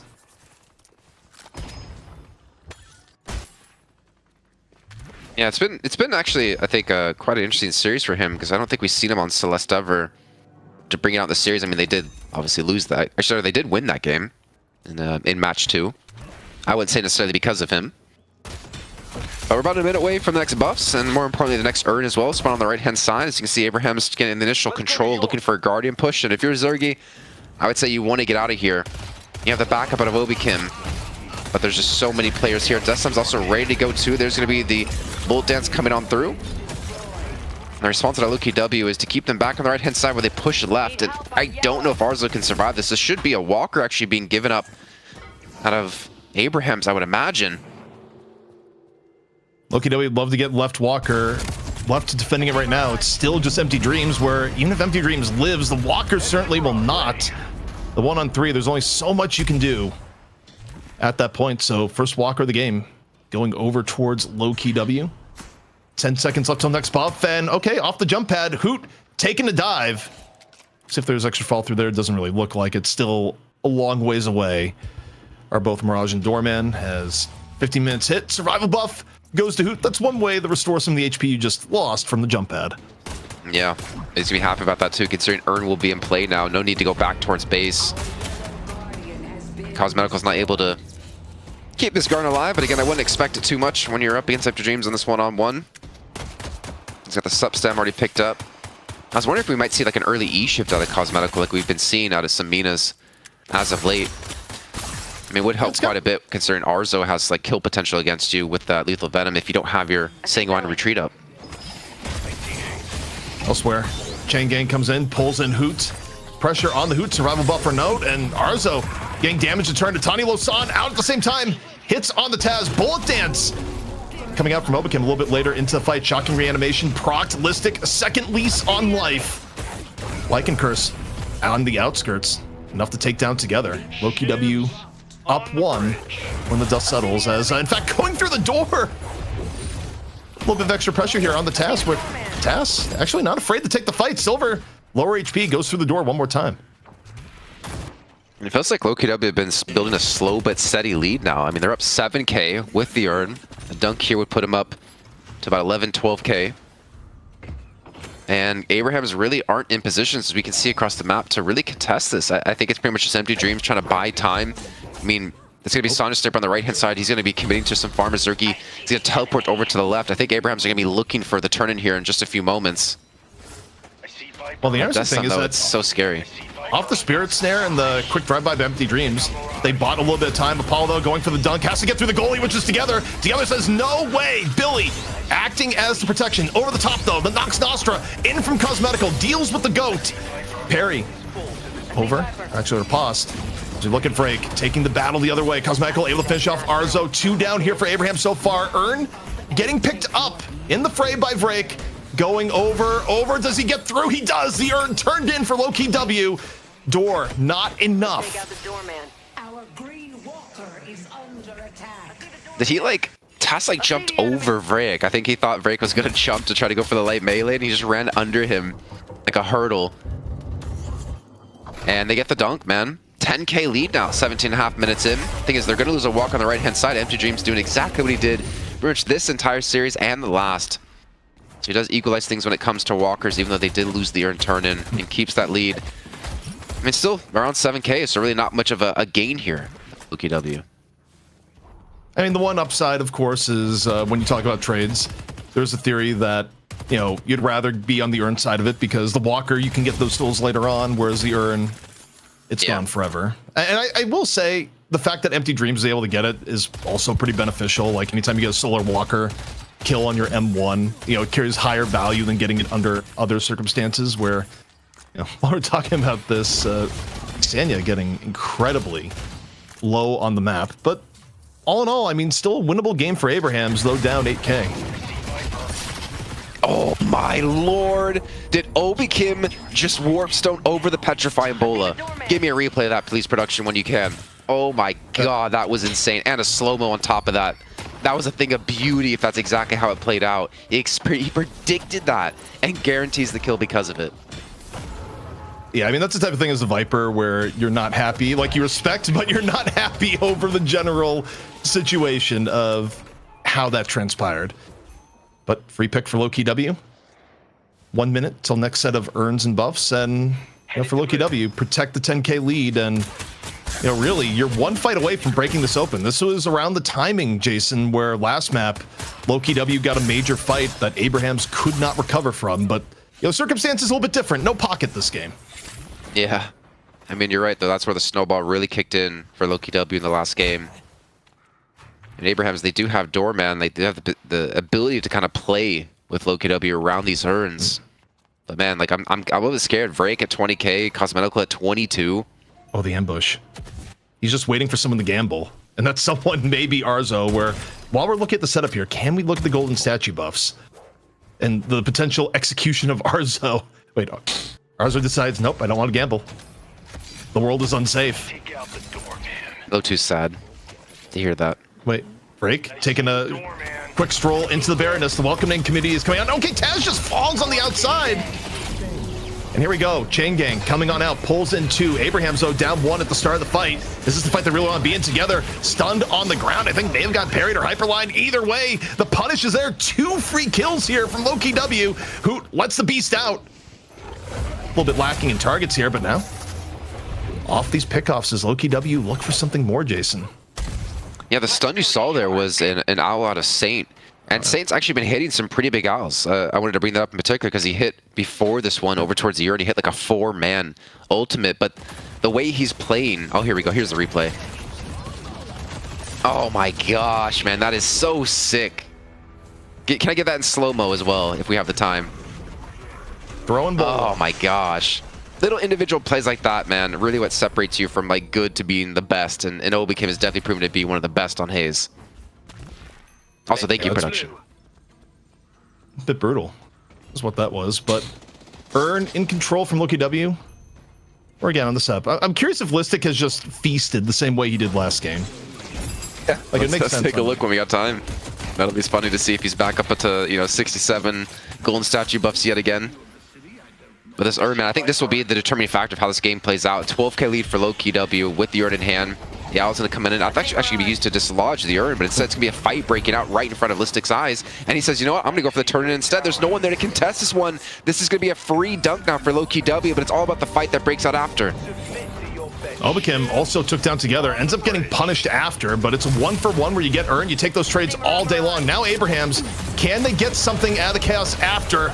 It's going the other way around. The Wolf comes out, Empty Dreams goes down. Silver gets a free express paid trip into the Baroness, but this is an escape. Well, say escape Baroness, but still a little bit of pressure on the back. Saint ends up falling. Zergi into the fight. 3 down for Abrahams here so far as Lowkey W. They just likely need to get out of here, Jason. I think that, yeah, they might need a run. I mean, they still have a 20k lead right now. Maybe they can chase this if they're feeling greedy and they feel like they can close it on out. I mean, mid-boss, I wouldn't want to necessarily see it, especially with the respawns coming back up here. And I think Lowkey W being the driver's seat with 20k lead, you got to play this one safe, considering you could close this out and get a 3-win streak here in the night shift. I see the doorman. But man, yeah, like some of the split decision making of Listic just be like, okay, you guys got the fight. I'm just going to dunk this because there's no one there to stop me. It's really cool to see. And here we go. The golden statue buffs, 44 for Listic, 34 for Hoot, and 31 for Cosmetical. I mean, Abrahams are struggling, and look at Saint in particular, not to call him out, but like the style he's playing with great talent isn't just the same we would see if Cosmetical was on it. They're not playing him to be a playmaker. He's more supporting with these stuns and spirit snares, and you're seeing it reflected like across the board here, like some of the lowest economy, lowest golden statue buffs. Also, can we get a look at the stacks? I feel like the Owl has not been stacked this game at all. I mean, it maybe one here or there, but if we could look at Saint, look at after. You got Nox Nostra coming down from Cosmetical. Taz immediately taking shelter inside the building, and yeah. Not ideal. Somewhere out there, Vegas is screaming about the importance. Bullet Dance, though, in from Obicam. The target, though, doesn't seem to be on point. Instead, just executed by Sanya. And that is a clean pickoff here for Abrahams while mid-boss is still available. Jason, I think if you're Abrahams, you have to try and turn this into mid while you have the chance. I mean, you don't really have a bad comp for it either. Doorman and Viper. The potential for mid-boss control with those two heroes is crazy, but it looks like they're a bit hesitant. The Bredas Hotel has been welcoming Hoot here by Tass. The follow-up I mean, Sonya, he needs to make a relatively big play here, but the Death Slam coming through into the shocking reanimation as well. This is a wombo combo in itself. Realistic gets the kill into Empty Dreams. The Tylo Sana onto 2 on top as Together falls. Finally, they get 1 kill back, but it's still going to cost them 3 in total, and Lowkey W winning fight after fight. Hoot right now, maybe dug a little bit too deep in on the chase down, is kind of getting danced away. The bird hits towards the end, and you got Arzo laying in the damage on the Viper. Wolf form is gone, and so is Hoot perhaps in just a moment. 50 HP, the Bola, not enough. Abraham's able to pick up some of the scraps after the wombo combo. Obakim, another try at the bullet dance is, wait, Saint alive, but not for much longer. Obakim able to chase it down elsewhere. You got to look at mid-boss, Lowkey W. They bring it on down. There's no petrifying ball to contest. All you got is nothing but Door, man. Tass, do you have anything left in the tank? No, I don't even think Door was off cooldown. Lowkey W pick up all 3, but I want to get the replay there where you talk about combos like, hey, Listic, go die. I'll death slam them onto your corpse for the shocking reanimation. Yeah, I don't think I want to say we've never seen that in Night Shift history, actually. I don't think we've ever had that kind of circumstance kick off. Until now. Victor also like has not been played until like the last little bit, so you know that would also be part of it. Also, shocking. That's why I was quite confident saying it, you know. It used to have a way lower radius, but okay. Chase down for Sanya on the Obakim. Got a bunch of knives in there. The tick down is real, but realistically, Sanya's getting hit from other angles. Doesn't have the HP that actually go in the full chase down. Empty Dreams got control of the urn, but it is not free at all. The pressure in from all sides. Gonna have to Dust Devil for a little bit more space. Abraham's coalescing here on the right. They're on the pop, shocking reanimation. And was again turning into a very skirmishy fight. Thing is, they have 3 rejuves charges left to go. They have Cosmetical joining in, and they do manage, I think more importantly, to steal away the urn. You saw Abraham's try to take it and get it across the map as quick as they possibly could, considering it's on their side of the map. But Lowkey W, they are just trying to put a stranglehold on Abraham's and any economy, any income they could possibly get. And now maybe a catch on to Empty Dreams, so the ground strike not going to quite connect. The Empty Dreams is running out of HP, and the Dust Devil isn't going to be enough to survive. And maybe they can be turned on top of this too. Now Lowkey W are on a war path here, ZP. And for Abrahams, I think they've been right to try and go for scrappier fights, get a pick-off opportunity if they can, but, you know, unfortunately, they're still in the world where Lowkey W has 3 rejuvenators. They're likely to be able to get the dunk here without much in the way of contest, and, you know, it's going to get worse before it gets better for Abrahams as far as the overall soul count, but Chain Gang comes out with 2 into the Bola. Oh, right top Zergy, a statue midair, lands a big old ground strike though near the urn turn in. Urn still being contested. Bullet dance here from Obakim, looking to pick off any stragglers. The straggler is Sanya. 2 rejuves though are given in the process, so I mean if you're gonna give up the urn anyways, getting 2 rejuves isn't the worst outcome here, Jason. Yeah, it's not the worst, but I think it's definitely not the best outcome, obviously. I mean, they still get the turn-in and the 2 kills on top of this for Lowkey W. They still have Rayek and Cosmetical on a tear, 32 and 30k across these 2. As we're going back into the ground, the Death Slam, shocking reanimation, man. This was dirty. Like, 3 players directly stunned, and they're just not moving. You just see they're there for, they're down and out forever. It's looking like the Ronda Rousey fight. Yeah, that was brutal. And again, not a combo we've seen often because Victor is required to be played, and you know, shocking reanimation didn't used to have that level of radius. So I guess even at its old radius, that combo still would have panned out. Think about it. But either way, Jason, this lead has ballooned to 40,000. Abrahams, after looking so good in the Challenger match and map 1 of the series, now has to console themselves with the fact that this one may not be going their way, despite the good effort at the start of the day. Well, for them, I mean, they still have the Night Shift open later on in this month.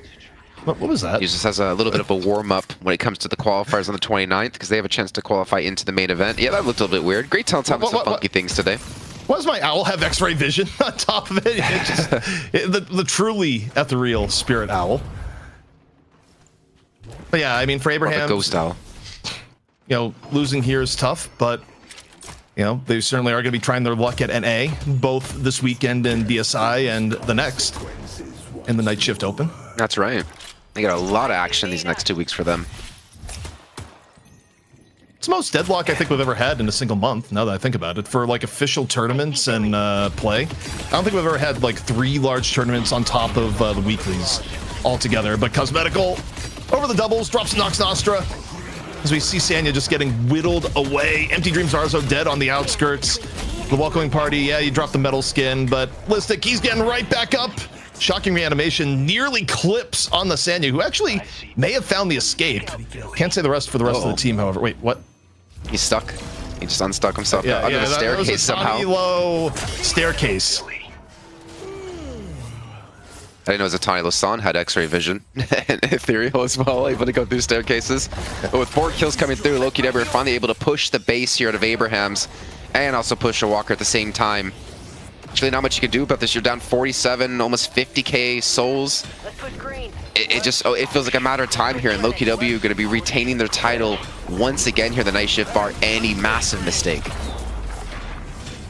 They made it work, and you know, in this game again, for Abraham's, I think things got a bit away from them. I would argue that I don't know if Saint was really the most comfortable on the GT. Like, if I think about how this went down for Abraham's, I definitely, that's the thing that doesn't pass the eye test quite as much to me, is that I don't think they had the best GT utilization.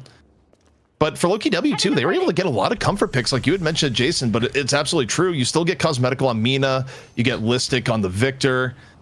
I mean, Zergy Lash, you know, he's been grinding the Lash, it worked out.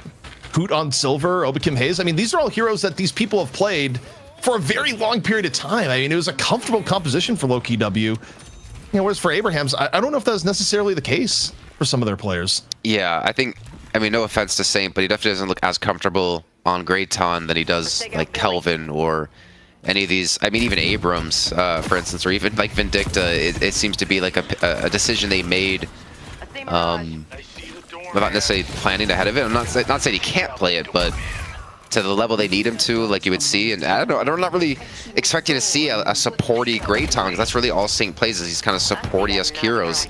But Grayton, you feel like you can't really play him that way, especially if you can't get these stacks online. And well, Lowkey W able to chase down. Well, Abraham's trying to go for the chase down. Son is able to get the 1 kill on Obakim around the corner, but a kill won't be enough to get you back in the game.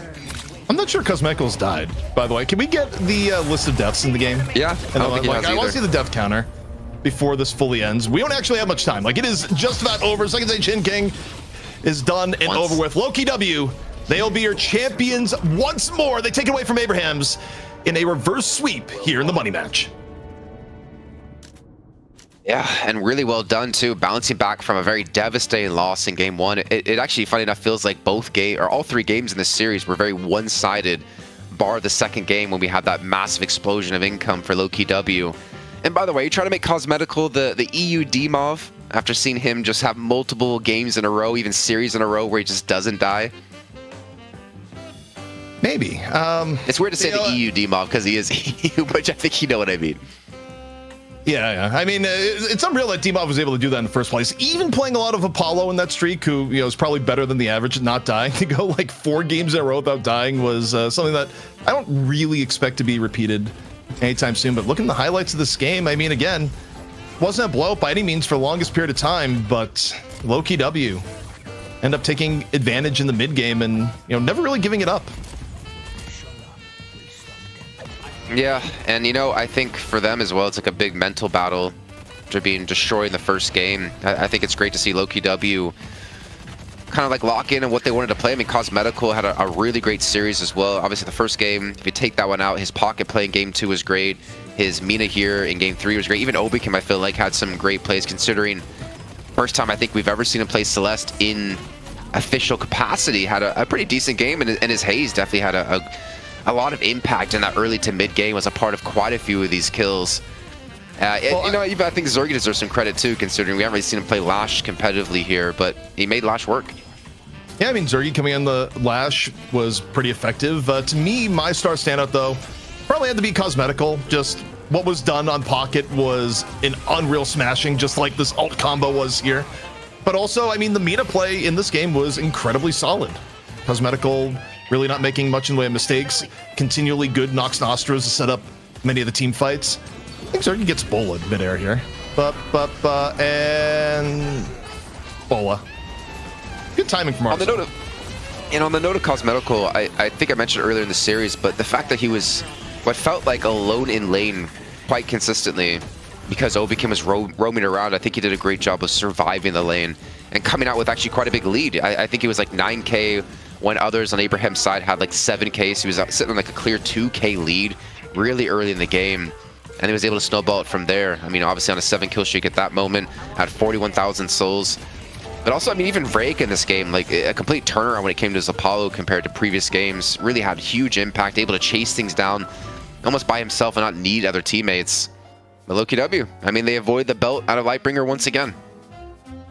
Well, no, they didn't avoid it after map 1. Like, the super belt came out, per what Chad was saying. But, after map 1, the belt got put away. But also, taking a look at the post-match statistics here, I mean, Cosmetical and Break having very good games. Listic, again, doing what needs to be done here on Victor, where, a lot of the shocking reanimations, there's something to be said for dying in the right place at the right time, especially when you got Zergy on Lash backing you up. Looking meanwhile at Abrahams, it's kind of interesting where, we were kind of criticizing Saint, and it wasn't the highest impact GT game. Certainly when you look at the stacks, Saint was still pumping damage despite not having the owl stacks go his way. It makes you wonder, if part of the early game had been a little bit different, if Saint was able to get 2-3 stacks online early. Is it different for Abrahams? I think the reason I was being a bit critical of him wasn't necessarily something that was his fault either. It was mostly just in this comp, in this team, in this lineup, is he ever going to be fed souls like Cosmetical would be if he was on Greytown? And I think that's kind of the problem, is that you're competing against Empty Dreams, Arzo, and Sonya all at the same time. I will say something that's an aberration, though. And I mean, there are some reasons I've been 0 objective damage. Can we get the blinking production thing? Like, no, like that probably should happen. Like, Saint was not able to hit a tower once this entire game, Jason. Oh, poor guy. Look at all those zeros. Yeah, there you go, right there. Oh my gosh, production was way too happy about doing that. Yeah, 0 objective damage. You don't really see that often. To be fair, Saint at 116, like, what you get from this is that Abrahams was pushed back in lane the majority of this game. Even when it was back and forth, like, the fact that you got 0 out of Saint, very little out of Arzo and Sanya. I mean, to see a Viper with 422 objective damage, that is a little unreal. Like, usually Viper is able to get way more damage on tower than that. Yeah, I mean, it was a really rough game. They were down 10K, I think it was around 17 minutes, and there was really no coming back from it. As you see eventually that steepness, well, I don't know if it's called steepness when it's in this direction, of that soul graph at the bottom just ran away from them. But I mean, ZP, as the series has finished off, it means we need to crown an MVP in this one, and I got to throw it over to you. Who did you choose, or who did we choose to be the MVP? It's Cosmetical. It's got to be Cosmetical. I mean, not only a great game on Mina at the end of the day, but the pocket game was fierce in a draft that honestly I think was weaker. The one thing that was the overall difference maker was Cosmetical landing multiple 3-man afflictions, multiple fights in a row, the biggest impact player you could ever ask for on pocket in game 2. And, you had a little bit of reality warping on the GT. Game 1, we don't really have much for Cosmetical other than that, but games 2 and 3, Cosmetical certainly put in some work. Yeah, and there was one big frozen shelter that Saint threw out to stop the Listic chain gang, and it was great. It actually had like 4 people out of Abraham's locked inside of it, but right here, he waits for it to finish off, drops down, hits 4 players with Affliction, I believe that was, and just decimated them. No chance for Abrahams to survive that fight, and yeah, I mean, his pocket play is amazing, and I can see why he plays for the team, and it makes me wonder, why don't they try to secure it for him more often with how good he is at pocket? It's like having Michaelis in the team and not playing Paradox, Yeah, I mean, I do think there's still a world where you can hit Cosmetical's hero pool a little bit if you don't let Cosmetical get pocket Mina. Not that Cosmetical is bad other heroes, but it's more so a praise of Cosmetical's pocket and Mina are both truly top tier and generally impressed when he's able to get on either of the 2 heroes. And the draft worked out here that Lowkey W was able to say, hey, Cosmetical, play what you play best and take over the game. And it happened to bring Lowkey W back in maps 2 and 3. Would you say his Shiv is also just as good comparatively to those 2 heroes, or would you put it like down a little bit, maybe like a step? I think down a little. I think, just looking at Cosmetical's overall performance is that the Pocket and Mina are above basically everything else. It's not saying the other heroes are bad. It's just the Pocket and Mina for Cosmetical are simply that good. I want to see him and Fremont go head-to-head with Shiv, because you keep saying, you know, Fremont, the best Shiv in EU. I want to say Cosmetical's the best Shiv in EU. But you know what? Maybe we'll have that one day at the first Deadlock LAN, doing a show match, $100,000 on the line in a 1v1 Shiv off. Probably not that much money. Hopefully not that much money, man. Unless the prize pool of the event's like 1 million. But ZP, some great games, man. We went the full distance. We kind of made up for last week only having one best of 3 that finished off 2-0. But I mean, still have to say this: like, Abraham showed some great things against Leviathan. They showed some great things in the match they won against Lowkey W. I think we've seen some growth in the team, and they've definitely looked better this week than they have the past few weeks. Yeah, and I mean, look, it's always fun to see series go to 3. Things are still very competitive in EU and likely be even more competitive in North America. Of course, all that is coming at you right after this. It's going to be Melee Creeps taking on FPS Lounge. Can FPS Lounge avenge themselves from last week? And can either of the two teams take down the Floormen? All the action heading at you right after this.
Let's take out Billy.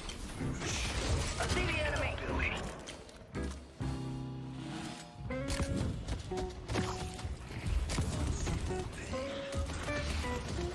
I see Mirage. I see the doorman. Take out the doorman. Take out Son of a Viper. bitch. I want Shiv dead. I see the enemy. I see the enemy. The spirit urge waiting to be played. I see the enemy.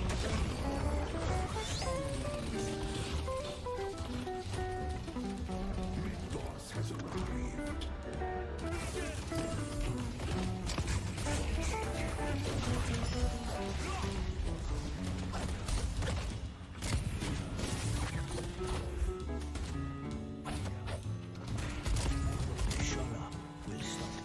I see hate. Skills are well. I see the doorman.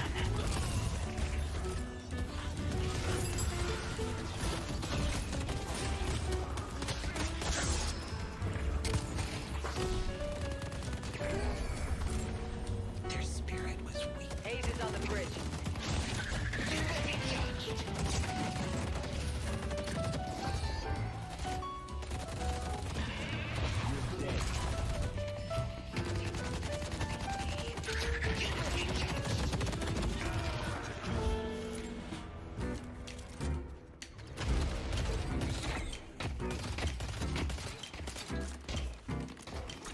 Let's take out Great Talon.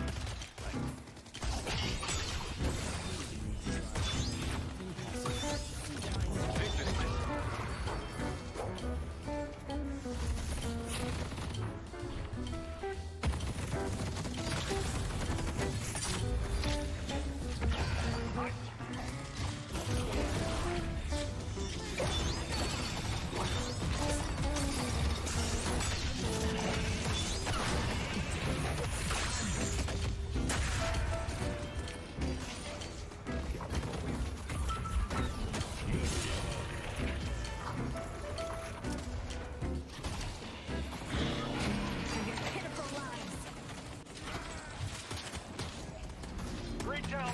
I see the door. Great Talon. Take out the doorman. Folks, it is time for North America here in Deadlock Night Shift number 39. I have been unfrozen. I've been pedaled out of the cryogenic chamber just like Austin Powers and wondering what the hell happened to the 60s I think it was.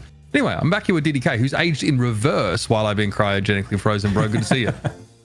Yeah, it's good to see you too. How long has it actually been since your previous show? You know how it is, man. I come in like once a month, once every 6 weeks, and just like cram my little buttocks off to try and catch up with everything that's going on. But that's why I've got you here, Dan, as well. Obviously, we are already in shift number 39. So we've had some pretty insane stuff, of course, go down. And obviously the game's in a pretty cool place. And as Jason and sort of ZP were mentioning, we've got a ton of Deadlock this month, which I want to talk about a little bit later on. But let's explain to people how Night Shift works for those very few, the small percentage, Dan, that does not know. Yes. Essentially, it's King of the Hill. We get the best teams from both regions, and if you win a given week, you get to stay on as the champions, and you get that berth straight into the money match, where you get to play for all of the dollars. And the challenger match is sadly a best of one, but that's kind of just how we roll with this format here, Mitch. But we've been producing, I think, very exciting games nonetheless. Yeah, so basically, if Ido decides to turn up and absolutely poo on you, then unfortunately you're out of Night Shift. But that is the way it goes. Last week, of course, it was Floormen who managed to make it all the way through. So they will be awaiting Melee Creeps and FPS Lounge, who will once again be throwing down. FPS Lounge, obviously in our off-stream qualifier match, were really pushed to the limit. They actually had to reverse sweep in that best of 3 series against Chubby Bunny. So it's nice to see that there are, some decent substrata of competition. But that has gotten them into this rematch against Melee Creeps. Now, FPS Lounge did lose out against Melee Creeps last week. So they'll get another bite at the apple, Dan, another chance to take them on. Yeah, it's going to be really cool to see. Obviously, for those of you that saw last week's show as well, we had Ido who kind of like timed out in the finals. So, never something that you want to see happen, but hey, produce some fun memes, so that's all good. But with that said, I'm really looking forward to this first matchup, Mitch, because FPS Lounge, they were sort of on top of the world. They found their form, but then they decided to, for the health of their team in the long term, they decided to remove Erebus, and now we've got Poppers in the mix instead. And Erebus wasn't versatile enough of a player, and they recognized that, hey, this guy plays Bebop super well, Bebop's strong in the current meta, but it's easy to ban it out. So we got to kind of work on this. And so they've had some time with Poppers now. So I would expect to see FPS Lounge being a lot more threatening going into this first matchup. And obviously last week we saw Poppers mostly on the Apollo, right? So, you know, much of the discussion that there's like a deep sort of roster there for Poppers, I'm looking forward to seeing it. But much like last week, Apollo still expecting to be pretty hotly contested. Obviously has that pretty insane early game pressure. And, you know, the anti-heal, of course, on Otani Losan is a pretty big deal. So I want to see what they're looking to try and get out of Poppers. But in general, this team is still just as terrifying as they kind of always have been. And on the grapevine, right, the Scrimbucks are indicating that FPS Lounge are actually looking pretty good and definitely a team to be feared, that Poppers is definitely starting to get acclimated into this roster a little bit more. So that, for me, something well worth looking forward to. But their opponents, Dan, no slouches. We are talking about the Melee Creeps. Yeah, and it's a team that needs no introduction at this point, has deep lore, not just in the night shift tournaments, but also just in the community in general. I mean, who hasn't heard of John and Saya, the deadly duo? Ido, of course, has been absolutely epic as a player. You know, he has such a huge fan following, one of the biggest streamers in the business as well in the North American Deadlock scene. So there's a lot of star power on this team and name recognition. And I think, you know, they've definitely been finding, you know, their strength as well, because they're used to being on top here, Mitch. In fact, obviously, you know, you've been not dropping in quite as regularly as you were maybe like 6 months ago. Would like to. And back then, you probably would have just, you know, been in this world of the Melee Creeps era, which is not the era that we've been in, but it's an era that they're trying to reclaim. I kind of like these changes. Obviously, you know, Ranger sort of was ringing for Saya last week, right? He couldn't sort of straight away play off the bat. I think it was an issue with work. Ranger actually brought into the roster properly. Saya's moving back to playing these pick roles, right? Especially when I was more involved in getting to, you know, catch night shift more frequently. That's something I really loved about this Melee Creeps team. For me, it was John on an M1 carry and Saya playing some kind of pick. Quite often it was like, you know, like Holiday or Paradox back then. So cool to see him move back in that direction with Ranger coming into this team to play more of that support role. I feel like Saya is probably going to be enabled here to use more of that sort of game sense to actually create opportunities as opposed to be facilitating. Obviously, Do was an incredible pickup for this team when they sort of scouted him from high rank. And, you know, there's a lot to be excited about with this Melee Creeps team. Obviously, Floormen had their measure pretty heavily. But like we mentioned, there was some mitigating factors, I think, around their struggles in that final, which hopefully won't be present today, Dan. So I have every reason to expect that all three of our teams, honestly, can give us a show when we get to the money match. Yeah, I'm looking forward to it. I think we're going to get, obviously, a very interesting draft. We're in a meta, I think, which is really nice to see a lot of pocket play. And I think whenever there's an Ido on a server, and a Do as well, you know, but I mean, I feel like he's the OG pocket player. If there's a chance to see it, it's going to be something that is going to be really entertaining. And we saw it last week, and it absolutely slapped. So looking forward to maybe getting that again this week. It was touched on, but Affliction denying all healing at max rank is extremely powerful. And often when it's combined with these like pulling together effects, like, you know, Billy's chain gang or something to really guarantee extra coverage, it's devastatingly effective. Before, though, we jump into the nuts and bolts here of our challenger game, I want to let you guys know that the Night Shift Open is coming. This is extremely exciting. Obviously represents a partnership between Night Shift and Intel and Walmart. May 30 through 31st is the main event. We've got our open qualifiers on May 29th, a $12,000 prize pool. Now, this is a North American event, which means that NA teams are going to have server priority, but if you're from EU, you certainly can pull a DMOV and compete. That would be totally fine. dlns.gg/sign up. And of course, it's going to be broadcast live on this channel. Dan, this is kind of sick. Sign-ups are open Friday at noon Eastern Standard Time, so keep your eyes on that sign-up link. Yeah, you know, you love to see the open qualifiers too. I think in Deadlock, you know, one of the reasons why we created the format that we did, I think ZP gets the credit for, you know, putting the format together. You know, it's very difficult in Deadlock. The game is like, you know, closed alpha essentially. So having, you know, stable teams, you know, into events, it's very difficult. Qualifiers and so on, like, you know, many teams playing. You're going to get all kinds of different quality of Deadlock, but we're kind of getting into the stage now where things are ramping up more and more. And if we actually, you know, have these open qualifiers, I feel like we're in a much more legit moment in the game to see some, new names, like new talent and new teams that could potentially challenge some of the, the teams that we have grown to know and love, the mainstays in the scene. But I'm sure that there are some hidden gems out there, and whether it be in Europe or North America, they're going to have an opportunity through the open qualifiers to get their way into this prize pool. Now, apparently we have a Moncrew 1 versus 1 between two little-known players known as Lord NM and Sire. So that's going to be queued up for you in just a moment here. We're jumping into the action. Obviously, melee creeps are represented by Sire here, and Lord NM is getting his... He's getting absolutely rolled. Holy balls. What is this? Is he even trying, Mitch, at this point? I mean, what do you do at this stage? You got to jump off the top rope? No, nothing doing, I suppose. Should have worked on his grappling a little bit more. Okay, well, that one is pretty cut and dry. I think Lord and M got absolutely stuffed in that one. We're going to head straight into the draft, folks. Waste absolutely no time. Now, we talked about what is being prioritized pretty heavily right now. We know Pocket in EU is starting to attract some bans here, but obviously there are some dangers, with sort of changing up your strategy in terms of these first bans, especially if you're not first pick.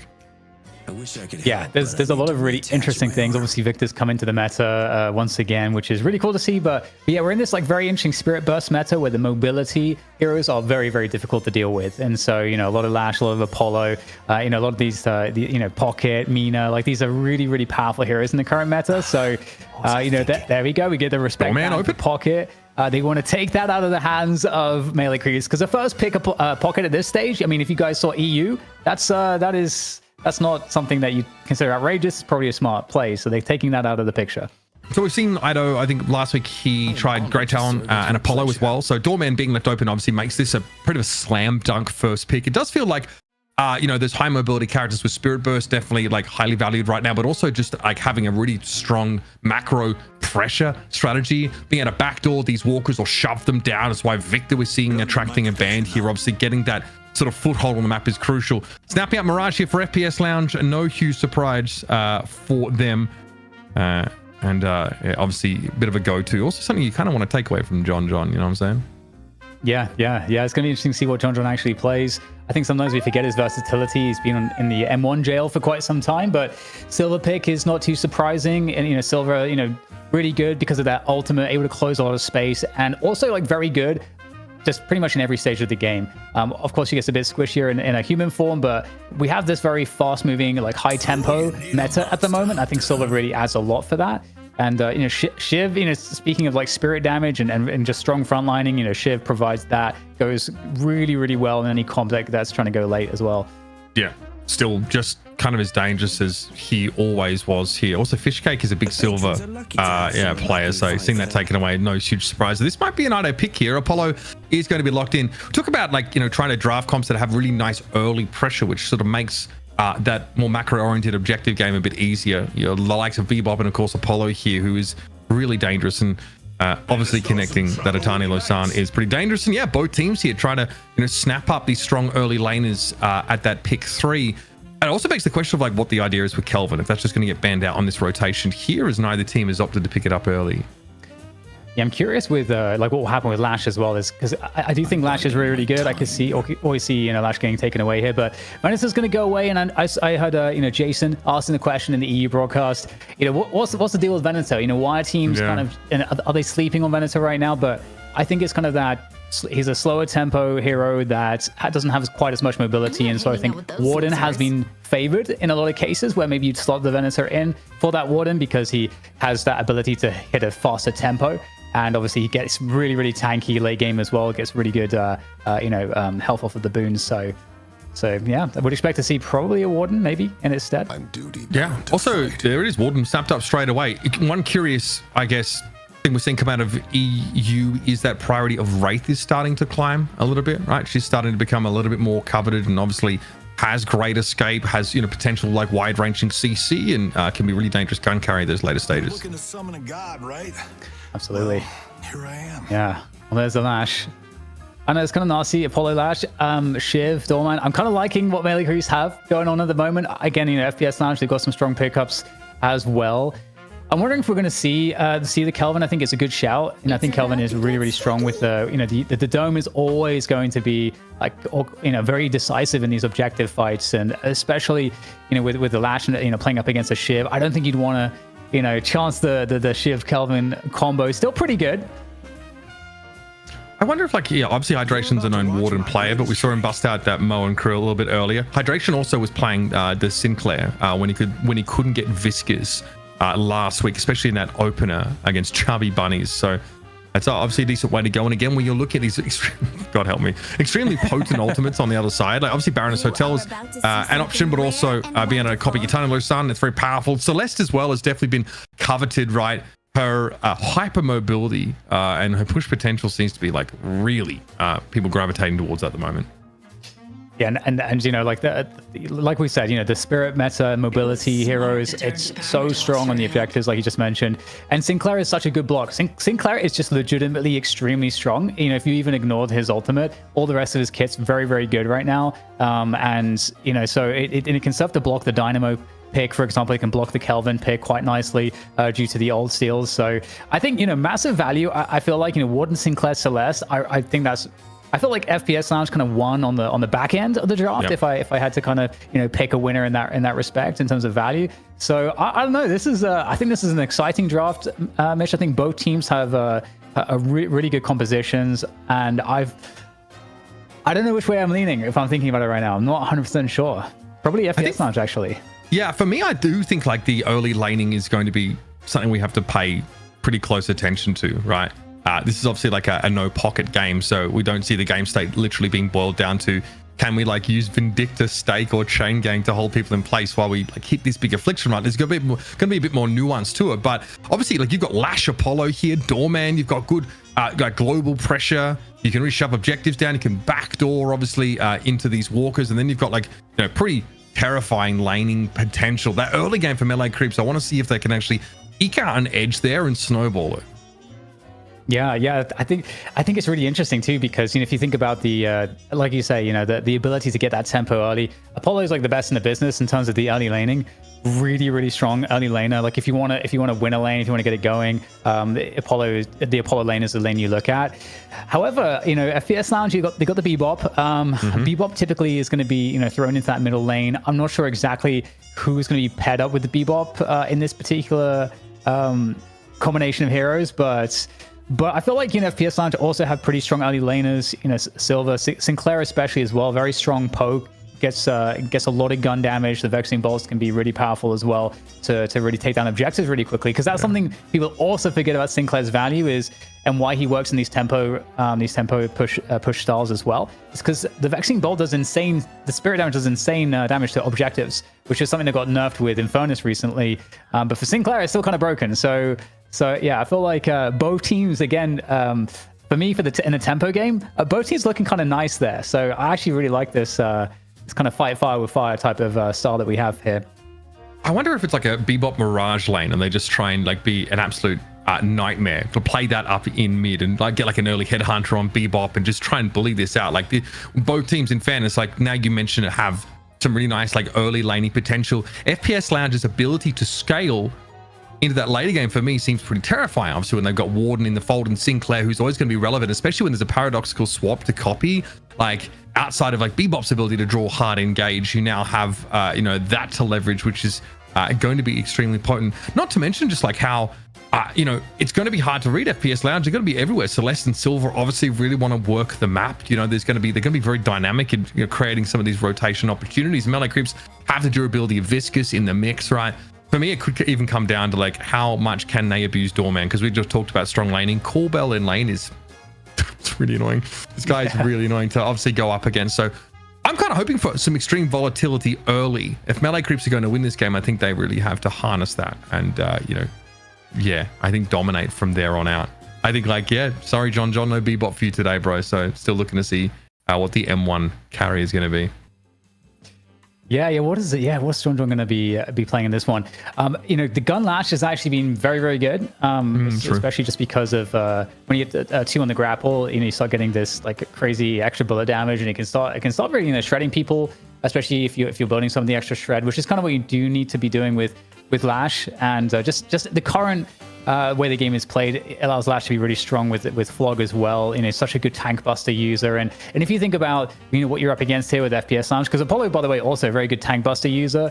Yeah. You know, Bebop, Ward, and Silver are going to all have like pretty high health pools. And, you know, in terms of that front line, I think going to be a bit more chunky than the front line for melee creeps. So you know, definitely some good answers to, I think, what is, you know, if you look at the balance of frontline, I think you definitely give that battle or have that battle won by FPS Lounge. But again, the answers are there for melee creeps. So super exciting game, to be honest, Mitch. You know, oftentimes a lot of this stuff kind of is decided by the objective fighting and the decisions made around those objective fights. And again, like, I think, you know, both teams have good options, but I don't know. This feels pretty close. I just can't wait to see this play out. I really like. I want the game to start already because I have all these questions. We got one player who is probably pissing. If I'm honest with you. And look, I think like there's definitely merit in getting this out of the way now, as opposed to later on. You know, I fully respect that. Also, like, while I'm at it, obviously I've been off in Europe, but you know, you guys got out to Atlanta. I did get to see some of the action on socials, bro. How was that trip for you guys? Good to see all the boys in one place. Yeah, it was fun. You know, for me, I got to meet Jake for the first time. With Jason, I am certain I have met Jason before, but he's like, "No, we haven't met." I'm like, I'm sure that we've met at some like CS event or something, or like a Quake event, something over the last 10 years. Come on. You would know, because the first time I met Jason, I wanted to beat the piss out of him. Like, I'll never forget it. Genuinely, like, we became actually quite good friends, you know, over the years. But like, we shared an office together. I'm trying to think back. Like, there's no way, dude. There's no way that you and like James didn't end up like at the same event as us, like an IEM or something like that. Do you know what I mean? I feel like it was the Cologne Major. Oh, look yeah. Look at that. In the flesh. Honestly, can I just say, for a bunch of like near or, you know, 30 somethings, hairlines are doing pretty well. At least for you two lads in the middle. You know, obviously Jason, well, you know, hey, listen, can't have everything. Can't have dashing good looks and an amazing hairline. But this was great. Obviously, big shout out to Intel, obviously, and Walmart. Really cool to see the guys out in Atlanta. Sorry, I had to miss that one. Hopefully you guys in the chat also got to, I mean, yeah, I mean, we don't have to point it out, I guess, but listen, I get it. I get it, but it's a work in progress. The sooner you start on the sort of the treatments, the better it's going to be. I don't even know what I look like. Something about Mary today. I don't even know what my hairline was trying to do. So you know, again, it takes one to know one when it comes to balding folks. So we are still waiting on Kha'Zix. He was it Poppers. They've been using like League of Legends nicknames in their lobbies. So yeah, well, we're still waiting on that a little bit. So we're gonna tread water for a little bit, guys, and wait for this game to get started. This, of course, is our challenger game. If you're just joining in, this is probably like a little later than we're getting started over at NA, because we had obviously a pretty banger, you know, best of 3 money match over in EU. Lowkey W obviously taking the win there in the end. And of course, as always, I want to thank you guys for your donations and subs. It helps us keep the lights on as well. I don't have it on this asset. We don't have a current prize pool counter, but we're doing very, very well in that regard. So thank you. Your support is noted and very much appreciated. Also, yeah, you know, like I think that, you know, it's kind of interesting. We've done away with our like it was like a bounty, that extra incentive for like teams to sort of string the wins together. But it's just it wouldn't have mattered anyway, because frankly, we're seeing so much of this volatility out of this region. And even this week, FPS Lounge being rumored to you know, have performed pretty well in scrims. We might see another changing of the guard here at the top in NA. It's so hilarious when you think about it, because yeah, we put this bounty system in for these teams that would win week in, week out, because we had like melee creeps on there like 13 win streak or something, like a few months, and like also like Abraham's or whatever in EU winning for like 2-3 months. And then the very first day we've instituted the bounty system, so that teams get kind of rewarded for maybe like taking them down with like an exciting storyline. Both of them lose in the same week, lose their streaks. Unreal. That's by design, bro. Let's be real. All to plan. All right, looks like we're moments away from getting this one started. It is your night shift number 39 for NA, presented of course by our friends over at Intel. And Melee Creeps and FPS Lounge are about to throw down in yet another challenger game. Last week, of course, in shift number 38, it was Melee Creeps who took the win in a 38-minute game. So, pretty tight one, but again, you've got to respect what the pocket can do, and that's why it's been banned out in this game. On the other side, it's going to be FPS Lounge. Sapphire will be the Melee Creeps. All right, so let's check out some of these lanes then. So we got the Bebop Warden in mid. So we're kind of speculating who it gets paired with. I think Warden makes a lot of sense, especially if you're roaming with the Bebop afterwards. That's because Warden can, can just focus on farming up the camps close to mid. There's lots of like boxes accessible, so it's kind of efficient. So we'll kind of see if that is the case, if it is the Bebop roam. But other than that, we've got Mirage, Sinclair on the right side for FPS Lounge. Hydration on that Mirage. Definitely nice poke, and again, that's up against the Doorman Apollo lane. You already mentioned just how ridiculous the bells are, and obviously Apollo already has with the sigil and the lunges just a ridiculous burst spirit damage as well. So that is the lane that I would expect. You'd expect the melee creeps to go the best, the quickest.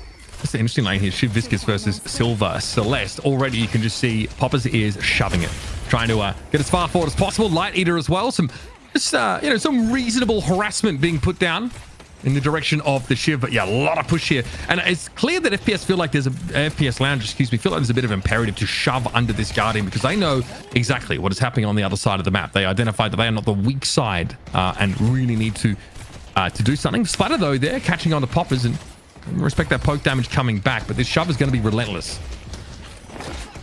Yeah, definitely, and it's cool to see Snakes on the Silver. Snakes is a player that I just associate only with Billy pretty much, because he's such a phenomenal Billy player. But I think FPS Lounge, they've been doing a lot of forward thinking, making sure that the roster has a lot of ability to really survive in these metas and kind of work with the new roster picks. Obviously, getting Poppers in there as well. So having to solve a lot of these hero pool issues. So we'll see how Snakes does on the Silver in this game. Obviously, critical role. It's getting some early damage and poke in here. And they've, as you were mentioning, they've got some good wave priority early on. Yeah, I guess the way that these lanes look symmetrical in that regard, obviously with a big shove happening on that right side of the map. Mid becomes a bit more interesting, right? We actually have the Lash, John just sort of returning towards mid. Curious to see how his M1 build ends up looking. Actually, already some damage down on melee creeps mid Guardian up against this Warden and Bebop lane. Obviously, Alk Flask plus the risk of being pulled in is a problem. I might even start to see a drift here from Poppers out towards that neutral side a little bit more, as there's some pressure being let up on this left side. Yeah, and it's going to be interesting to see exactly how the macro goes in this game. That's always obviously one of the many storylines that we will be looking at. Which team is going to be doing it better? Both of these teams have great coaching and really focus on this. Melee creeps, I feel like, are one of the best teams in the business in terms of getting the first bridge buffs. And the way that starts is getting that lane priority around the 430 mark to ensure that you can kind of win positionally and get there first onto those bridge buff points of the map. So see how that goes here. Some more harass, more poke. And again, we talked about this earlier. We're seeing a lot of really good shove from FPS Lounge on the left side of the map. Yeah, you see Popper's trading really well. That exchange does not favor Ranger whatsoever. And even Fishcake tried to intervene there, but in general, the Shiv is definitely feeling the pressure somewhat. Again, this kind of aggressive shove on the left side of the map might open up some opportunities later, but here it is. Carbine catches onto Lowkey in the middle of the map. This could be a little bit dicey for the Bebop now. Tries to put some distance in between, but I think this presence is going to be relentless, and Sire is going to be able to take that kill away. John obviously extends into taking a large amount of damage, and this should be traded out here, providing that the landing is stuck by Broken, and so it is. This now leaves a pretty low health Warden left to try and get away from this Sire pressure. Again, happy to see this man on a pick-oriented hero. Yeah, and I think that was really interesting, because if I'm not mistaken, I think the hook actually hit John, but I believe Lowkey died just before he was able to get pulled in by the hook, so kind of countered it, if I'm not mistaken. So that would have been a very different circumstance had he actually been able to pull him into the tower. But here we go. We've got the bridge buffs coming up right now on all sides of the map. We're looking for wave priority. And again, as I mentioned, melee creeps notoriously good at getting all the bridge buffs. Yeah, the drift came across basically instantly. I think it's assisted by the fact that Sire finds some degree of success out towards the middle part of the map and is able to head, towards the left. But looks like both of these bridge buffs, claimed. Either get the gun buff. That's going to make that Doorman Menace even worse in that middle lane. Sire is going to get himself that survival buff. All right, so a cube there to help out Fishcake a little bit. In terms of the trades here, the damage is just better from Snakes. on that Silver as well as Poppers on the Celeste. So, you know, they're just generally always push. But we do have a dive here, and the Tiny Sun coming on through to finish off Lefa. It's going to do its job. Yeah, the delay damage is going to guarantee the elimination. This is kind of what you expect from this lane. FPS Lounge can only do so much to keep them at bay. Hydration is making a quick retreat, trying to get on out, but there was no chance. Ido's going to be able to catch them out. That means some significant pressure on that Guardian. Is it a slam, though, as John turns right up to start this party. Backs away here, but you know that Rokane has definitely seen better days. Faring pretty poorly as melee creeps get active in 2 of the 3 lanes and find success there too. Yeah, Saya seems to be having a really nice start to the game. We do get, you know, the roam back into, well, not roam, but the return to the defense of that left side tower here for FPS Lounge. They've been doing so well on this lane. We'll see if they're able to, you know, force back melee creeps once again. And I'm curious to see what the build will look like for Ranger. We generally tend to see Viscous be quite splatter oriented in the current meta. It does a lot of damage, and you can kind of play quite well, you know, if you cube max off of that too as a support. We'll see Kinetic here alongside the opening rounds for Poppers as they were being shoved back a little bit there by Fishcake, but I think he was just trying to negotiate from a position of power. There's a Shining Wonder. That's troublesome for melee creeps indeed. Fishcake's going to be brought down. Pop's going to be credited with that elimination, and we are back to business here for FPS Lounge, finally in their strong lane. But is that really going to be enough? If you look across the map here, good damage on that mid Guardian of melee creeps, but it's the right side. It's obviously concerning for FPS Lounge, but again, if they can sort of keep things at status quo as they are, take 2 winning lanes over the one any day of the week. Yeah, and that looks like a catch here onto Ranger. Definitely not getting out of that one. So again, keeping this pressure up, really good stuff. And I mean, this Guardian is going to be taking some pretty significant damage at this point, diving in there with the Lycan Curse and looking to finish things off. Just don't care that shit's just standing there, like, you know, has to slide his way forwards, but still is going to be under a lot of pressure. But the Guardian's what they came for. Really drift across instantly. Ido is heading over towards mid. Looks like there might be a timing to take a fight as that first Guardian was taken down on the right side of the map. We're on board with Rokane, who's definitely aware, I think, that something might be afoot, but can he do anything about it? Rokane connects the call bell now, and it's getting ugly for him. Upstairs he goes. Sire able to chase him down. That is nice rotation here in from the doorman. Hyper Beam in play. Call bell simply thrown out, and we are going to be headed off to the Baroness Hotel. It's a connection there on the Bebop. Looking very, very good for melee creeps to continue to snowball this. You've got to respect, though, that Poppers is in the vicinity, though. It doesn't appear like they're looking to put too much more aggression down the Amber side. And we had some really good shove as well from Dew on that Apollo on the right side. So he's going to be eating up the opposing team's jungle. FPS Lounge will lose some money there. And in the meantime, once again, this battle in this left lane rages forwards, rages on. And Poppers is going to go down off the roam into mid. I like that sort of... Okay, so melee creeps actually just sort of calm things down. There's like a hotel stay that ends up getting used on the Bebop, and then they just like cancel on the aggression. They wait for John to come back off respawn. I think he maybe even zipline boosts in, and then they're able to take another fight as FPS Lounge is still kind of milling around. This Death Slam gets nothing, obviously, as Hydration tries to copy it. Now he's feeling a little exposed, I think, behind this Guardian. He's likely to be flattened there. Carbine strikes true, and that is the Sinclair out of the fight. This is ugly for FPS Lounge. I'm not going to mince words with you now. Melee Creep's able to pressure this down pretty effectively in time, as they've managed to get ahead in terms of the life of these Guardians, and all the while Dew is getting farmed. 8.8k souls just chilling that right hand side of the map, and now he may even look to rotate in. Yeah, and you got I don't know if you call it greedy necessarily, but or if it's just John and stuff. But as I say that, we'll get the pull there as the Guardian is taken down. At least some kills are traded off. FPS Lounge looking to try to get as much value back here as they possibly can. And Bridge bots are coming. Tiny Losan, it's not going to find a kill at least. Now, looks like some damage on Lowman off the back of that here, but yeah, this is unfortunate for Dew. Going to be dropped down. There's surely a bag to be spilt after that engagement. Look, it was a hook, I think, into the Rabbit Hex. So nice little combo there between Hydration and Lowman to secure that initial pick. And Dew comes in a little bit late, a little bit staggered out. So seeing a very high value Apollo, they're not being able to really do too much to turn the fight, but already buffs are coming up. Melee creeps, as always, are aware of it. And John's able to get a casting one at least. Yes, good work from FPS Lounge. They actually got position on the left side, on the Urn side here. They get that casting buff on the Bebop, and there's that Hyper Beam with that casting buff, so it's pretty painful. Hotel stay there, the door shenanigans continue onwards, but it is FPS Lounge looking really good. They pick up the Urn out of this fight as well. They are going to be able to steal that one away on the Celeste, and they've done a really, really good job here. Off the back of that initial mid-fight here, Mitch, they've positioned well, and they've won this fight, it seems.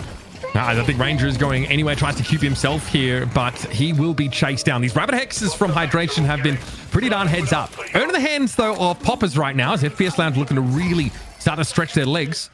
Technically, it's in Melee Creep's territory here.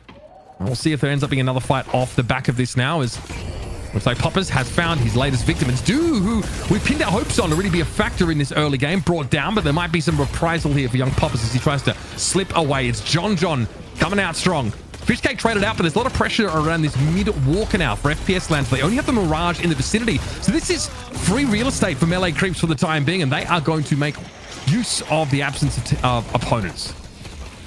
So this was a really interesting play because, you know, FPS Lounge are like, okay, you guys are going to go chase after the end. We're going to take this left side walker, but they haven't done too much damage to the left side walker. They've basically been traded for that damage in their own mid walker, and they've lost the urn. So it looked like such a smart macro play, like a min-max macro play, but it's backfired enormously as now Melee Creeps will turn in that stolen urn, and they've completely turned around the game.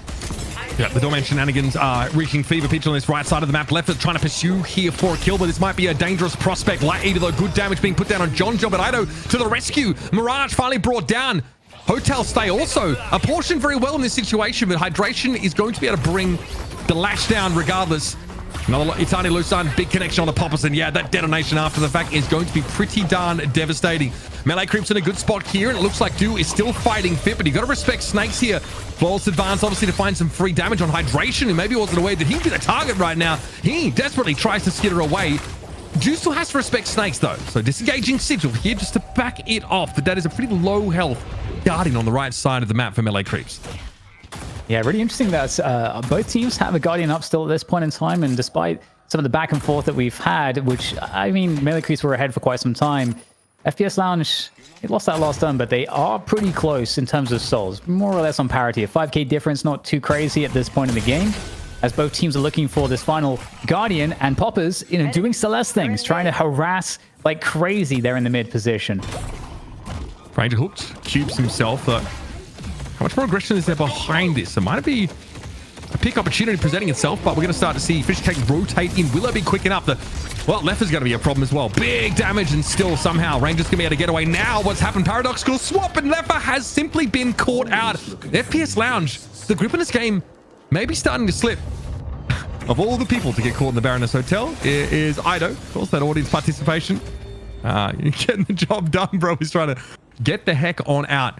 Let's turn around towards this left side Guardian, though. That's about to get pressured down. We're crossing over there now on board with Fishcake. Low as he is, we're going to rely on his teammate to get some more of that Guardian damage down. But there's a Traveler in here from Leffa. He wants to fight, always looking for an opportunity. Flowman able to bring that Shiv down, though. It looks like FPS Lounge have successfully defended off the back of this Mirage ult. I see Viscous. Yeah, I mean, they've actually kept that Guardian alive as well, you know, going to the 14th minute. We are starting to think about these bridge buffs in the next turn soon. But with that said, we've got the high ground positioning here for the harass from Melee Creeps. As you get to see John on this lash. And he's going to back away out of there as we get the pursuit here on this left lane. There's definitely some chase here. Ranger, once again, finding himself in a pretty compromising position. Once again, it's going to be Fishcake to the rescue. Same question, though. Is it going to be enough? No, Ranger will be brought down this time. Fishcake, though, fancies a bit of argy-bargy. It's a low health Silver. Binding Word actually going to be catching on to them, though. So nice job by Rokane, making a little bit half a lash to get to their intended target. And some jukes here from Snakes to stymie that attempt. Hydration, though, goes down elsewhere. That's a mid-walker that is being pressured. Both teams simultaneously going for walkers. Melee Creeps getting that one first, though. Huge damage on both sides. That's crazy. They're going to get both. Both sidewalkers here. This is insane. In fact, maybe we can see a save happen now as rushing across the zip is the defenders of Melee Creeps to try to at least trade these kills, because they lose both walkers. And also in the midst of all of this, Lone Main's, he's got a 7 kill streak on that Bebop as well, having a fantastic game so far.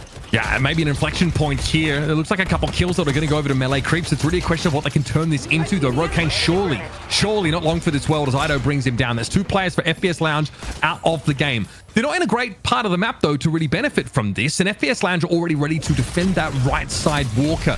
On the macro level, FPS Lounge won out over the last couple of minutes. That's why they're starting to get ahead in souls. It's own time as well, so add that to the laundry list of issues as FPS Lounge have managed to snap that up and may look to head towards the left-hand side of the map as the Guardian there falls to Sire. And so I was going to get caught here. Poppers has found him on that Celeste, looking for the punish. The Guardian was just too juicy. Couldn't help but to go for it there. And Sire gets it, but there's that trade. It drops a 361 bag as well. But in comes the troop from melee creeps here to try to defend this urn position. Now, this is an interesting spot because they have to respect that the urn can be turned in there, but now it does leave the mid-walker open at this point in time. You know, the creep waves push very in favor of FPS Lounge on the right side of the map here, so there's a lot of macro that's in advantage of FPS Lounge. They're looking to go for it here, though, Mitch. Lowkey looking for a dunk. Dangerous business, drops here for the time being. Splatter connecting, he wants to pick it up, and here comes the goo ball. That's going to have to be dealt with. Deathslam looks like it only caught on to 1 there. No, Poppers and Snakes both caught out by it. Lowkey's trying to find a safe place to play from here, but Fishcake is absolutely struggling. Barely alive now. There's the wall. Gonna have a hotel stay popped up here with the copied ultimate. Fishcake somehow still alive, but Poppers is out of the game here. Melee creeps favored ever so slightly, and here's that Apollo. Will we finally see Do start to exercise that farm advantage he was able to find earlier on? Snakes does fall. Amidst that, there was an urn turning, but I'm gonna be real. I don't know who the hell did it. It was I think FPS Lounge got it. I think Snakes got it, if I'm not mistaken. So I believe they did get the urn turned in, but like you were saying, you know, they did get chased down there, and they lost a few kills. The soul differential is very, very limited at this point. You know, 3 minutes until the next urn is going to be spawning these bridge busts. There's a lot of jungle left on the map at the moment, and you've got melee creeps just starting with the basics, you know, cleaning up their wave priority, making sure that all lanes are pushed, and the pick game is now where we're at. And Poppers is going to get caught there ever so slightly by some of that Apollo harass in the middle lane as melee creeps push up those waves.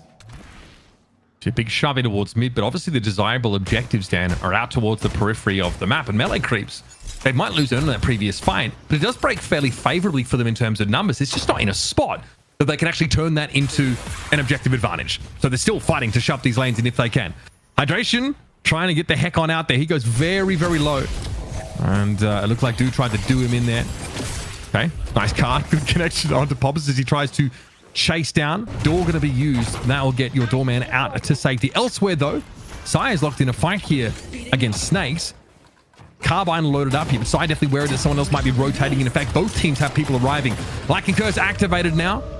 Looking up towards the Lash, who does not fancy this fight. John still trying to scale towards some degree of inevitability with his gun build.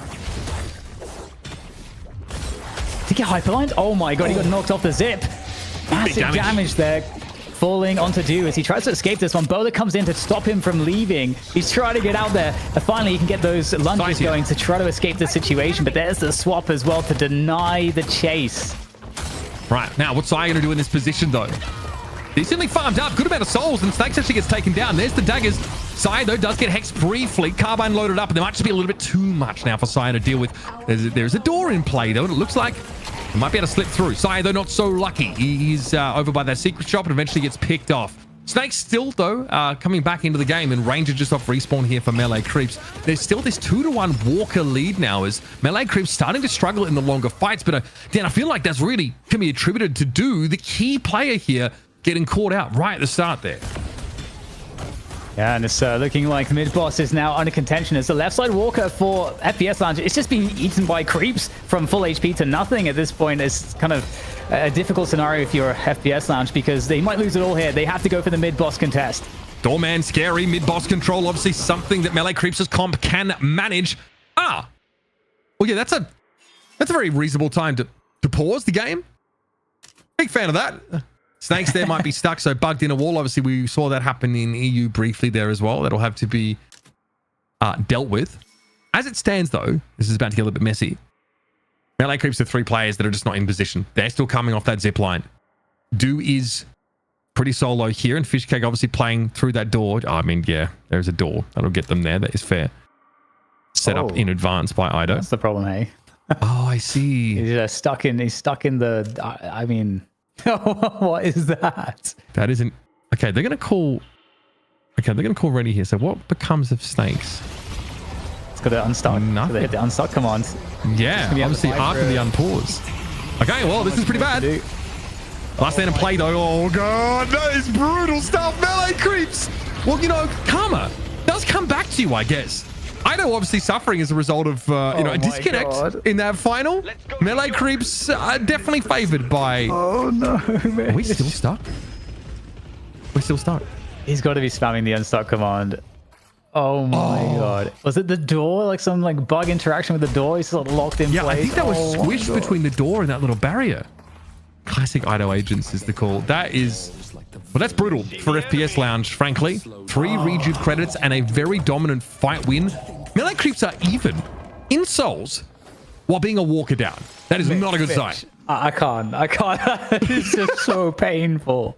That's so bad. That feels so bad. Well, listen. Closed out for and everything. Kind of cost of doing business here in the Cursed Apple, if you ask me. Ido calls a pause here. For what reason we could not say. Might be that there's some discussion over the implications of that exchange. Obviously, FPS Lounge still spawning back onto the map, but the way things stand, it's going to be somewhat challenging for them to defend this urn turn in and defend their walkers that are both quite haggard. Because as you pointed out, Dan, FPS Lounge wanted to rush that mid boss as early as they could, and they allowed their walkers to take a ton of creep damage, especially on the left side. Yeah, I mean, this is why Dorman gets banned in all the matchmaking games and in all the pro games. That's a crazy interaction. But you're totally right. They certainly traded a lot for that play, and that's something that I've really appreciated by FPS Lounge so far is that for macro they really do try to min max. They try to cut the corners as much as they possibly can, so they can really come out with a strong advantage. But there's often a decent risk behind it as well, to be able to get that timing to maybe get the bigger advantage by getting the mid boss in this case. But I mean, it's a rough one. But they're not out of the game just yet. Of course, we definitely have a situation where melee creeps will take an advantage. They're going to have the macro dominance. They've got 2 weakened walkers they can go after. They've got a lot of jungle that they'll be able to clear for free because they're going to have huge priority off of the waves. So we'll check out some of these replays. Yeah, obviously this was some of the early action. We talked about how potent Bebop was going to be in some of these early lane scenarios. Ido, they're obviously being brought down. That's the Bebop sort of rotating out towards that left-hand side of the map.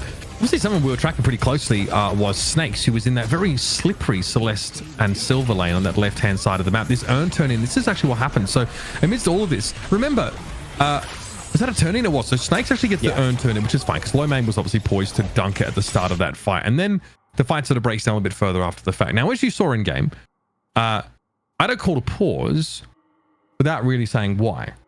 And so Melee Creep's not super sure why that is, and obviously by extension, we're not really sure either. I don't know if Ido is trying to have FPS Lounge really stew in the reality here. But Ido had a long pause last month, and we had to play the game on without him. So we will keep you posted, folks. We'll let you know what the fudge is going on. Oh my god, yeah, it's just Ida's world and we're all living in it, I suppose. One way or the other. I mean, I'm glad he can hold my time ransom. That's fine. Thanks, Ido. We are back in game. I've only been doing this for 15 years, but that's fine. Let Azuma just hold me up. We're back in game, guys. Thanks for your patience. Does he know who I am, or no? Maybe not. Either way, we have an urn being taken across the map. But again, it's just the silver here that can really defend it. Snake's not going to bother. FPS Lounge obviously want to try and limit any further liability by making sure those out the game. walkers stay up. Oh, Du's out. All right. Yeah. See, that's fine. Because he did us DC'd. That happens. But I think Melee Creeps need him. I'm just saying, by the way, for Ido there, he says sorry, but if you're going to spell it SRRY, why not just do the whole word? Oh, you feel like he should probably add an O there and just sort of... I mean, at that point, you might as well. That's interesting. Yeah, I mean... I think for sincerity's sake, like, you know, I don't need perfect spelling, right? Like, it's 2026. But, like, you know, it's a 5-letter word. Ido's pretty educated guy. He's smart. You know what I'm saying? We're back. That's totally fine. Obviously, some router issues there. Such is the game, folks. We are 3 rejuve credits, though, to the good for melee creeps and a 6k soul lead with 2 walkers still on the map for them to get. So, definitely well positioned would be an understatement. All right, well, we've got to get Locks back in, as do the players here, and this is the Rejuves, you know, trying to batter down this Walker. I mean, they'll have no trouble with that. It's not too much to deal with this, honestly, and they're going to lose hydration as well. So, yeah, just again, it's very hard to stop all of this. There's a catch in mid. I think that FPS Lounge is just trying to push the wave out, but maybe underestimating how quickly melee creeps can respond to this, or overestimating how many melee creeps players were shoving down that right side Walker. Either way, it's a pretty diabolical outcome, because Lowkey and Hydration are off the map for the time being. Now, we notice that Leffer is over on that left-hand side. Good shove on that wave, by the way. Like, genuinely great stuff. And obviously has the ability to rotate in with that Traveler. But melee creeps are simply going to take their time, walk over to that side of the map, and start to threaten that Walker now, with Sinners being picked up on the way. Yeah, it's a really good call. You know, just pushing that left wave is so important because of how much it slows down. You know, the Walker would have the backdoor protection for as long as it takes melee creeps to now shove the wave back up. So it is actually a hugely valuable. So we'll see what the defense can look like, because FPS Lounge, if they want to have a defense, they have all the time in the world to do it. The issue is that there could be catch. You know, right now melee creeps, they would love to get a pick to go into the Walker push, but they won't find anything just yet. You gotta watch out for Sire, though. He will swap you if he can. That Hyper Beam was interrupted, and now this Walker is going to be brought down. So the wave clip potential for Lowkey completely denied, and that is a pretty bloody nice death slam. Lowkey is dead. Extremely dead. And now I'd be surprised if Hydration were able to get away with this in one piece. I do like the copy death slam, though, and this has turned things around on John. He's a little squishy in that moment, but it's a rejuve. Credit burnt, and he's brought back into the fight. That Walker obviously is down, and now base Guardians are getting a stern talking to. And there we go. Shrines now under attack as well. Taking down this first shrine would be really, really annoying. You get the mega creeps, so the wave is basically like perma-shoved if you are losing your shrine. So that's what they get. Obviously, also a lot of souls will also go the way of melee creeps in reward to that as well. So, you know, taking a really big macro advantage there. They still have their mid walker up as well. Some in pursuit here, but I don't know that it's going to be able to do too much. As you'll see the melee creeps team get away, and really they just trapped. Oh dear. Leffer, he's going to be really careful. Does get saved by his teammate. Obviously, I am a little bit afraid of the power spike that escalating exposure offers your Mirage, but it takes time for him to really get to that strong part of the fight. And there is a lot of pretty effective crowd control here on the melee creep side of things. Between Death Slam, Swap, obviously ranges goo balls, bit of a problem. Eternal Sun basically makes it like you're trying to walk in molasses. It is pretty scary to try and go up against that. So Leffer will need time, and also it's obviously not that compelling a soul total in general. Obviously, Counterspell is a very good item for FPS Lounge players against what melee creeps are bringing. So it's good to see that finding its way into Lowkey's inventory. Someone who had a really good start to the game. Lowkey was right out in front. I think like, 6 or 7 kill streak, as you pointed out. But here obviously has suffered a little bit more. And I think we have a catch in the works. They're using the high ground there to get position, but it looks like FPS Lounge will push back. Melee creeps ever so slightly. Cube comes out, but there goes Lowkey into the Baroness Hotel. And positionally, looking pretty good here from Ido. Very good high ground play here, also along with Sire on that Paradox to try to lock down Lowkey. Looks like they'll be successful. Lowkey will go down. I mean, silenced instantly when he pops out of the time wall. Pretty rough stuff here. Poppers goes down. I'm hearing the Death Slam activated now. That probably was Hydration copying Sinclair Alderman. It's unclear. Anyway, last stand is in play. Hydration will fall. Fishcake's going to roll over the top of him here, and this is melee creeps basically too far ahead. Actually, I shouldn't say that. I shouldn't jinx it. Too far ahead to throw the game at this point. They're in a very, very good spot. Obviously, buffs are up now. This is the great time to be taking that fight with mid-boss in 90 seconds. The world essentially is the Royster. Yeah, it really sucks, but it seems like, off of that last mid-boss, you're seeing an FPS Lounge here. They just don't have the ability to kind of contest off of the macro advantage and the soul advantage that was gained as a result of that, losing that mid boss so cleanly. And you're just left to wonder what would have happened if Snakes didn't get kind of just stuck there and they were able to actually fight with maybe like a Snakes in Lycan form, around that mid boss. Would they have been able to neutralize some of the Regis? Would they have been able to claim some themselves? Questions that will never be answered. But now, it's the best of one here, leading into the money match. And FPS Lounge are looking like they are in a horrendous position. Yeah, pretty cooked after that. Not a whole lot can be done, unfortunately. Well, here we go. Fishcake is diving in for a caught with the binding word for a time, but seems to be pretty unbothered by this. Can obviously back out and make his way through the door for that little bit of shield, and he's done for now. He'll be headed back on the zip line in a moment, though. Tiny Lusan, that's pretty good. That a 3-player connection. Love to see that. Obviously, denial of healing plus massive damage after a short delay. That is FPS Lounge left reeling. Yeah, able to get out of there pretty clean as well. Back onto the mid boss, like you were suggesting. This is a nice reward. I mean, FPS Lounge kind of in a position where they actually have to challenge for this once. They do have Hydration, who does have the Rabbit Hex, so melee creeps should be very aware of that with the position. You don't want to just everyone group up. That would be the worst possible thing if everyone gets Rabbit Hexed. Yeah, melee creep's looking quite dangerous here. Therefore, trying to make his way over that left-hand side again, just trying to scrounge up as much farm as possible. There are sinners on the map here, so plenty of reason for it. But there's also the small issue of, the mid-boss. The extremely phallic guardian of the rejuve credits. So certainly want to make your play for those. Big damage here on... Oh, you hate to see it. You just... you hate to see it. John caught by a hook there.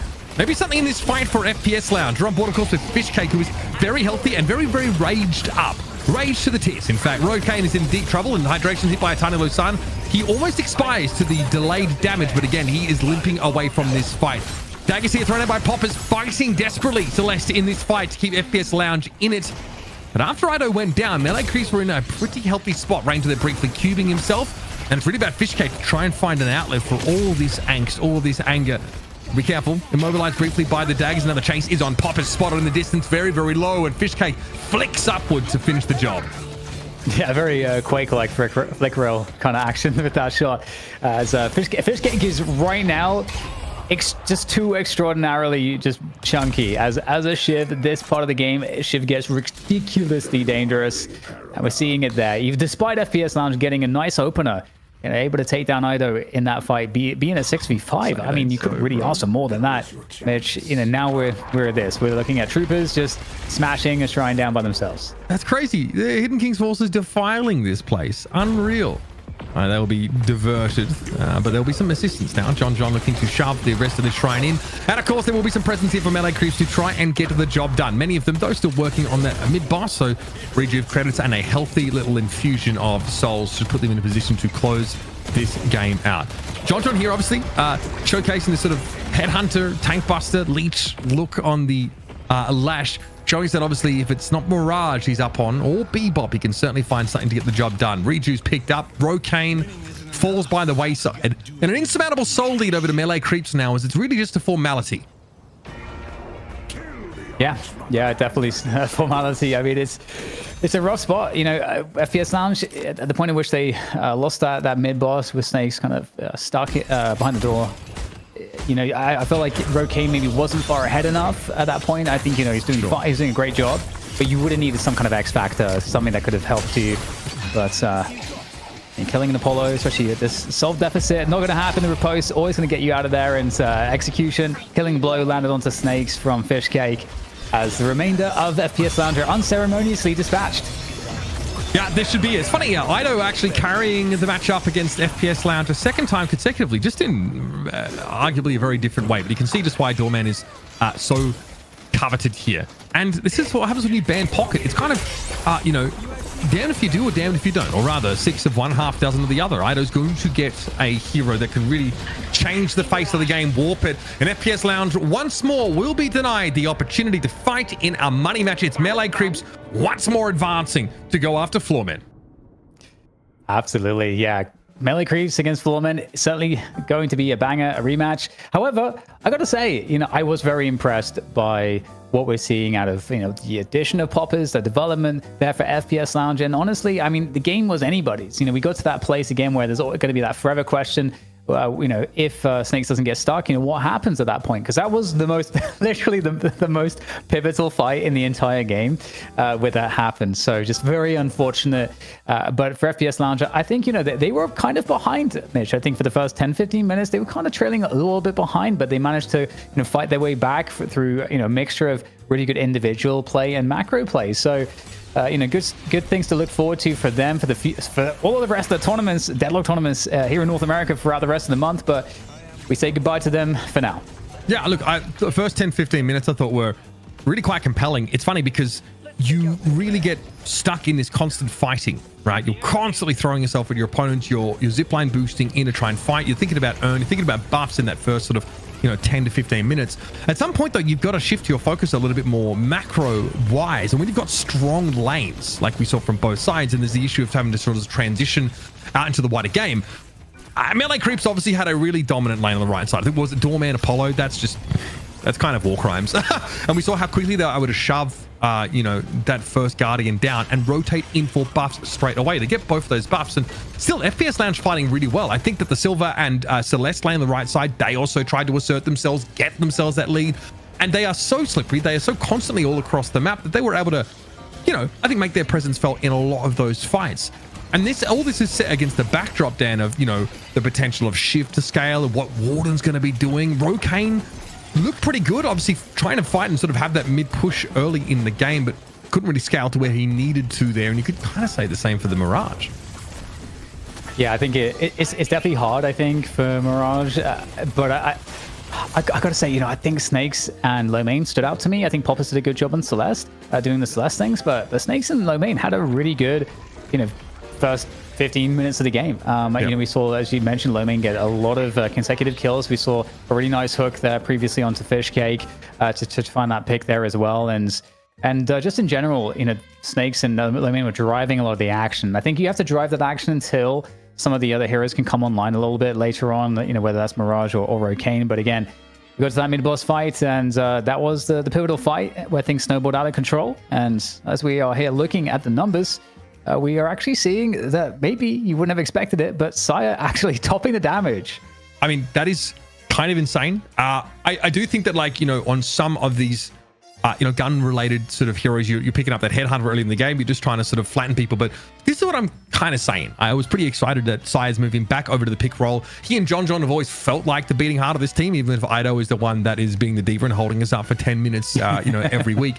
But that is pretty insane. So active across the map because, top in kills, but still 23 assists alongside John's. And I'm extolling the virtues of this Celeste and Silver mobility everywhere across the map, omnipresent. John and Saya combined for a total of 48 assists. You cannot deny that these guys are having a huge impact across the game. And Saya's doing that whilst picking up a really nice amount of farm as he rotates on through. So really impressive stuff. I think this Melee Creeps team definitely emerge a cut above, even with that mild controversy with that Ido suffered. And by the way, shout out to chat because you're very reasonable about it. Obviously, we're pretty seasoned by this point. If you're a lover of Deadlock, you're used to playing what we call a quote-unquote unfinished game. But yeah, I think that even that aside, John and Saya, especially when it came to closing out the game, Dan, were stupendous.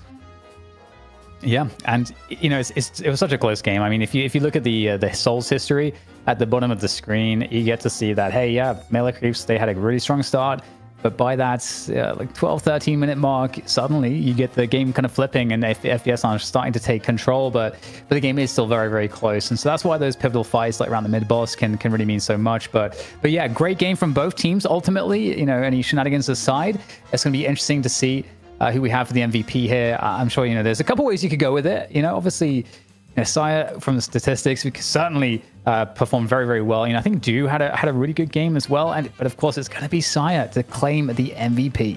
Yeah, look, I mean, I think it's pretty cut and dry. You're not normally, I think, expecting your pick player to just have so much impact, so much damage. I have to wonder now just how many carbines were connected over the course of that game just in order to make this damage so high. I also like the Curse Relic. I mean, it's just obviously a no-brainer addition to this, incredibly powerful pick potential. Yeah, we saw this guy basically all over the map here. bringing back the glory days. And by that I mean 2025, where he was basically on Paradox a whole day every single weekend, absolutely dominating. So fun game, one that's marred by a bit of a technical issue midway through, but Melee Creep still up to the roll trick. Still for me, I don't know, just chef's kiss when it comes to the macro game, coming out of a really brawly early mid game. Yeah, it was a really fun back and forth between these teams. I do think that, you know, what's really cool to see Paradox back in, or one reason it's cool to see Paradox back is because despite, you know, as you mentioned, being someone that has very high team fight participation, you know, you're looking at trying to get those picks in the mid to late game especially as well. Set your team up. Paradox, like the really good Paradox players would just be absolute sleepers on the damage, and there were certain players that would play Paradox and would always get the top of the damage or close to the top of the damage of the scoreboard. So it's very secretly. So I feel like it's just kind of cool that we see a return to that sleeper damage Paradox situation here with Sire's performance, and like you said, cool return to that identity as well. Now, so there you have it. It's Melee Creeps advancing once again to take on Floormen in our money match. Good to see, obviously, FPS Lounge turn up yet again, and they had to fight pretty hard for that challenger spot. So credit to them, but we will be having a rematch of our last month's best of 3. So don't go too far. Hopefully it goes all the way. We'll be right back with shift number 39 right here on Deadlock Night Shift.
facilitating our victory.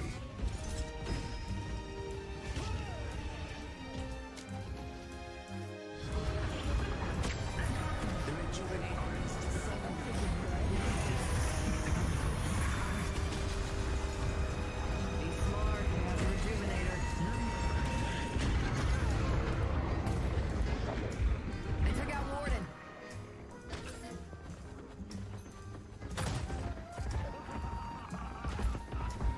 Thanks. Our green water is under attack. Attacking. Oh, the things you can do with arms and legs. Let's take out Bebop. Firing first. This is a show.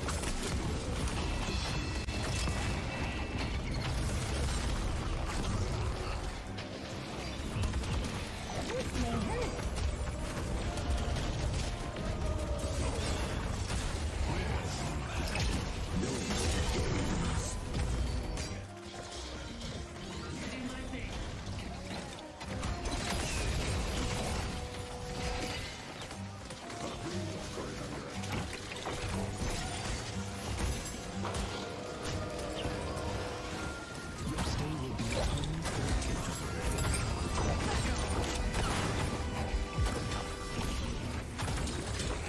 This is about to get messy.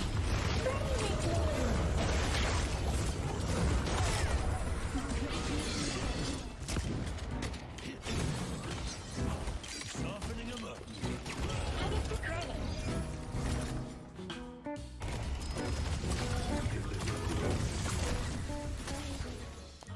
Gloves are off here in shift number 39 after melee creeps, I would say, squeak past their opponents in that first game. Of course, hopefully we get to see more from FPS Lounge next week. But for now, we're getting ourselves a rematch in our money match.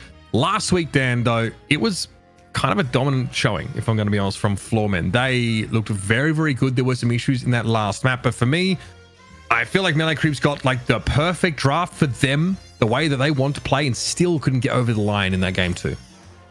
Yeah, it'd be interesting to see, what they've learned from that. I think there's always the loser's advantage when you come into a rematch, where the team that won doesn't have to change anything. But with that said, at the same time, it's Deadlock, and week to week, like the meta can kind of shift, and there is always that level of drift that happens. So, we'll see how it kind of falls in the picks and bans and this draft phase, and if we're going to see some of the iconic pocket, or are we going to see Amino, is that going to make its way through? Are we going to see Doorman again? There's so many. We're in such I think a fertile situation in terms of the comps that are possible and can look good. I don't think we've ever had it be the case that there's this much stuff that's viable. And there's this many ways you can take a draft. So I'm excited to see how that's going to play out. I do think, though, that Floormen are getting more and more dangerous with time. Demov is really, really, really nasty. And I just love the fact that he walked into NA and is a complete beast. Yeah, Demov is obviously, contending with ping issues, but bro does not care. This guy hits like a truck in the server. Let's talk a little bit about our historical scenario out here in NA. We are 39 shifts deep, folks. That is a long time. And as you can see here, it's been back and forth, but I'd say recently Floormen have had the measure of this region. It has been melee creeps appearing in this final on a number of occasions, with FPS Lounge having a brief stint there in shift 34 and 35. But we are going to get our latest rendition, 3 in a row matches between melee creeps and Floormen, and we can only hope that this time melee creeps can get themselves a map, because Floormen have certainly put some distance between themselves and the rest of the pack. And last week, honestly, a ton of different sort of drafts, I think, but it was really interesting to watch Demov just really push the haze a whole lot over the course of that series. So we're going to be sort of tracking, I think, a number of the trends that we had seen last week, and see, like you mentioned, if there is some drift in this metagame or if things are staying mostly the same. Let's talk a little bit more about the teams, though. Obviously, this is your Floormen roster. It's AVG, Rocker, League, DMB, Xeno, and of course the one and only Demov. Yeah, definitely a really strong team. I think, It's been a long time. You know, I feel like really good for average because he's been like grinding really hard. I mean, of course, all these players care a lot, but like I've spoken to average on numerous occasions, and he really cares about being the best in this game and winning, and has worked tirelessly with these teams. And it's so cool to see they've really brought this lineup together, and it's looking so good. And the fact that they brought in Dimov, it's just very interesting because I wonder what Dimov is. What are Dimov's plans in the long term here? Because Dimov is such a hot property. He could kind of go anywhere he wants. He's got so much star power.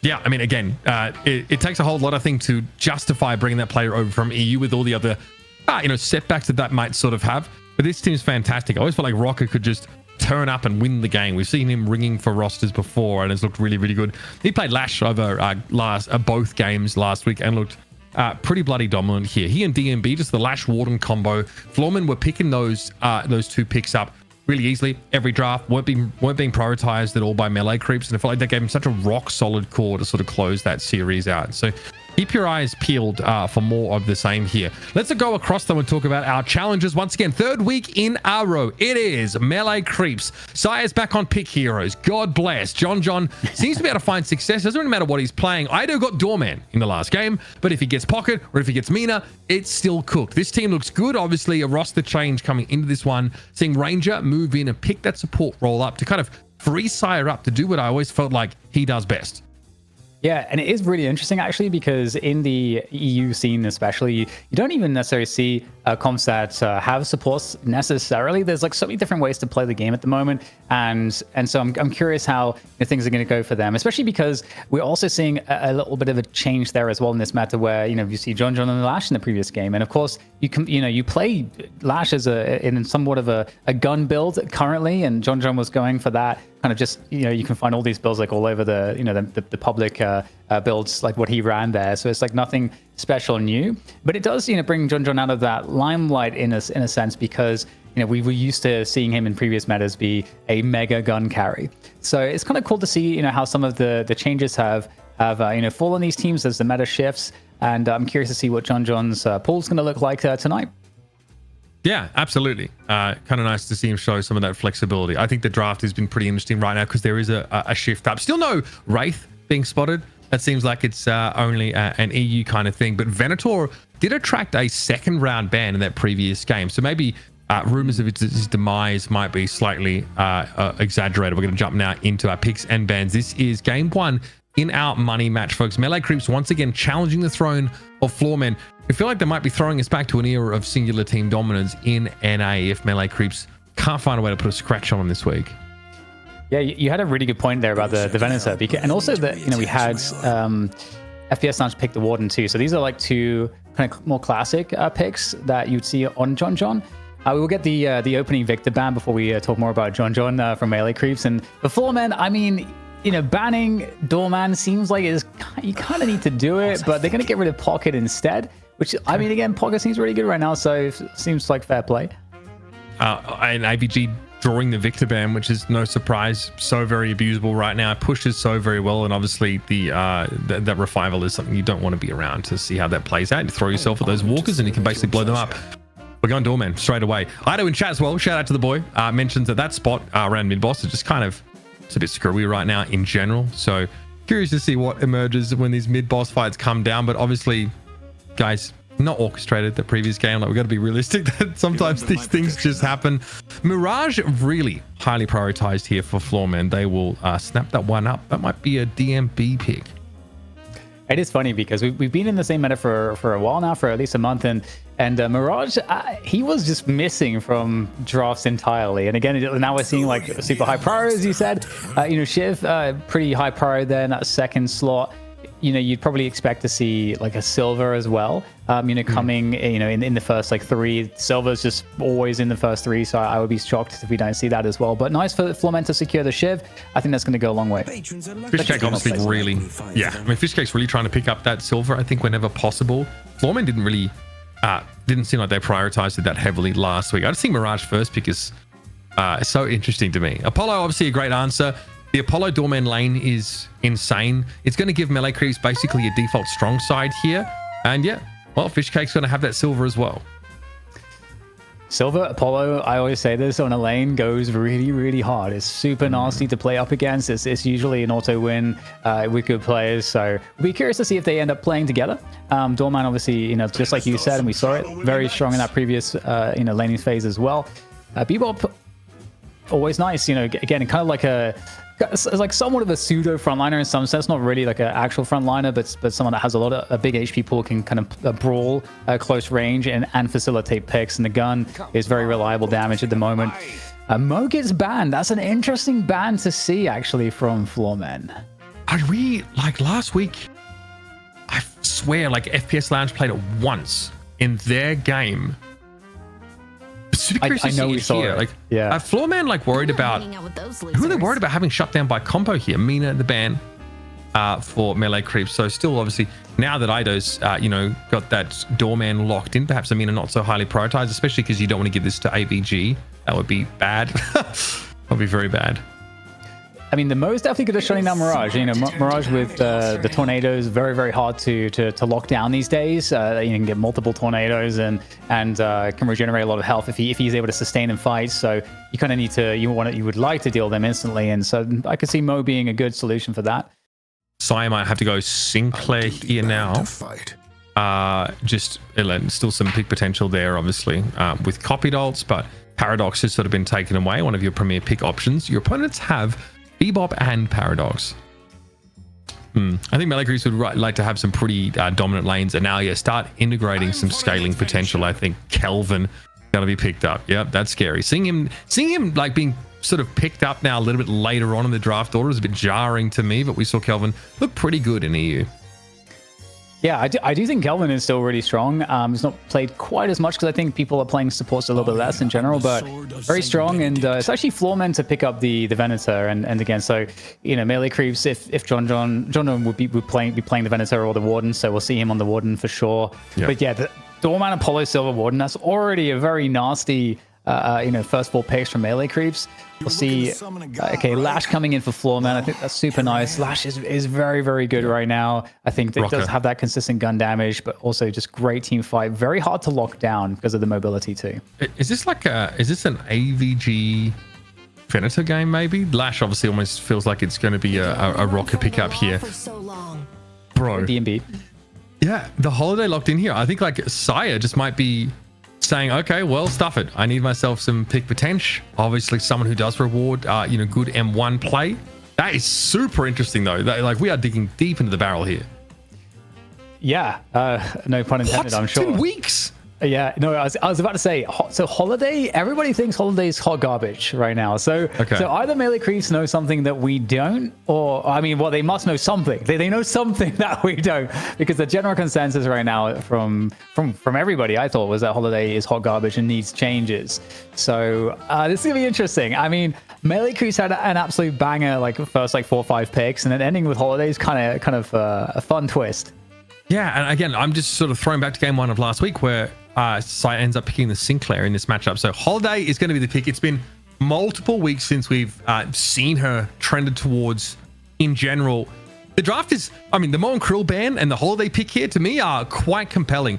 Melee Creeps, like you point out, they start with this pretty scary looking draft, like really potent lanes, pretty aggressive. Obviously, even Warden can be pretty hard to deal with based on sort of lane opponent. Floormen here, they've got 2 forms of pick. So when we start to get into that mid game, when buffs come up the first time, we're starting to transition between those lanes. That's pretty scary. You throw Lash into the mix as well. You've got the ability to with impunity, start these team fights and Shiv rotating in late on. You've got global presence from Mirage. Utility-wise, this Floormen composition seems extremely potent. Yeah, it does. It definitely looks nice. It's definitely a comp that I think is going to scale really well into the late game. You know, across you know, the Venator Mirage especially going to be very nasty. Like late game, Shiv is always nasty late game as well. Bebo scales pretty well now also, and Lash is just good all around. But it is interesting, you know, Mitch, because seeing Holiday, I mean, I just don't know what to expect here, because in my matchmaking games, you know, which are like anything between like Oracle and Ascendant. People play like there's some like Holiday specialists, and the Holiday specialists definitely can make it look good.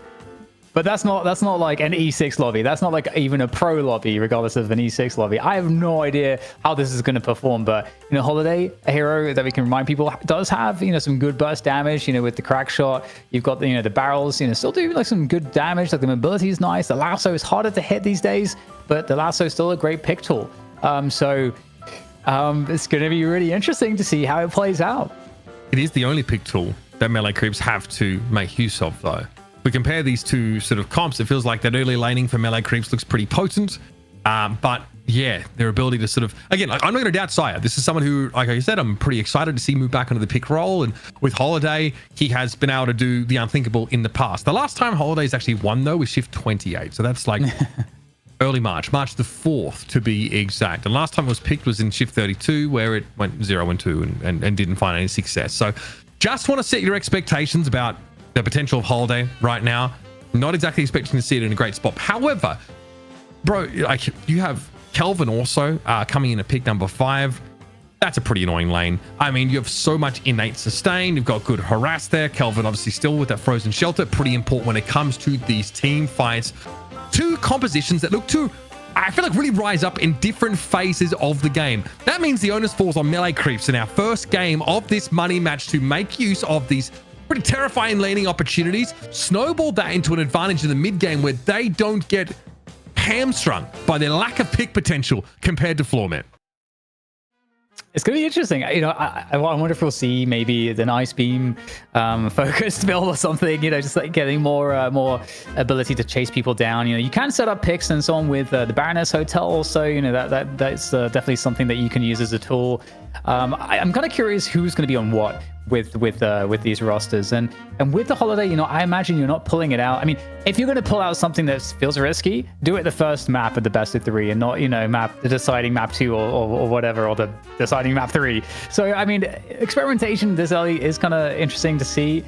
So he's going to play it though. That's the biggest question that I have. And I can't wait to kind of get into the match to find out. I feel like we're getting teased here, Mitch. I just feel like every screen, it feels like an eternity. I think we actually fired off the lobby into the wrong server. And so we have to go back to lobby and then reboot it. That is the issue that we're having right now. We shouldn't be too far away. So hang in there, folks. I just saw the pregnant Viper emote for the first time. That's so messed up. You guys are so messed up. But yeah, so we'll be jumping in the game in just a moment. And yeah, the kidnap potential, of course, with this Holiday, especially when you got like Doorman. You got Doorman, obviously, Holiday.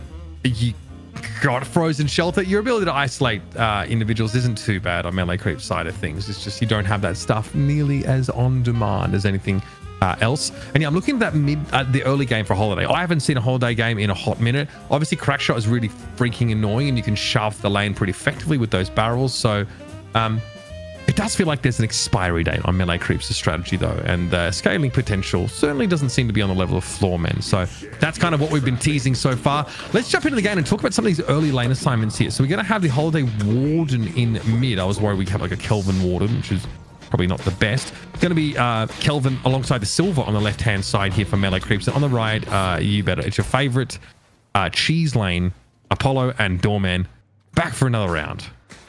Yeah, definitely nasty. I do like the Silver's paired up with Kelvin because, a Ranger on the Kelvin can slow players down. Fish Cake can get a bowler on them. Like, it's going to be very hard to get away. And so that's kind of ability to chase people down is going to be strong. But yeah, in terms of that mid lane, the Warden being up with the Holiday, Holiday's going to be your roamer. Holiday's still going to be able to just jump into lanes and have really effective ganks and dives. And so, Warden's going to be wanting to, clear out the wave, get that solo farm later on whilst Holiday's roaming. And then Warden can also then just like pick off these camps, these jungle camps that are very close by to the lane. So you can catch every single wave and then just like maximize the farm and the box running in between as well. So get Warden pumped up. But in terms of the lanes, now we see the names to who's playing what. So let's see who is on. Okay, so Sire on the Holiday. I guess that makes sense. Sire, we've seen him on Holiday a lot in the past, and you alluded to it previously. Sire's great at playing the pick. So out of interesting, we actually get Rocker on the Mirage as opposed to DMB, but they're both on gun carries, so fair enough. And ABG, of course, on the ship, which is very much a comfort pick, I think, for him.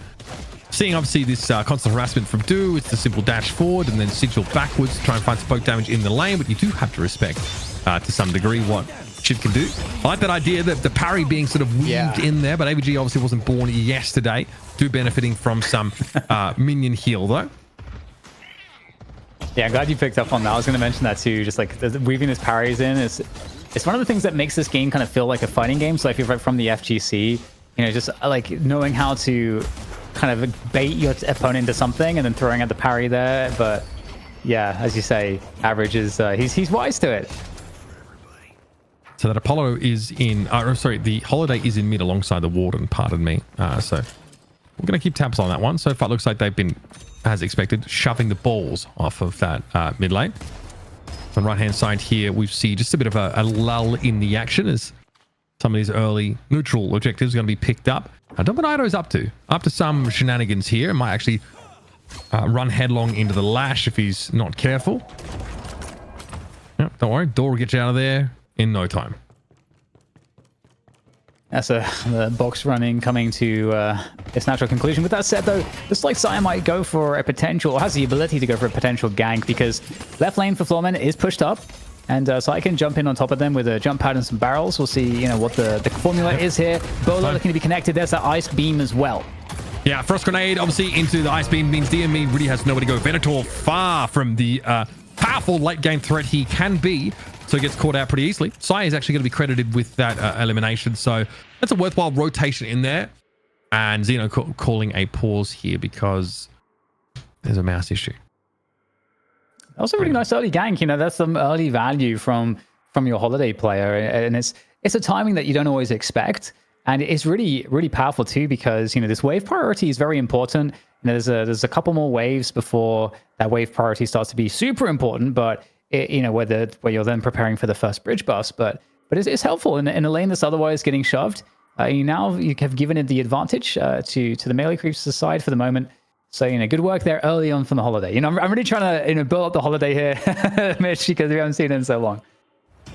No, that's fine. I'm super hyped to see it, and Sire is rewarded. Does have a contribution with that rotation over towards the right. The left-hand side, God help me. But now obviously the sacrifice for that is you do take some Guardian damage. Sire shoved that lane in mid and, you know, still comes back a little bit later, as much as John was trying to hold it down, and he does at least get a decent amount of souls off for being the solo player in that lane there.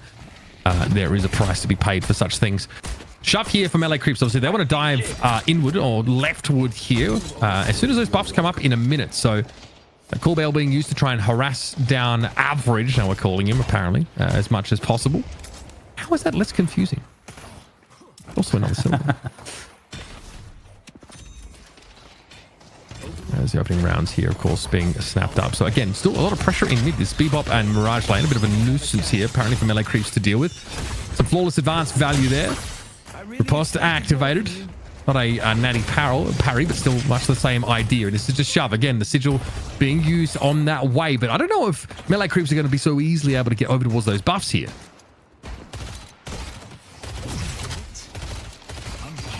Yeah, so that wave priority now. Who's going to win the battle? On the side lanes here, we're looking at this right side lane, and looks like Floormen are just trying to clear out this creep wave really quickly if they possibly can. They've got to get to the bridge buff here, so the fight for the jump pad, the vents, is going to be won by melee creeps, it seems. But actually, Floormen have managed to get their way onto the bridge regardless in time for both of these buffs. Yeah, I mean, Rocker is there, and I don't think anybody's going to bother challenging this. He rotates out of mid, so for whatever reason, melee creeps just not interested in challenging for this. So mobility taken, and Dimov gets a casting buff. All right, that's pretty sick for Floormen. Looks pretty uncharacteristic there from melee creeps. Might be something to be gained off the back of this, though. That slowing being pretty annoying. Fishcake as well, looking worse for wear. Dimov claps him there as he comes straight through, and this rotation for Sai is very important. Spirit Lasso connecting, allowing Fishcake to clean Dimov up, somehow getting away with his life and getting a pick. That's that Sire difference, man. Holiday back? Question mark. we're gonna see how that develops, but a nice start from Sai, you know, taking part in a couple kills early on, and Fishcake sent back to lane, giving some solo farm here to Average on the Shiv, cleaning up this heavy pressure onto this Guardian, where they can get a lot of damage onto this. And I got to just make a quick note as well that just in terms of the who's playing what, it's interesting to see Demov on the Paradox. Demov famously can play everything at its utmost, so that's not surprising. But you know, there's a decision of, I guess, between playing the Paradox and playing the Shiv. You know, that's like a classic Demov hero, but Average is also very, very good on it. So yeah, I don't know. Like, I don't necessarily know if Paradox is like an average hero from what I've seen, but Floormen obviously showcasing some of that flexibility. This pressure from LA Creeps, though, is very powerful right side lane. They have been able to chunk the right side Guardian down, but honestly, they're suffering in mid. League must be applying a ton of pressure with frequent hooks. And maybe John just trying to hold it down and make space for Sai to rotate out has definitely cost them there. So LA Creeps need to keep trying to push that advantage. Binding Word only just escaped from there as Rocker slips away to safety. all right, out the hotel. Oh, trying to get these a killing blow there for as an escape tool. It's gonna work out. Locket popped as well, but looks like the fight is continuing. Just like massive pressure, but in joining the fight, Rocker just swinging off the zip line, going 100 miles an hour to try to chase them down. Yeah, Dust Devil on cooldown at the moment though, and also we see Rocker get carted backwards. So that's a zip line boost being used for that, but of course he can just TP into the mid lane, so you really don't lose any value just turning up on that right hand side, and that could have been pretty instrumental in terms of Floormen equalizing the damage on the Guardians on that right side. It doesn't come to fruition, but at least the idea was there. Melee Creeps also getting aggressive on this left side. Obviously, that innate sustain that Ranger is offering Fish Cake means that he can play that much more aggressively and continue to shove this wave in. Ooh, the trap being set there by DMB, but there's the kick and the swap from Demov, and this is making things a little annoying. Just attention split between these two locations, trying to get some cheap tower damage in the meantime as well. Looking like they're gonna have to back away from this one. Very well handled by the Floormen players, I gotta say, in splitting the attention and just making that engagement awkward. Also just generating kill pressure on Ranger, who obviously can heal this back up. He buys a healing right to that effect. He's also got a frozen shelter, but you know, make it a little bit harder for Melee Creeps actually to be the aggressors in that scenario. This is Ido just breaking the game bit by bit. Big pressure on this right side Guardian as expected, and once they get freed up, things start to get a little bit haywire, especially with Dorman's hijinks that he can inflict. First and foremost, he's going to try and take some creeps. Here's the frozen shelter on the left-hand side of the lane. Though Venator is in there like swimwear though, and Ranger is struggling. Another frost grenade thrown down. That is big healing. Not enough though to keep them alive. Fishcake is going to fall, and unfortunately, the Kelvin is not far behind. That is a dominant showing for Floormen on this left side lane, and a great rotation in. DMB turns up at just the right time. Oh my god, yeah, great team fight there from Floormen. Looking to claim the Guardian off of this as well, so great pressure on this side of the map. And off the zip, we do get some assistance for Melee Creeps here. Fishcake in there with the silver, but this is going to be a challenging situation, really cautious. There's the backup though, coming in the form of Ranger and the Kelvin. But right now, Ranger's kind of alone. Ranger's already out there alone, but he will fall back, and in fact, Floormen aren't interested anyway. I mean, they got the Guardian. So, I mean, unfortunately, like there's Melee Creeps trying to stave off Floormen there, but that was just a really sick 3v2. And Melee Creeps didn't even lose Floormen rather didn't even lose a player. I think might have been Dimov or DMB was low after the fight, but that's pretty darn nice. I can't fault that. So, checking on the Guardians. Since that moment, quite a number of them have fallen. There's actually only one up per side here. And Cold Front is going to be snapped up here by Average, so that peak potential is only going to be amplified for a Floormen composition that already has that in absolute spades. Yeah, and they got that bridge buff priority again, looking to get the edge on those buffs and chasing away Ido. This is really good work, just going in with the killing blow, closing the distance. I don't know if he connected that last knife. I don't know if it's going to be enough. With the barrier provided by the door, looks like Ido's going to be fine. Yeah, Cold Front obviously almost did him in there. I thought there might have been more in play to help Average find that pick, but killing blow obviously used a bit prematurely just for the gap close, which is fair, but yeah, Ido able to walk away. Earn time, baby. Dino going to be able to pick that one up here, and a power play for Floormen with Ido having to return back to base. We'll see how this plays out, because all of Melee Creeps are in position to do something about it. So I feel like Floormen have sniffed this out to some degree, but they've also got a catch here on Ido on the left-hand side. They're really laying it on thick, trying to go 2v1 into the Doorman. See if that eventuates into anything. Right now, we're on board with the Earn carrier of Xeno, who doesn't really fancy heading any closer to the turn-in location right now. Yeah, I love this. It's classic. You know, you take the urn, you force the other team to try to just defend the drop off, but then you push something else where they are now not having enough numbers to defend that. And it looks like, you know, both teams balancing it fairly well, but melee creeps. Okay, well, we're going to see the Iradomini coming, and the Sire just gets pinned against the wall, but 30 HP, surely not. That's crazy. That's that he huge. survives. Yeah, actually a sick Dust Devil from... Oh my goodness, that is brutal. Rocker, that's dirty. Insane Dust Devil there, keeping the Venator alive somehow. DMB is going to have to limp away from this, but I think I'd be pleased with that if I was them. Frozen Shelter, though, that's in play. Ranger sets that one down. That means a Fishcake can go absolutely hog wild here. And oh yeah, there's a small issue of the urn. That's going to be picked up here. I think Fishcake sees a golden opportunity to try and get this one turned in. Quite yet to be, though. There's still a fight to be had now. Binding Whirl looking to try and catch onto the lash, and there's no escape. Fishcake's able to finish the job. That's Xeno now down. Hyper Beam in play. Do going to emerge, though, and you've got to respect what this Apollo can do. Urn taken to hand here by Dimov. Still no chance to turn it in. Actually picked off as he tries to make that happen. Uppercut through the door here. Floormen fighting doggedly for it, but they are running out of players. There's John. Slots it in. Melee creeps now starting to really flex their muscles. Crazy, absolutely crazy fight. And Souls overall on parity with both of these teams. And okay, we still got some Guardians up for both sides. The left side Guardian for Floormen and the right side for melee creeps. So some easy objectives there, but it's gonna be interesting now that we have like well and truly exited this early laning phase, and the roaming is going to intensify. And I mean, Sire, who's on screen right now, you know, we saw how well Sire was playing in the previous matchup on Paradox. Can't wait to see some of the kind of roam picks shenanigans we might find from him here now on Holiday. Also trying to maybe work towards a tier 3 at the moment. We're going to see what the pickups end up being.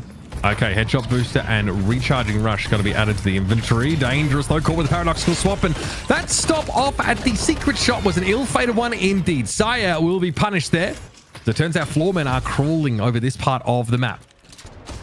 Wait, does Dimov have Veil Walker on the Paradox? Interesting. Did he have... Is that what I just saw? That feels a little old school. We'll have to wait till it crossover and get an eye on that. I haven't seen it in a while. I mean, Shadow Weave might be the new invis item that people might pick up, but I haven't seen a Veil Walker in a little bit. Okay, we'll track that one and see how it plays out. Floormen obviously able to find that pick earlier on. Okay, Veil Walker.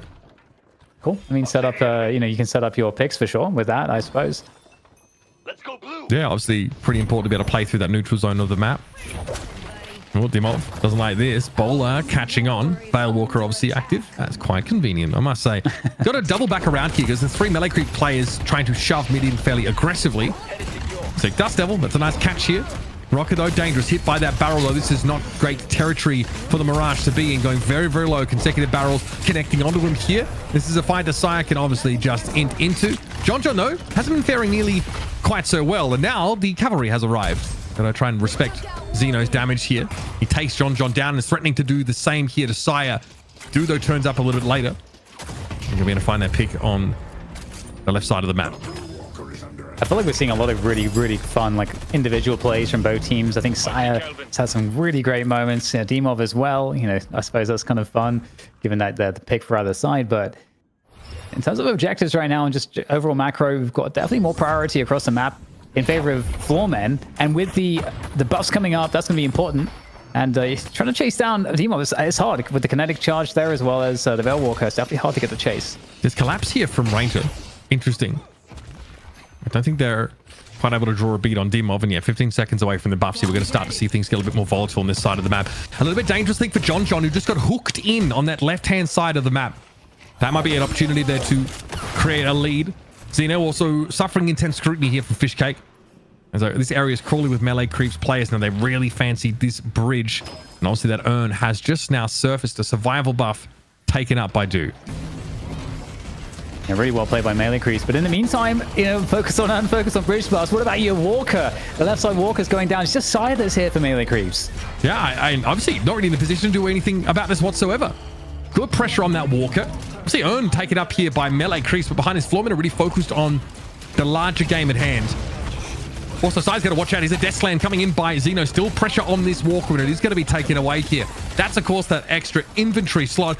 And Floormen are going to be positioned still to fight this Urn turn-in location.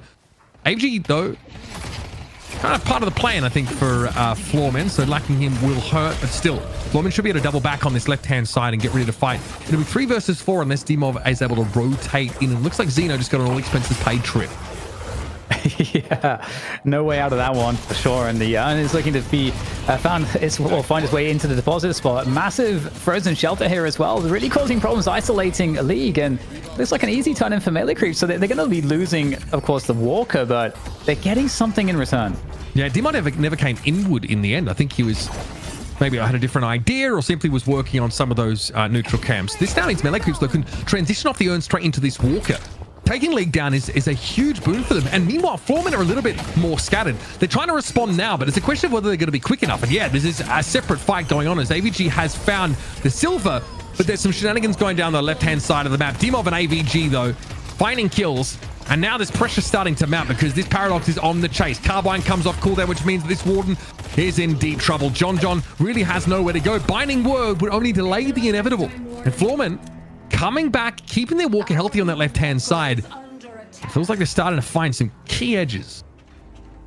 Yeah, I love the just the scrappiness, having all these fights across the map, these hit squads, and both teams do have like good hero combinations where they can, you know, really cause problems. Like the Silver there with the Bowler, really good at chasing down with the Rangers, Ice Beam. But on the other side, you know, you look at getting away from a Shiv and a Paradox and a Lash. That's like very hard as well, and a Bebop. It's a lot of like fun interactions here. But if we look at the overall macro state, it's very, very even in souls. But Floormen really looking overall better on the macro at the moment. Big push on the left lane. And looking to find priority in the mid lane, but I like how it's been protected here by melee creeps. They're really pushing everybody off, zoning away Floormen from this middle side of the map. And with all that said as well, there's a lot of jungle left on the map here, Mitch. So there's a lot of opportunities for both teams right now to try to find an edge. It's a pretty insane soul difference. It blew out to 8.3k, which in the context of this game is quite significant. And that is, of course, with melee creeps having taken sort of 0 walkers out of the equation here. So, you could, I mean, a cursory glance will kind of tell you that Do is looking pretty scary. I mean, in terms of just the general farm across melee creeps are in a pretty good position souls-wise, whereas Floormen are still working to make up that deficit. But remember, melee creeps drafted a comp that is really supposed to take that early game by the horns and snowball an advantage. And we're almost 20 minutes into the game, Dan, and there's only a 2k soul difference. I'd say that that's not really panned out. Yeah, it's super interesting. I mean, Floormen getting that edge just simply because of some of these good macro decisions. And once again, we're getting an assault on the Walkers. Yeah, this right side Walker now suffering. Melee creeps do need to get active across the map. DB's going down. And this Walker, you'd imagine, with the second wave pushed in, should be suffering. Where are Floormen set up for this? Heavy in presence on the left-hand side of the map, but that's really just Ido keeping them busy. Frozen Shelter now means that they can just keep going after this Walker. And there's really no one here to say anything about it. League can't really intervene. So is it mid? Is that where Floormen are actually going to make something happen here? It's unclear. Fishcake again is trying to do something about this right side Walker, but he better hope to have a pretty favorable fight off the back of it. Melee creeps take the Walker, back away, and don't really seem to be punished anywhere on the map. I mean, they might be in trouble here. They're kind of low. They're trying to escape it, but the chase is on at this point. Floormen, do they have the ability to catch? They do have a hook, but it's on cooldown at the moment. Looks like Sire's going to get found, but it's very hard to pin down a Holiday. You got to be very crafty to find that. Look, see Holiday just sprinting across the map. Oh, there's that hook. The Hail Mary, just trying to shot in the dark, whatever you want to call it. But it looks like somehow Dimov has found the catch. Oh, this is massive. I mean, that's Sire going down. That's that catch potential neutralized entirely. And the Apollo, the most fed hero on the melee creep side, Floormen have to make use of this window. This mid Walker, surely first on the chopping block, maintain that lead.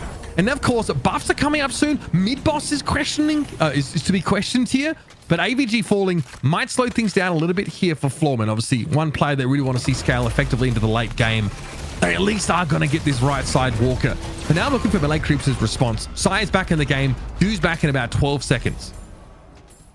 Yeah, this is really, again, good work from Floormen. I mean, we've seen it across the course of this game. It's been a close game, but when it comes to some of this overall kind of wave control and the macro advantage, they've been making really good decisions. Now they're 2 Walkers in advantage. They've grabbed the Urn, and this could be this fight could be massive, Mitch. If it goes poorly for one of these two sides, mid boss, just like you said, is a huge question mark. I gotta say, the Soul lead is still That 2K. It's been fluctuating somewhat. To be fair, but there's a bit of an ugly fight here around this secret sharp pressure on Dimov, who's going to be here to rescue him. In fact, we're going to see Xeno trying to rotate in. Will this be quick enough? Veilwalker, obviously, to try and give a little bit of a push here to the Paradox, but losing your pick player could be ugly. Dimov slips away. That looks like melee creeps are going to focus their attention elsewhere. It's an Urn picked up and uncontested. Floormen going to be able to get a nice infusion of souls here for essentially free. And they should still have time to double back and defend this sort of walker through mid. Is it a mid-boss push? They've made it raw at least. I mean, this surely, I mean, it could be a bait, but they might just go for it. Looks like they're going to try to ship it. This is ugly Hyper Beam. Going to start things off here from up on high from League. Cold Front used by Dewey. He's trying to isolate that Bebop if he can. Dust Devil comes through, and of course the Frozen Shelter. Pretty crucial. Floormen with 4 players inside of it. Yeah, Xeno sure sent off to the Baroness, but it's a dominant fight here for Floormen. A huge Etani Lusan connection, but it's just going to take more than that for Dew. Floormen have such a good team fighting potential setup here, but they're caught inside the Frozen Shelter from melee creeps that ultimately does very, very little. That's a huge pivot point on this game, and suffice to say that early game window for melee creeps has shut. I gotta say, I got really excited for the 6-man Etani Losan, but literally every one of those players had almost full HP, so it didn't really do anything, but they still look cool. But yeah, that was an insane moment from Floormen. Just wow, slamming the mid boss. I mean, we talked about the Kelvin Dome being really pivotal in these objectives, but I mean, when you're trapped in with all of these deadly Floormen players in that configuration, it is just not a good look. And my word, Floormen, maybe giving melee creeps taste of their own medicine here, Mitch. That pivotal mid boss fight, as we get to get a good replay of it here, thanks to production. So we can so starts here, of course. Look at where melee creeps are positioned here. Alkfire obviously is pretty big. Frozen Shelter catches a huge number of the sort of Floormen players in there, which is great, but they still don't fight effectively within that vicinity. Dew is on the outside looking in. The player that I think you're really going to sort of been looking for to make the difference. So Floormen aren't bothered. It resets the rejuve take. And melee creeps just explode. Yeah, incredible. Yeah, just the team fight there, the target prioritization as well from Floormen, just really, really expert. And a really good spot there. Look at DMB right now, just looking to take full advantage of all the space on the map, gets to farm with impunity. Lasso through into the Walker. I mean, this is not a good look here. I mean, that's one redo surely gone. I mean, in fact, League just might die again. Yeah. Not looking good. League knows, I think his goose is cooked. It takes an awful long time, but unfortunately, Floormen aren't going to lose any more credits as a result of a single Beaver getting caught out. That would be a pretty legendary mechanic. Regardless, Floormen still have a pretty healthy lead, and 2 rejuve credits, of course, with the buffs that they confer. Dude is trying to keep up, trying to catch up, in fact. Rocker at 25k souls, DMB also there. And really, the soul acquisition for Floormen is right where it needs to be. Melee creeps are going to be playing catch up now, and this is the reality. You're going up against the comp that is going to scale better than you into the late game. So can you use that holiday? Can you get picks? Can you set up a crazy doorman play, or catch someone out with a Frozen Shelter? I feel like you're running out of time. Yeah, and it is tough because, I mean, Apollo's a great hero, but does fall off a little bit when you go into that late game. I mean, it can always be very valuable, but like you say, the scaling really is with Floormen, I think, especially at this point. And John, you'd want him to be maybe further ahead than he is on the Warden to kind of stop being that very threatening kind of giga carry. But on the other side of things, you've got the Venator for DMB, 26k souls, looking very strong at the moment. And right now, the majority of melee creeps huddled in this mid position, and they're ripe to be taken advantage of here. But they take a passenger through the door. Well, that's what I was kind of looking for. A play set up by the Doorman. That is a pretty good pick. That's League out of the picture. And now, oh wait, Xeno could be in trouble here as well. Alkfire going to be dropped down on his eventual exit location from the Baroness, but the damage is crazy, bro. Dimov just absolutely flattened Ido. Okay, Frozen Shelter's in play. Can melee creeps make use of this? Last time, it didn't pan out that well for them, though. Dimov, low, but it's the only player that's really taken any sort of concerning amount of damage on the Floormen side of things, and they can still fight with their big carries. They're still in position, and now they're delivering on the kill feed. Average finds himself too. Melee creeps try as they might, set up the perfect pick, take someone to Timbuktu in a body bag, still can't win the wider fight at hand. Here's a death slam here from Xeno. This could be absolutely curtains. John reeling as he hits the ground. Nowhere to go, and Sire won't be allowed to escape either. I think this is done. effects. This is Yeah, it's not looking all that good. Another rejuve crystal's lost, but hey, I mean, if you get a team wipe for that, you're pretty happy. It did its job after all, and this walker's going to go down. The entire map is free to be devoured. And oh, hello, the urn has just spawned whilst most of the other team is dead. That's pretty fancy as well. Cool. DMB gets a gun buff. Okay, say less, twin. They get everything right now. Urn to hand. Yeah. 157k to 128. League now, obviously, it's a pretty deep urn turning location given the balance of souls right now, but I think Floormen are certainly feeling themselves. They got survival buff on average, pardon me. So they are in very, very good shape. And for melee creeps now, I don't know about you, Dan, but it feels like that fight starts in about the most ideal way possible to catch the Bebop out. They flatten him. Maybe, okay, you want to maybe catch a carry, but still. Frozen shelter, 3 or 4 people from Floormen caught under it, and still they cannot win. Where's the damage? Where's the damage? Yeah, that's the problem. That's the problem. They don't have it in the right way that they need it. And okay, here comes the dunk. Pretty straightforward stuff. Okay, well, there might be a fight to be had off the back of it here. Lasso onto League. Okay, melee creep still playing that same tune, I guess, but it's the only Ranger going down. So Frozen Shelter might have been nice in a few moments, but that is the Kelvin out of the picture. Melee creeps here have to try and find ways to isolate any individuals, but we're talking a 31k soul. I mean, this itemization is pretty messed up for this Mirage. Absolutely devastating. Inhibitor with that escalating exposure picked up. Yeah, this guy is absolutely dominating. Obviously, the classic toxic bullets. You let Rocker go at you for any length of time, and he's going to strip your team down to its nuts and bolts. Melee creeps just, frankly, don't have the souls to be resilient to this kind of damage. He is too far ahead. Yeah, it's definitely a big problem. And I gotta say, the holiday performance from Sire hasn't been bad. I respect the cute idea of kidnapping people into the door, into enemy territory and so on, but and maybe missing some of that damage in the right places as we get deeper into this game. And a lot of the map has been eaten up, and now Floormen looking to hit. Did they just catch AVG with that same strat? I think they lassoed him through a door. Yeah, he just didn't take any damage. Bro was in the middle of all the melee creeps. I'm not sure if that was what happened, but still, he was in the thick of things and basically came out utterly unscathed. Still got to respect the Etani Losan. Not something you want to deal with, especially when, you are hoping to have some resilience in the later fight. But really, it's tough to really see how melee creeps are supposed to find a big advantage. I guess a big Warden ultimate is John at the requisite level of souls here to be able to break Floormen down. I mean, their lowest soul count is 25 on League. That is pretty insane. But melee creeps got to run themselves out into the field. Yeah, this is pretty indicative of what I just mentioned. The soul total is feeling like it's going to be crushing. Melee creeps still have to think about these walkers. That is their next port of call. Can they stretch Floormen thinly enough? Can they turn a pick into a team fight win? That's been their issue. Well, there we go.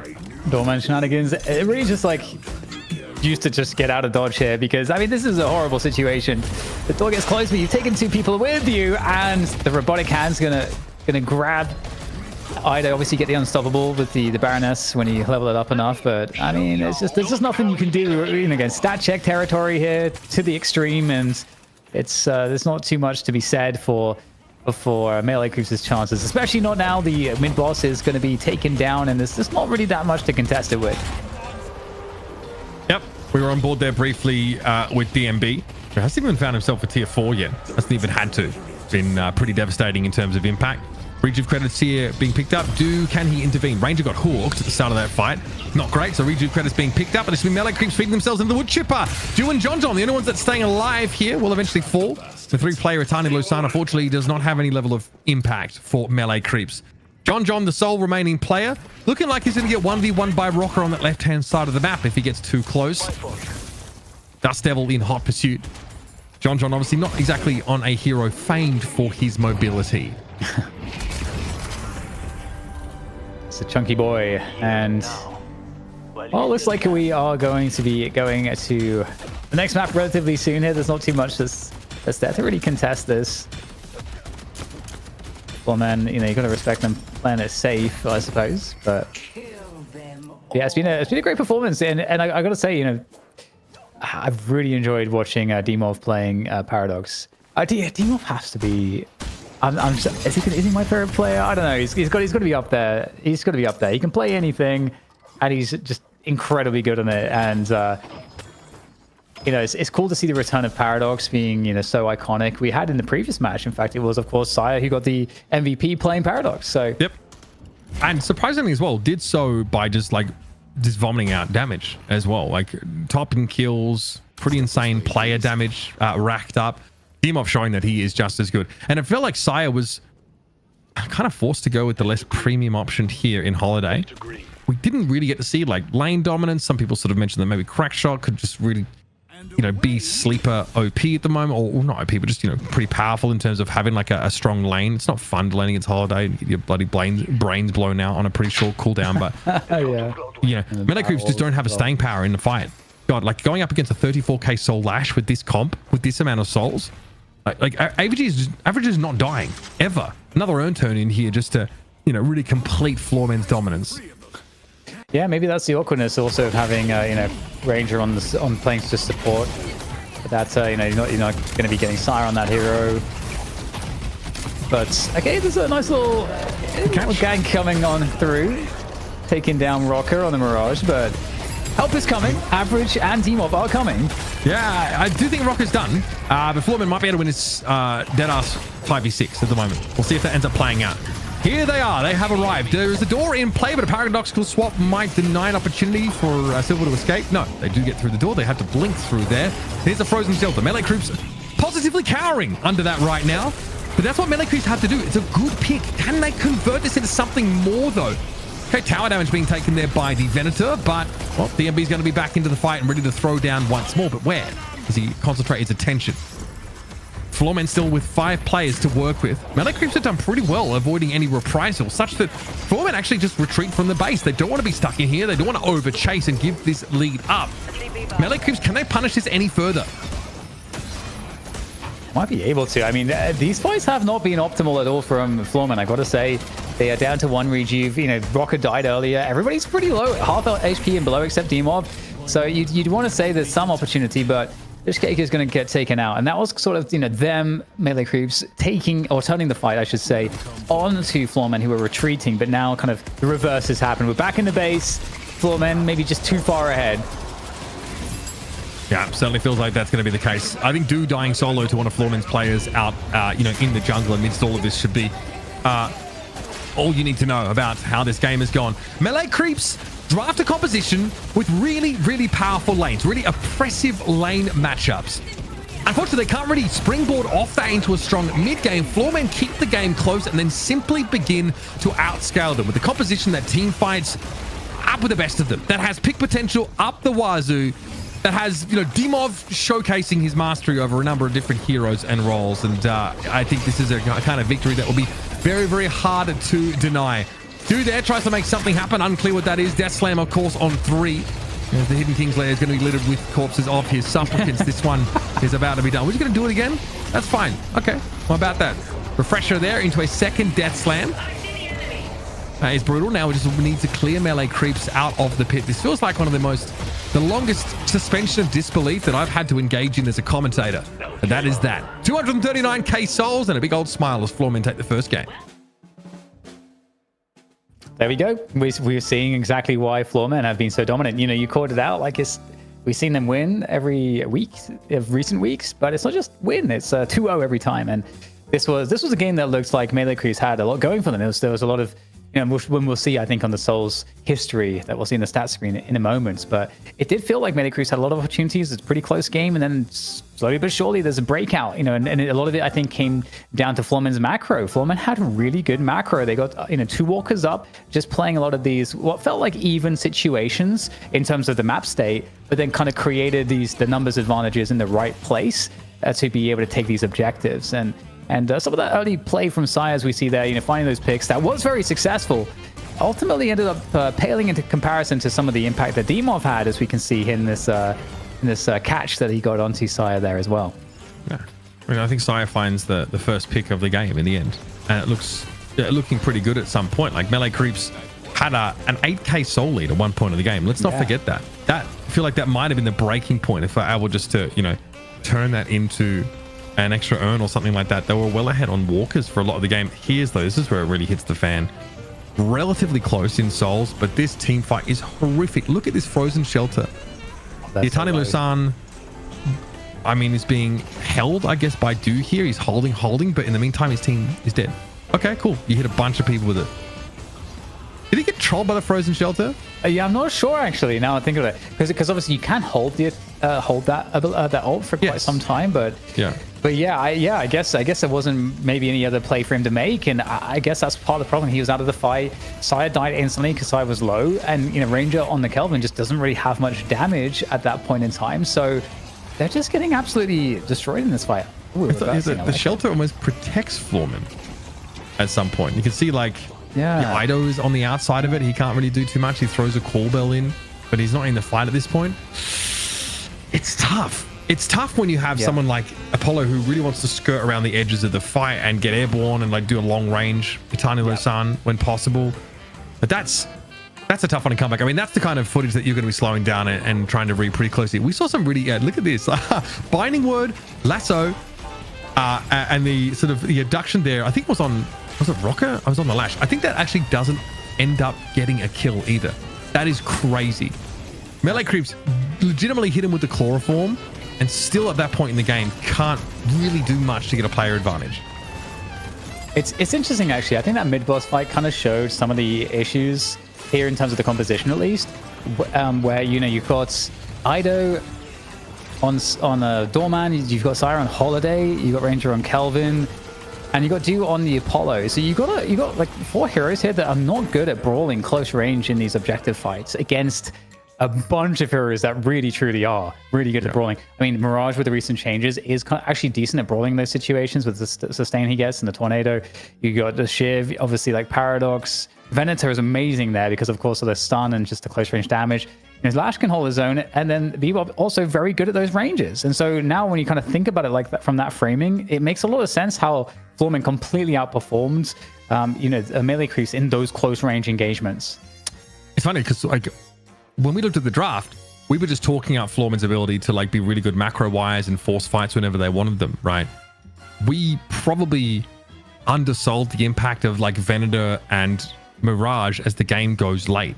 Yeah. Obviously, we talk about a comp's ability to scale all the time, but what DMB or Rock were able to do in these team fights, like Melee Creeps they're just exploding. Like there's just not a lot of, there's no damage. There's honestly not a lot of durability either. Those guys want to get in, find a key carry, eliminate them quickly. Someone who, let's say, over a longer fight is going to have a really outsized impact. Let's say like the Mirage, right? Get rid of them first. But like the Mirage is obviously like inhibitor toxic bullets, escalating exposure, just like everything you could ask for in terms of just making it harder and harder for Melee Creeps to win the fight the longer it goes. For me, that clock is the story of the entire game. A clock in your composition, finding ways to win, and then a clock in the fights. You need to end them quickly, and Melee Creeps could not. Interesting draft. Nice to see the return of Holiday, especially in the hands of someone who I consider to be a master of that role in Saya. The Melee Creeps look really underwhelming from about 18 minutes into the game. Yeah, and Paradox, it's the Paradox story again. It's 50k damage, 27 kill participation. Shout out to DMB as the Venator, also getting tied for kill participation with Demov is actually really interesting, or assists. But yeah, great game from Floormen, and I mean they're looking still just as dominant as they have every single week. I won't argue with you on that one, Dan. We're back after a short break. This is the money match here in shift number 39 at Deadlock Night Shift, and so far Floormen looking like they're picking up where they left off last week, so don't go too far. At least one more game from this money match awaits after the break.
Welcome back, folks. We are knee-deep in our money match right now here at shift number 39, and it's Floormen still looking quite dominant.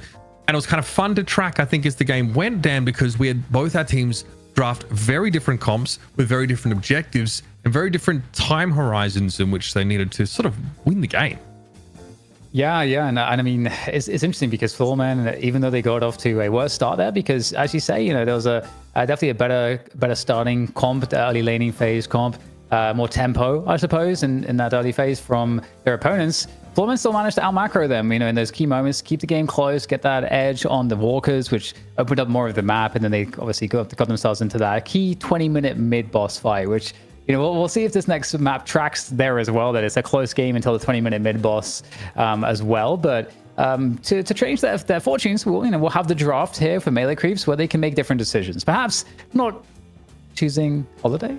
I mean, I think it also could come down to like maybe the ban strategy as well. We saw Dorman picked up for them, which I think is like a very, I don't know, I think it's very execution oriented hero, but doesn't always pack the punch that you need him to. He's just, so much is contingent on you, being able to get these picks right and then create a player advantage. But when your opponents have scaled ahead of you by too many souls, that actually they can beat you 5v6. That's the reality of Deadlock, and that's what that soul difference can do. And we didn't even check in on buffs from golden statues over the course of the game, which I imagine that Floormen were really ahead in, based on just how powerful they looked, even outside of the numerical aspects. Let's jump into the draft here. Melek's going to ban this Mirage straight away. Certainly feels like the Mirage got out of hand there on Floormen. This is also denying one hero DDK that just allows it to scale ferociously past that 20-25 minute mark.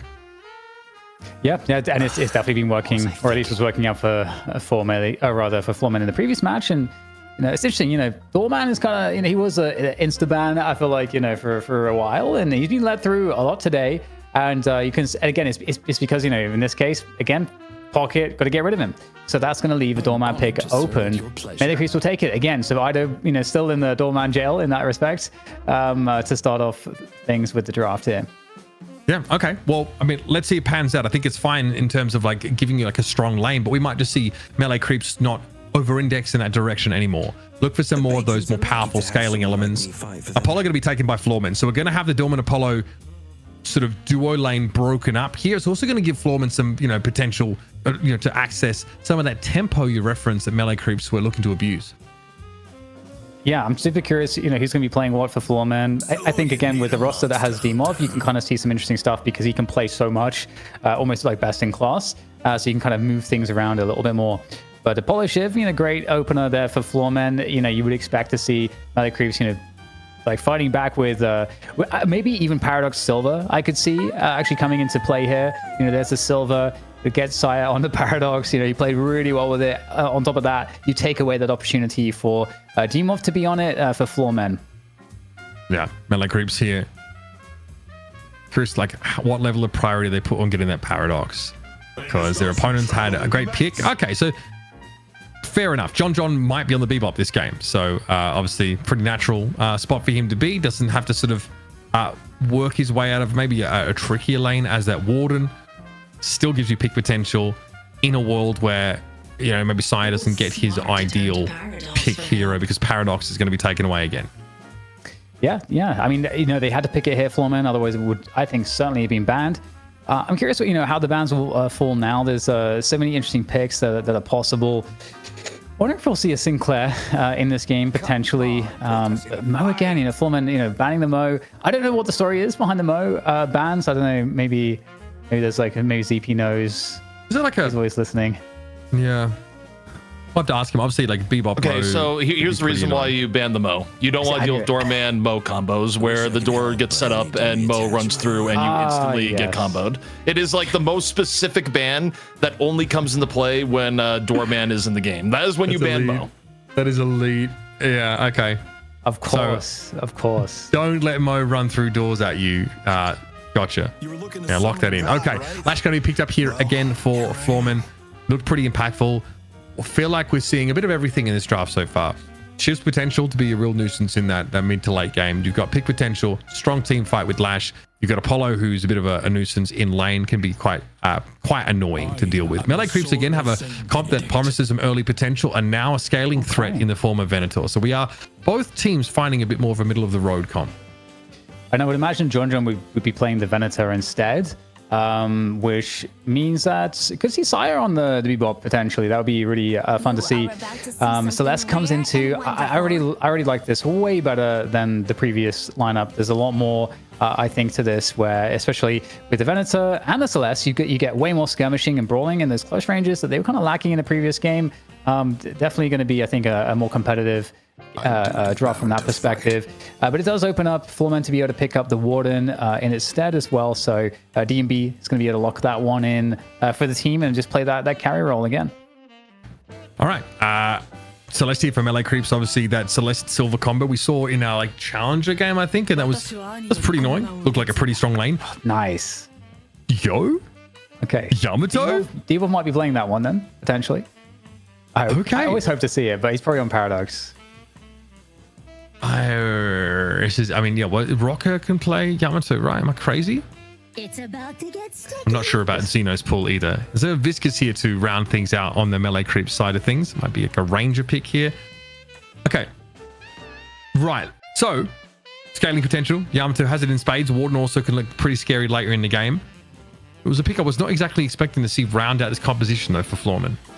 I mean, it's really nice because I feel like Yamato Apollo is so fun because the chase down is really strong. It's so hard for people to get away from you. It's very powerful early to mid game, especially just because the burst spirit damage is really hard to deal with. It's hard to sustain against so much burst. And Shiv also with the Shiv movement and Paradox, Lash, these are all heroes that have insane chase down. Warden as well, can move pretty quick as well.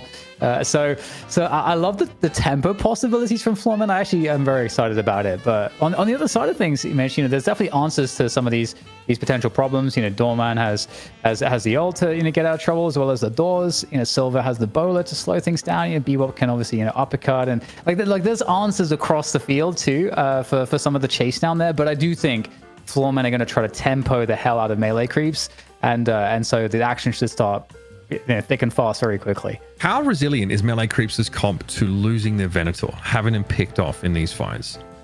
Is that doomed for them at that point? I know they got Cube, which can certainly help against some of this pick ability for Floormen, but what happens if he dies? Yeah, I think the Cube is definitely a good call. I think with Venator, the interesting thing is that he's a hero where I think some teams like the Warden, because Warden can kind of get involved in the action a little bit quicker. But with Venator, you really want to try to create space on the map for him to be able to have the safety to farm and get ahead. And so with respect to that, it does take some time for him to come online a bit longer than some of the other M1s that you might play in instead. And then in addition to that, like you said, mobility is the problem. And in this current meta, which I think you can really see it, with Floormen's picks as well, you've got so much mobility on those heroes. You kind of get outclassed there as Venator in terms of that. So it does make Venator vulnerable, and you've got to be able to, like you say, you got to try to keep him in a spot where he can kind of get ahead and stay ahead. And then for Venator, it's all about, in some of these team fights, having just really good positioning. And I think that's another way where, Floormen can have some interesting answers where, get into the back lines with the Yamato is obviously, that's an expert, thing that a Yamato can do, getting into the back lines with the flying strike. Apollo obviously can also play to that effect as well with the lunges and stuff, and get in there and get out really easily with the riposte. So there's definitely answers to be very irritating to the Venator, but with that said, like a good Venator, like a John Venator can always play spoiler to some of the shenanigans there. Yeah, I mean, that's what I'm kind of hyped for, right? Yeah, I initially thought the Bebop would be a John pick, but Venator now might throw that into question. Melee Creep's going for what I consider to be a much more well-rounded composition. They got the Celeste and Silver, they got the Venator here.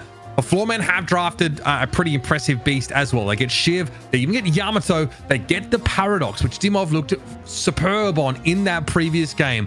The stage is set for quite the game number 2 here between Floormen and Melee Creeps, and it has been a while since Melee Creeps have been able to take a game off Floormen in a money match. It's shift number 39. It's time for Melee Creeps to throw down, show us what they've got. They've, of course, made some changes, right, in terms of the roster, in terms of roles. It's time to see the fruit of those decisions. Yeah, and I really hope, hope of hopes, that Demov is on Yamato. It's just one of my favorite things in pro Deadlock to see.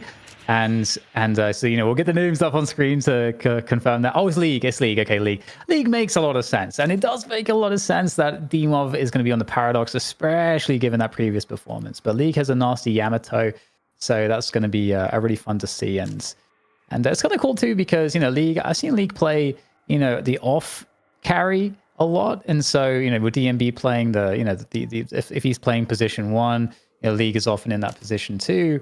But on Yamato, you're getting really active pretty quickly. So I can't wait to see that. And Yamato Warden on that left lane, Apollo Paradox in the mid lane for Floormen, and then Floormen have Shiv and Lash together. So these are all pretty nasty lanes, I would say. But melee creeps, they will have the Doorman Silver combo, which has proven to be quite annoying. As we see, are we going to get a lane swap here? Might be in the works. At least 2 boxes. So yeah, we're getting a lane swap. Yeah. Okay, League switching out over towards the right-hand side of the map into that Celeste and Viscous lane alongside the Warden. Okay, so this means that Lash is going to be playing with the Shiv on the left, excuse me. So the right side we're checking in with now. The League makes the switch over. Straight away announces himself with a flourish. His Ranger will have to reckon with the Cyber Samurai. Yeah, I think this is nice. I think, the Viscous can really, counter some of those Shiv knives as well with the cube. So I think that's one good reason why you'd want to make that swap, so that you have better trades in the lane for your Shiv. Yeah, okay. Interesting. We see Venator in mid alongside the Bebop. So it looks like, melee creeps are trying to give John like a pretty solid start to this game. Look at that mobility. Rocker under some serious pressure and not going to be able to get away. Once again, melee creeps get off to a good start. It's the Lash that rotated into this left lane, getting battered by the Silver Doorman combo. It's got a lot of damage, that is for sure. Okay. All right, well, we'll see how things go off of the box runs, if there's any ambushes. It's not too uncommon at this level of play to see these box runs get ambushed. It's not something you see as much in your lobbies, probably in matchmaking. Usually you get to run boxes for free at the 2-minute mark, but it's like it looks like this game is pretty. I mean, there's no harass. I was gonna say light harass, but there's not really any harass on the box run routes here. No, yeah, both teams actually giving a respectable distance here. There might be something brewing though. Crimson Slash into power. Slash would have been a pretty big chunk on Do, but sprightly as the Celeste is able to get away. Q would be even used by Ranger just to preserve the health pool of the Celeste here. The pressure though started to be felt. Now we're looking at that Guardian, and already like a healthy chunk of damage being stripped off of it here. What's the answer going to be? Looks like Floormen just kind of get to shove this lane for free, putting League in a position to be a bit of an oppressive force early. Yeah, I mean, 3 minutes in, that is a healthy chunk of damage to get. With the resistances are very high at this point in the game in terms, and also like your damage is very low. So good pressure. Again, Warden and Yamato. It's a lot of control on the lane. Lots of damage from Yamato in variety of forms, and then Warden, especially with the Binding Word, can control space and force you back pretty reliably. They keep trying to get a punish and force Warden back, maybe get some positive trades here against Warden, and I think that's exactly what Dude's been able to do on this Celeste so far, chasing it down. And there's the Binding Word, that's going to force you back. Got to respect that. I think Dude was going to back out anyway, honestly. There's a lot of poke in this Floormen lane, but I kind of liked seeing Dude go forward here and obviously abuse the window with the Dazzling Trick just to like win a favorable trade and get that health pool of DMB just a little bit lower. But again, you're still dealing with Flask. Oh, okay. That was a flying strike into Crimson Slash look there from League. You've got to respect it. And the Apollo of Zeno actually falls here to John. That's a great sign for melee creeps, finding their second elimination of this game, but crucially, getting the Venator ahead in souls. 3.4k for John now. Yeah, it's a healthy start. That is for sure. And now you're looking to try to find that wave priority. And so that usually means like clearing the troopers as quickly as possible on your lane, and then try to get your way up to some buff positioning. So this is the wave now you want to try to clear out really quickly. Also, as much damage on the opponents as well is also going to go far. As you can see in this particular case on left lane, it's going to be advantage to melee creeps, but look who's already here. It's Teamov on this Paradox. Yeah, I've got to respect him. Bro knows his Makara game. A ball knower indeed. Still, though, I think the Silver's up there as well. So melee creeps able to move here in numbers and quickly get that mobility buff snapped up for Ido. DMB, though, gets a gun buff. Keep an eye out for that one. Looks like League, though, in deep trouble. Chased on down. No escape. Sire able to get that kill credit, but you saw Dude was hot on his heels. Yeah, that gun buff will certainly be a help. You know, we can sort of put DMB against John because these are the two position one carries on the team, and so we're going to be constantly like keeping our eye on you know who's ahead in terms of the farm. And as you rightly pointed out, John's had a really effective start, but that gun buff will help DMB in his lane to have dominance. And they've almost killed that Guardian. When that Guardian goes down in the right lane, League on that Yamato is going to start roaming very quickly and starting to try to snowball the rest of the Guardians across the rest of the map. Guardian's low. Big pressure. Once again from Floormen. Okay, like to use that by Do, really just trying to force away. Eventually, they're going to be forced into a 2v1 though. There's the Crimson Slash, and it's the Q for Do to pull on away. That's the Guardian taken. Obviously, there's some golden statues to be picked up here. Flying Slash, no Guardian to protect them here. How deep can Levi extend? Of course, Shadow Transformation is at the ready, but it's tough to pin the Celeste down, and Do is needed elsewhere. Yeah, now, you know, you want the Warden to try to just farm up the jungle, farm up the lane, and as I say, you know, Yamato can start just sending it across the rest of the map, ganking these lanes, becoming a huge threat, destabilizing threat. It's now making the way across into mid. John John's going to go down there, Tino, with a very, very important catch. And again, with how ahead John John was, you want to slow him down, and that's going to do that very well. Now, Zeno died for it, but I wonder if that's part of the wider plan for Floormen to get good Guardian pressure down here. Average runs into fish cake now. Clearly, the Lash not trying to fight. Certainly not with the Lycan Curse about to emerge. Still, though, there's plenty of fresh meat in the lane as eyes are turning over towards Rocket. And this is the left side of the map, though. Don't you worry about it. A Guardian going to be pressured down pretty darn quickly, and there's not a lot that Floormen can do about it. Xeno's able to take down Fishcake. Now, can they protect this Guardian? Looks like it's healthy enough. This Apollo's starting to get involved in some of the important fights, Dan. Yes, it's a huge threat. Good mobility, good damage. Apollo, Lash, and Shiv all on this left side lane. That's a very dangerous trio. But speaking of trios, we got a trio from Melee Creeps reinforcing the middle position, which is where both Paradox and Yamato are for Floormen.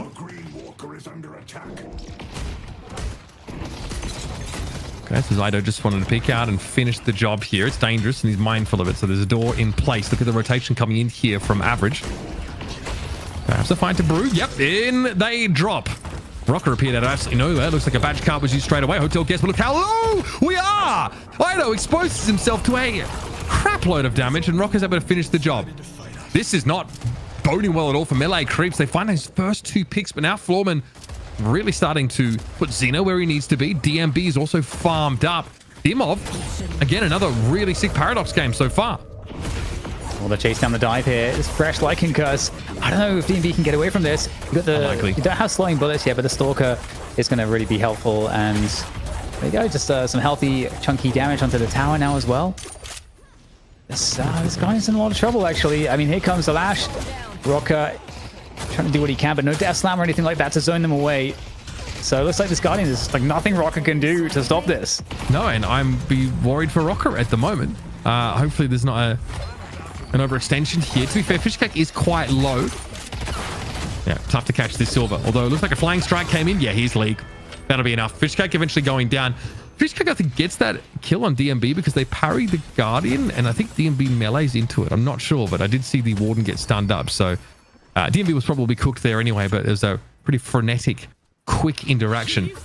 All right, so we are tied up here, heading into the 10-minute mark. Obviously, it's mid-boss, but crucially, buffs coming up in just under 1 minute.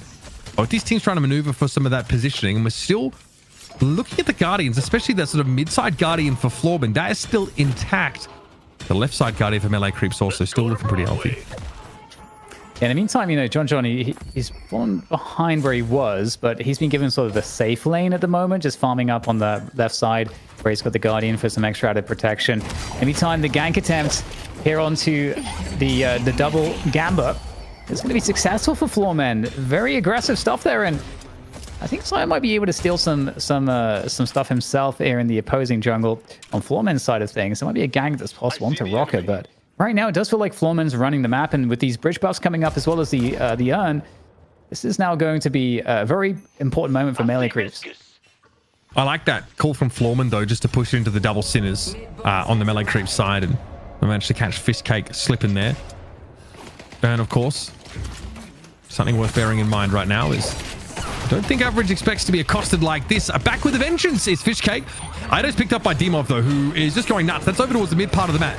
Urn is taken to hand, though, and Rocker is picked up. So both teams operating with 5 players now, and that Urn is in the hands of Ranger heading across to the right of the map. Yeah, you got Fishcake having to deal with the wave crashing into the mid walker, cleaning that one up as the urn is beginning to make its way across. And typically in these situations, we often see the early urn. Teams will be quite happy to just give that away and just take objectives. And so we'll see the left side Guardian getting bullied here, taken down by Floormen. But are they going to give up urn drop off? It doesn't look like they are. They do have 4 players that are there ready to defend. Yeah, Floormen able to push off the staging ground of their walker here on the right-hand side. Looks like they're going to fight for it or not. Ranger's actually able to get a dunk straight away. Rocker trying to get something for his trouble. Perhaps to pick on this Viscous as well. Goo Ball active as Ranger's trying to get away. Saya is gone yet again. That was Average getting involved. The Floormen might be able to turn this into something much more than just an urn take. Ranger eventually is going to be caught out. But there's not a lot of key objectives ready to work on this side of the map. So they get 2 kills. And yeah, they're still ahead, right? Even with that urn pickup. What is the next part of the plan supposed to be? Has Xeno found John here? He's at 11k souls, looking very, very strong. So for the time being, it's a matter of going after some of these camps. And right now, Floormen, they've still got that mid Guardian up, so it's helping to provide a lot of extra control for them. And I think that's something that melee creeps simply can't have stand as they start to assault this mid position. They're looking for that Guardian. Okay, we'll do a play here just to push this Guardian down. They're going to get the mid Guardian eventually. Melee creeps, of course, get some important souls there. Here's that Hotel Guest active. That's Xeno out of the fight. Definitely one of the players you want to target early. Coolbell, the harass league, already looking a little bit low. Shadow transformation as he's ready to throw down. Oh man, that power slash was nasty. Fishcake just crumpled, folded like a pastry. And now that's enough done here through the middle part of the map. League looking to turn back around, but elsewhere, Tandalo-san catches onto Ido. Down to 4 health. Are you kidding me? Surely there's follow-up here. Surely there's chase. The Duke attempt falls flat. Xeno going to be credited with the pick-off on the doorman. And this is all happening right in front of that walker. Ranger now down. Melee creeps are bleeding out players. And there's a chance to turn this into something bigger now for Floormen. They've got good mid-position, but Xeno might be caught out. Yeah, not getting out of that one. But yeah, there's really good lane push again. I think we're just seeing it time and again. Floormen are doing a great job in just having more map vision. They're pushing the waves all the way down. And the other thing too is that when you push these waves and you're kind of just doing a better job with that, you're forcing the opponent to have to react. They've got to send somebody to go and deal with that, which gives you some information because you know that there can't be X amount of players in certain positions because X amount of players have to be dealing with these waves that are crashing, etc. So got some advantages on the map to abuse and nice connections on the shivs. That's going to send Celeste back. There's a lot of damage. One more shiv is going to be painful. Looking to close the distance with that killing blow, but unable to get the extra shiv in there. Lee being chased down. It's going to be hard to catch this Yamato, though. Where's an opportunity, though, for Floormen to sort of regroup their positioning? It's really scattered right now. Maybe because they're sort of caught up with this idea of pressuring this right side walker, but that's been undamaged so far. Floormen in flux, it appears. Not really quite sure where to put themselves. All the while, John gets stronger and stronger. 14k souls for him. Cube's got to be used there for range, but this is a pretty low value target. Still apparently worth death slamming. Goo Ball there is not going to save Ranger as they're going to be able to pick him off, and now might be time to go to work on this walker. Still some fighting to be done though. It's the silver that's turned up. Fishcake here already chunked down to half health as see very quickly Rocket descends on their position. Saya going down. This is a big problem now. Can Fishcake at least get some value here? They've teamed up with Do. And it looks like Floormen pretty light on this side of the map, but elsewhere, look at this mid walker, left side walker starting to get pressured. Melee creeps have to stop the bleed and quick. It's the same story repeated here, where Floormen are just able to pressure and force these imbalances that give them opportunities to have just incredibly advantaged fights against objectives. They're doing 2 walkers at once again. They did this in the last map as well. And hey, you know, there's a response from melee creeps. They're going to be trying to push that right side walker. They've managed to defend the mid walker. It's down to half HP. If they could get some value here on this right side walker, well, in the form of kills or the objective itself, that would be a great equalizer. But they're not going to be able to do it because across the map, Floormen are sprinting to try to find a way to punish this. I think they're trying to get double keeping sinners the pressure on instead. mid too. So it looks like, yeah, they thought about double sinners. They've gone to the secret shop. There's also an urn spawn, so plenty of reason for melee creeps to be on this side of the map, but they didn't really get enough done on that right side walker. Survivor buff here for Do, but DMB does get mobility on the other side of the map, and Ido's a little bit exposed here through mid. Urn, remember, still in the back pocket right now. Ranger is going to be able to get that one to hand, but Rocker's going to drop down. Oh, flying slash. That's going to have to be a cube. Yeah, no two ways about it. Ranger came out of the fight, though, while Do starts to take the brunt of damage. This is getting dangerous. Fishcake and Ranger, well, they just vaporized, didn't they? Do, how are you supposed to get away? Quickly slips out, but that urn has been taken up by Floormen. And John is just desperately trying to ignore this. Studiously just trying to farm up in that mid side of the map and back away without giving up his life. But the clock is ticking for this Venator to get involved in the game meaningfully. Yeah, this is very tough, and there's like nothing that John's going to be able to do in his current position. His team is being evaporated. You know, Venator can't go in without some kind of support. Taking the bullets for him and gets delivered. And again, you can't get away from this team. You've got Lash, you've got Paradox, you've got Apollo and Yamato. There's no way to get away from this. And here go the lunges again. The flawless advance to find the Celeste. Celeste again, I mean, one of the most mobile heroes in the game, but I mean, you can't get away from these people. I mean, this is still kind of sick from Do. I think the rest of the locker coming in a little bit clutch there. No, that is sick from Do, bro. He broke his ankles. That is insane stuff. Do, bit of a prodigy there. Quite the moment to take on Xeno. In fairness, a 3k soul lead. Still, that was pretty damn awesome. LA Creek's be behind by 11k souls, but still able to find moments of brilliance like that. That was sick. Yeah, it's huge. You know, Celeste can certainly go really hard in this game. You know, but so good on the mobility herself. I think the vitality buff really helping out in that fight too. And you know, the map's starting to settle down a little bit. As you say, a 10k difference, so certainly very doable to kind of bring things back into relative control. A walker down though for melee creeps, and you've got a few minutes now until the next you know, bigger objectives. So a lot of map to be played with. Floormen have been typically very good in this situation to find fights, and that's what they're going to do on the right side of the map here again. Last connection looks good, but the hook straight away is pretty disruptive. Now we're just going to pop last stand and go for it. And hey, it's not the most subtle. Subtle as a sledgehammer, in fact. But it does get DMB out alive. And do they get the catch? Well, Ranger goes down at the very least. Dude might have gotten away. Yes, they have escaped on the zip line. Now you got to reckon with Saya, who's coming back very angry as one of his teammates was assassinated. But that mid walker, I'm looking at it. League worked it on down. We are 3 walkers to 1 right now. Floormen have a nice big advantage. Starting to get ahead in terms of souls. And there are plenty of heroes on this roster that are going to make use of that soul deficit or that soul lead. Look at League up to 19k, Dan. Yeah. Again, it's just so cool, the timing from Floormen. You know, they take this fight, they find this gank on the right side lane, and in the meantime, they're trying to split push. They're split pushing off of that, and it's just so hard to react to that effectively. League, I think, sort of backdooring it a little bit, you know, hitting that mid walker from the back, and now it's a 2-walker advantage that they have over melee creeps. So again, this only compounds the advantages that they get in map control, obviously the extra souls as well. So, you know, as time goes on, melee creeps are only working with less and less. That said, like, you know, just like you mentioned, Mish, it's not an unrecoverable deficit. I'm trying to statue buff graphic as well. Let's see how many. Oh, hold on. We got a fight here. We'll get that run for you in the meantime because I want to look at that briefly. Catch here on Xeno. Dangerous is the Apollo. 18k though, still manageable, but Xeno's able to slip away, and here got the rest of Floormen. They're going to collapse into the middle part of the map. Very, very dangerous. Do is not there to fight. John though is. Perhaps it's time for Venator to shine. Binding Word going to be prevented as the rescue beam and door is used, but down on top of them drops Rocker. Ready to fight. Death Slam off cooldown in about 12 seconds. In the meantime, there's work to do. Ranger and Fishcake always seem to be the 2 first on the kill feed in these fights. Unfortunate for them now, as Rocker might be hooked in. It's disruptive more than anything from Saya. But that's a big lead for Floormen having. Why don't we just mid off this? Yes, that's a problem. In the meantime, you know, I mean, do looking to get a Walker whilst they lose mid.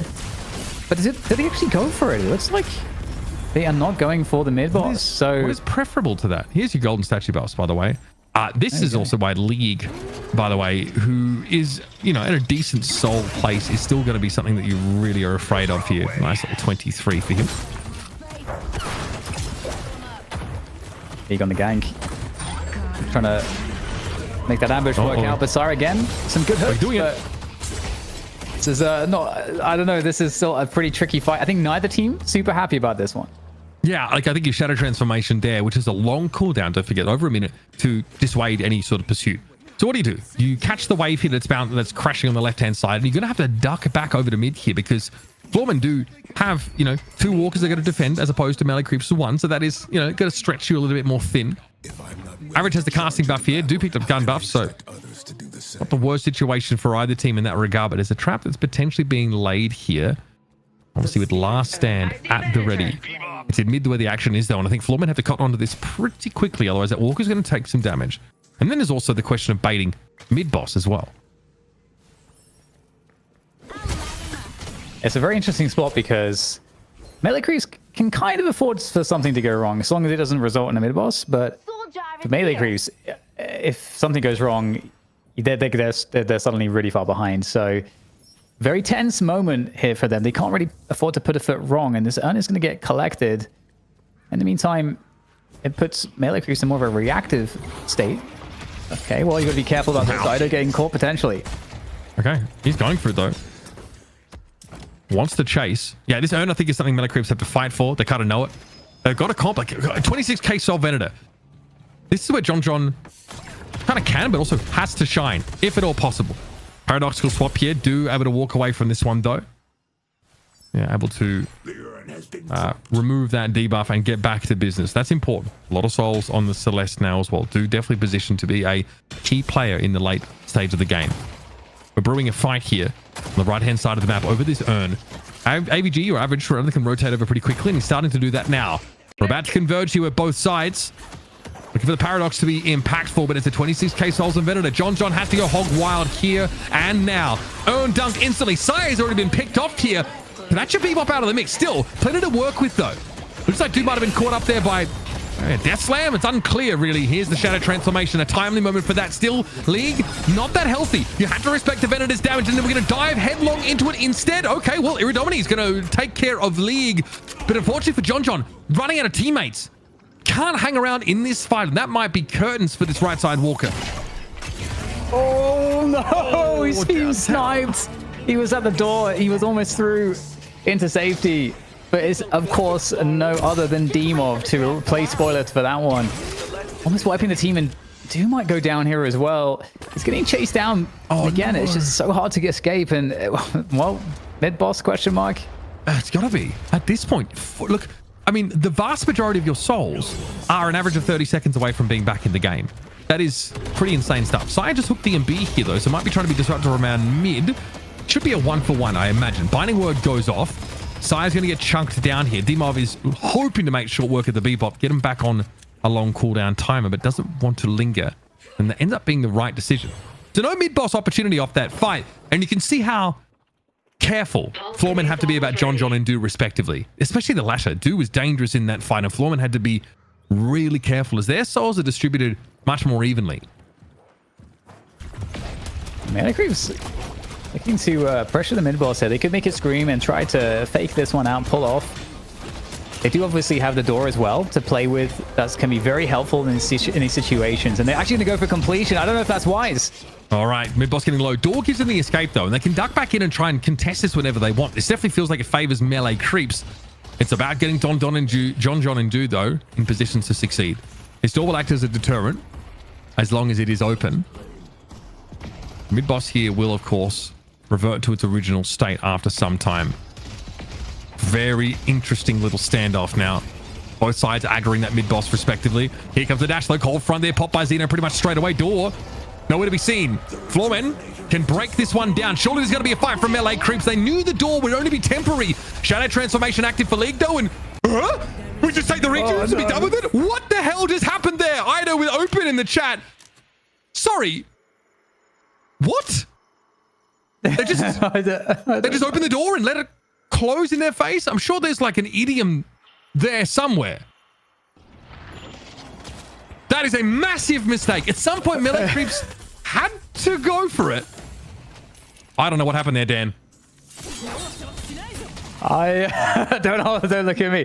Yeah, I'm not entirely sure. But to be honest, though, it was a really weird situation because it doesn't feel winning for melee creeps, regardless. You know, they're all basically in a choke point as well. He's just playing around the door there. So I was very, very much, well, very curious as to how that was going to play out. But the door closes. I don't know if it expired or if it was accidentally the button was pushed. I'm not sure.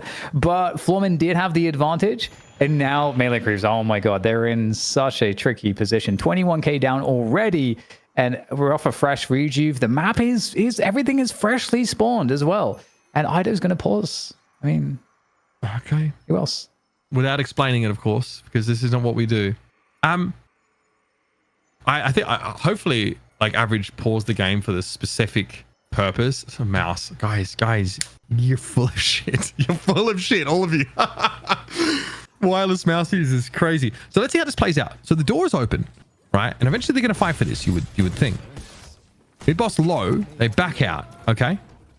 We're poking. The door shuts and and panic. I'm sorry. That is, and you can see Floormen are expecting a fight. Yeah, they'd rather all just kind of just go through the door and just try to have a bad fight than that. That is for sure. I just don't know. We do know that door, like, it has a temporary duration, right? The doorway, what? It only lasts for 20 seconds? I think? Before, like, reductions? Rather, for duration increases? Okay, well, we're going to move on with it. That's fine. Rocker looks like he's taking a visit to the Baroness. There's an urn turn in amidst this as well. Floormen with 3 rejuves. They want to fight. No doubt about it. Xena with the gun buff. Okay, they've got buffs for days, and they're going to be able to ward off the silver pretty much straight away. It's an easy done. Just no resistance here for melee creeps. The mentals. We've got to talk about it, bro, because after that, you're going to be so tilted. There was a key miscommunication, I think, that happened for melee creeps. This game's over. Yeah, it's a pretty rough spot. Shout outs to Super as well for the watch party as well, jumping back in. Yeah, this is not good timing. If you're a fan of melee creeps here getting utterly demolished, and the base is just free at the moment. Shrines are being battered, and the team has been wiped. This is one of the most absurd culminations, I think, of a night shift that I've ever seen. And yeah, you best believe we're going to keep that replay, and we're going to show it to you in super slow motion. Floormen, though, basically, for those just joining us, shout out Super, get a free mid-boss. And they already had a bit of a lead. Felt like John, and Do were the only ones on melee creeps that could really hold them back. Now, though, that soul lead has been entirely ameliorated. Floormen now have AVG back up to 31k. Xeno looking scary. League also been dominant. We talked about him being like a position 2 carry player in general. League's Yamatos look great, sort of pull out of the back pocket at just this kind of time. Patron knocked pretty darn low here, and Floormen are poised just to go up and buy and make one more push for the game. Yeah, smooth sailing from this point forward. Oh, rough spot. I mean, to be fair, you know, Floormen, okay, they're just sending it down the mid. Yeah, zip ZP. line. I need a decision on this. ZP, can we call that a C9 on mid boss? Honestly, yeah, I think it meets the qualifications. That's crazy. Well, folks, pack it up. Floormen, once again, your champions here at night shift number 39, dominating NA. A 4th consecutive, if my math is correct, 4th consecutive clean sweep of this game, walking away, of course, with all the dollary dues. Bizarre series, I won't lie. Honestly, it's been a bizarre day of Deadlock. But in the end, Floormen, find success getting an uncontested mid-boss. And frankly, this team looks insane from top to bottom. I feel like this was a much less volatile game than the first in terms of how the laning went and sort of, what the win conditions were. The 2 team comps in game 1 were glaringly different. This one here felt like a bit more balanced. And DDK, I was waiting for my goat John to take the game over. Yeah, it didn't happen. He struggled in the first game as well to really have maybe some of that impact that you would have wanted to see. And in the game before that, he was on Lash, where, Lash is not, historically a John pick. I mean, you can, again, kind of build gun on it, but at the same time, and that is the meta, and it's good, but it just doesn't have the same spotlight because we're just in a different meta right now. It's a high tempo, spirit burst, high mobility type of meta in Deadlock at the moment. And so, that's why I really like this composition from Floormen. If you look at it, top to bottom, Lash, Shiv, Warden, Paradox, Apollo, and Yamato. This is all very high tempo stuff where you can really run it down and just you can't. There's very few heroes that will be able to escape you. Celeste is one of them, and big ups to Duke, because I feel like Duke did have a good game here, but it was ultimately a tough game to be in. I think John, as you say, he was. I think he did a decent job trying to stay competitive. Floormen did an even better job trying to shut him down. I think that's part of the problem, because if you look at what happened, which I think we noted at maybe like 5.5 minutes, League managed to take down that Guardian and then started snowballing off of that. And that's kind of the problem with this roster. I mean, again, I think this is an awkward spot for melee creeps to be in as well. They don't want to fully commit. They're going to walk out onto the low ground. They're going to walk out of the low ground when Floormen are in position. But what maybe they don't realize is that around the time this door closes, Floormen are only 3 players in mid. They still have the Yamato coming here. There's Floormen are convinced there's something to this, right? There's something behind this. Unfortunately, it never comes, and the game really snowballs from that point. It's an uncontested mid boss and a mental boomage. I think the likes of which Deadlock may have never seen, and ultimately results in Floormen being your champions this week. It's tough. To be fair, it is actually a very tough team to mid boss against. I think that's actually something that Yamato brings to the table. Getting into the ult form, gives you a huge amount of mid contest. In addition to the fact that Floormen already had position, even if some of the players were late there, so it was always going to be a hard mid boss fight. But it's not going to be as hard as shutting the door and just panicking as you're finding yourself 100 meters away. Like I said, there had to be an idiom in there somewhere about making use of the open door while you can, not letting it close in your face. I'm kind of coming up with a blank there, but unfortunate way for the series to end. Always some weird circumstances. Last week, unfortunately, was Ido that DC. We also had a ridiculous bug, I think, in that first game, or rather the first challenger game of the night. Either way, chalk up another one for Floormen. That is 4 weeks in a row they've had perfect showing. 3 weeks in a row they've done it against melee creeps, a team, melee creeps, as you can see, credited with one of the longest streaks in Deadlock history, with 16 night shifts won back to back. It might be the era of Floormen. Frankly, I'm here for it. League looked great, on the Yamato. Average over the course of the series, fantastic. Also, chef's kiss to call the pause after the mid boss take. That just, emotional damage really off the charts here. Though gave me one of the most insane outplays I think I've seen in quite some time on Xeno there. That 1v1 Celeste versus Apollo was kind of sick. Has a great game in the end. Unfortunately, it's just not enough, and Floormen lead from about 8 minutes in. I think it's, again, Floormen, they're a team that have been getting better week on week. When they first added Demov, they looked really dangerous, especially in the scrims, but it took them a while to, I think, find the balance that they needed to have as to how do they play with all the options, because they have a really good hero pool, especially with Demov coming in. He's very versatile on his hero pool. He's been known for that. Many people called him the best player in Deadlock when he was in EU. So because of that's one of the reasons why, is because not just his hero pool, but how well he can play everything. And so over time, Demov is also making a name for himself as just playing games and just not dying, no matter what he's on. So we're seeing that's continuing in this particular matchup. But I think they did a great job in the draft theory, and in terms of the actual macro, they outplayed melee creeps on the macro. And one of the things that kind of stood out to me was, I felt like, Ranger playing some of the supports. It felt like, there was some damage missing, some brawling missing in some of the fights. And I feel like that trade-off of playing that more hardcore support I think that's part of the reason why we're seeing less of it. Sure. There you have it, folks. It's our breakdown, and I was glazing the crap out of Sire in the challenger game. Then sort of, not positioned for success so much. Picks up the bebop here, which is all well and good, but Demon's able to get Paradox back-to-back games. Sire, tried to play the Holiday. Unfortunately, that didn't sort of pan out for him. I love Doorman. I think Doorman is very powerful in this game. Obviously, the potential to be the, most powerful hero by far. And, we can see Ido definitely looks like he really knows his way around that hero, but difficult there, of course, to really, it's hard to really assert yourself, I think, in terms of just damage, putting out damage in fights, or finding those kills. Ido really likes to be, pretty instrumental in team fights. If you think about his hero pool, he's just an incredible doorman player and has a great grasp of how to make use of that utility to the fullest. And also, he's been involved in some lanes that have really snowballed out of control by just understanding that kit and using it very effectively. Unfortunately, that's not going to be enough in this day and age. In the Big 26, as Floormen take away the dub. Let's talk MVP in this game. I won't lie, I kind of and ahed over it a little bit. Dim obviously was really good on Paradox, but for me, it's going to be Xeno. Consistently, just pretty brilliant over the course of this series. And again, obviously in that last game, definitely, topping the charts in some of the important metrics. Yeah, and I think the doorman, or rather, sorry, the Apollo player is pivotal because it's what really, it's like the thing that starts off your early game tempo, and we're seeing the play here on the Lash as well, and I think you can make a similar case there as well. Lash is allowing you to tempo a lot. The roam is really strong. You're participating in a lot of these different kills. You're very high mobility. And Xena did a really good job across both maps, being extraordinarily active. And again, Lash, Apollo, these are premium heroes, I would say, in the current meta.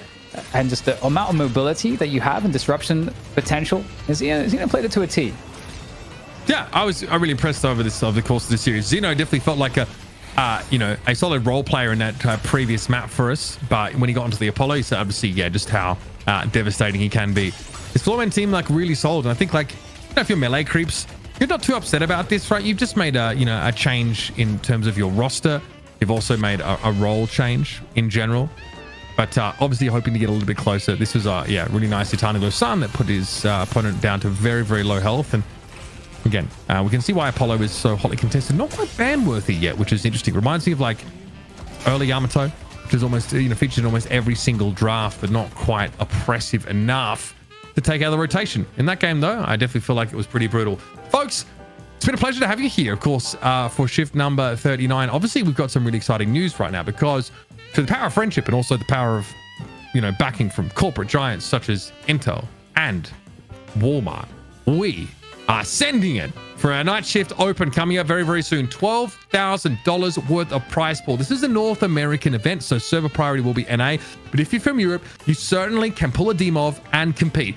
May 29, open qualifiers. May 30 through 31st is going to be the main event. So keep your eyes peeled. It's going to be, dlns.gg/sign up. So make sure you join us over there. Get involved. This is absolutely going to be a tournament worth competing in. Friday, noon EST. That's when signups open. So mark your calendars. You get there. And of course, enjoy some fantastic Deadlock action presented by our friends over at Intel and Walmart. Super stoked to have them on board. Honestly, it's kind of great that they're, Walmart, first of all, getting involved in general, and Intel deepening their involvement with this title. They're a huge part of what has propped up the competitive scene. And will be the foundation, I think, for it to build on for years. Let's talk a little bit about what our hero priority was, because we had some discussion about, Dan, some of the moves and shakes that were happening here. No one wants to deal with Pocket right now. Drew 5 first-round bans. Yeah, Pocket is crazy strong at the moment, which is really interesting. It just fits this current meta very well. And honestly, there are a lot of very dangerous Pocket players. And in Europe, we saw it absolutely smash when it did get through. So that makes sense. And as a result of that, we're getting more Doorman picks through. But what was interesting is that Doorman, obviously, as we could see, Ido got it a bunch, but maybe he didn't have some of the impacts that maybe some of these teams picking it were looking for. So we'll have to see how that changes in the future. But another one, too, is Victor. Victor getting into first ban territory, or just being heavily banned out and picked is also kind of new, I think. And so it's really cool to see Victor making a return to the competitive play. But otherwise, just a lot of the usual contenders up here on that, that top list. Celeste and, definitely still, getting picked. Still seeing the Viper, much more Paradox getting selected. And I think another one that's interesting is, just seeing Venator slowly drift down this leaderboard. Also, just a big shout out to the Moen Krill triple ban. Absolutely based. Never in the first round, of course, but fears of that combining, I guess, with the Doorman is what has kept people off of that as well. Mina also being gate kept to a great degree as well over the course of our games. Let's just shift over and talk item priority here as well, because obviously, we saw Obviously, extra regions, probably no surprise to see that picked up here. Dispel Magic still pretty popular. Healbane and Tank Buster, always common pickups. Yeah, it seems like the biggest shift is that Healbane's kind of coming back in, that anti-heal. It is interesting because, Healbane is something that wasn't picked up nearly as much, obviously, until very recently. And so, I guess, as this could be in part because of the restorative locket being deprioritized as a very early pickup. And people then, instead of favoring Healbane, because it's an item that kind of similarly allows you to snowball a little bit. If you're in this early laning phase, you want to get that extra vitality investment. And in addition to that, you obviously have the capacity, if you do go for a dive, you get a kill, that you can keep snowballing forward and dominating your lane. So cool to see, Healbane back. Yeah, obviously Warp Zone maybe seeing a bit lesser because Moan Krill's banned, and frankly, I'm here for that. I'm totally fine with that. Well, there you have it, folks. That is our top item so far. It's been a pleasure to be back. Great to dip my toes in. Thank you, everybody in the chat, for being so tolerant of me as well. I say this every time, but I'll hopefully be involved a little bit more, but you never know. That's the sort of world we live in. Great to have you here with us, guys, for number 39. It's been a great shift. Also, thank you very much for those who gifted subs to the channel, made donations as well towards the prize pool. We appreciate you very much. We're going to be back for the big 4-0. That's right. Next week, shift number 40. So don't go too far. Remember, noon PST Friday. Noon EST. EST, very important. Sign-ups, of course, for our night shift open, brought to you by Intel and Walmart. Don't go too far, folks. We're going to see you next week, of course, for Shift 40. It's been a pleasure.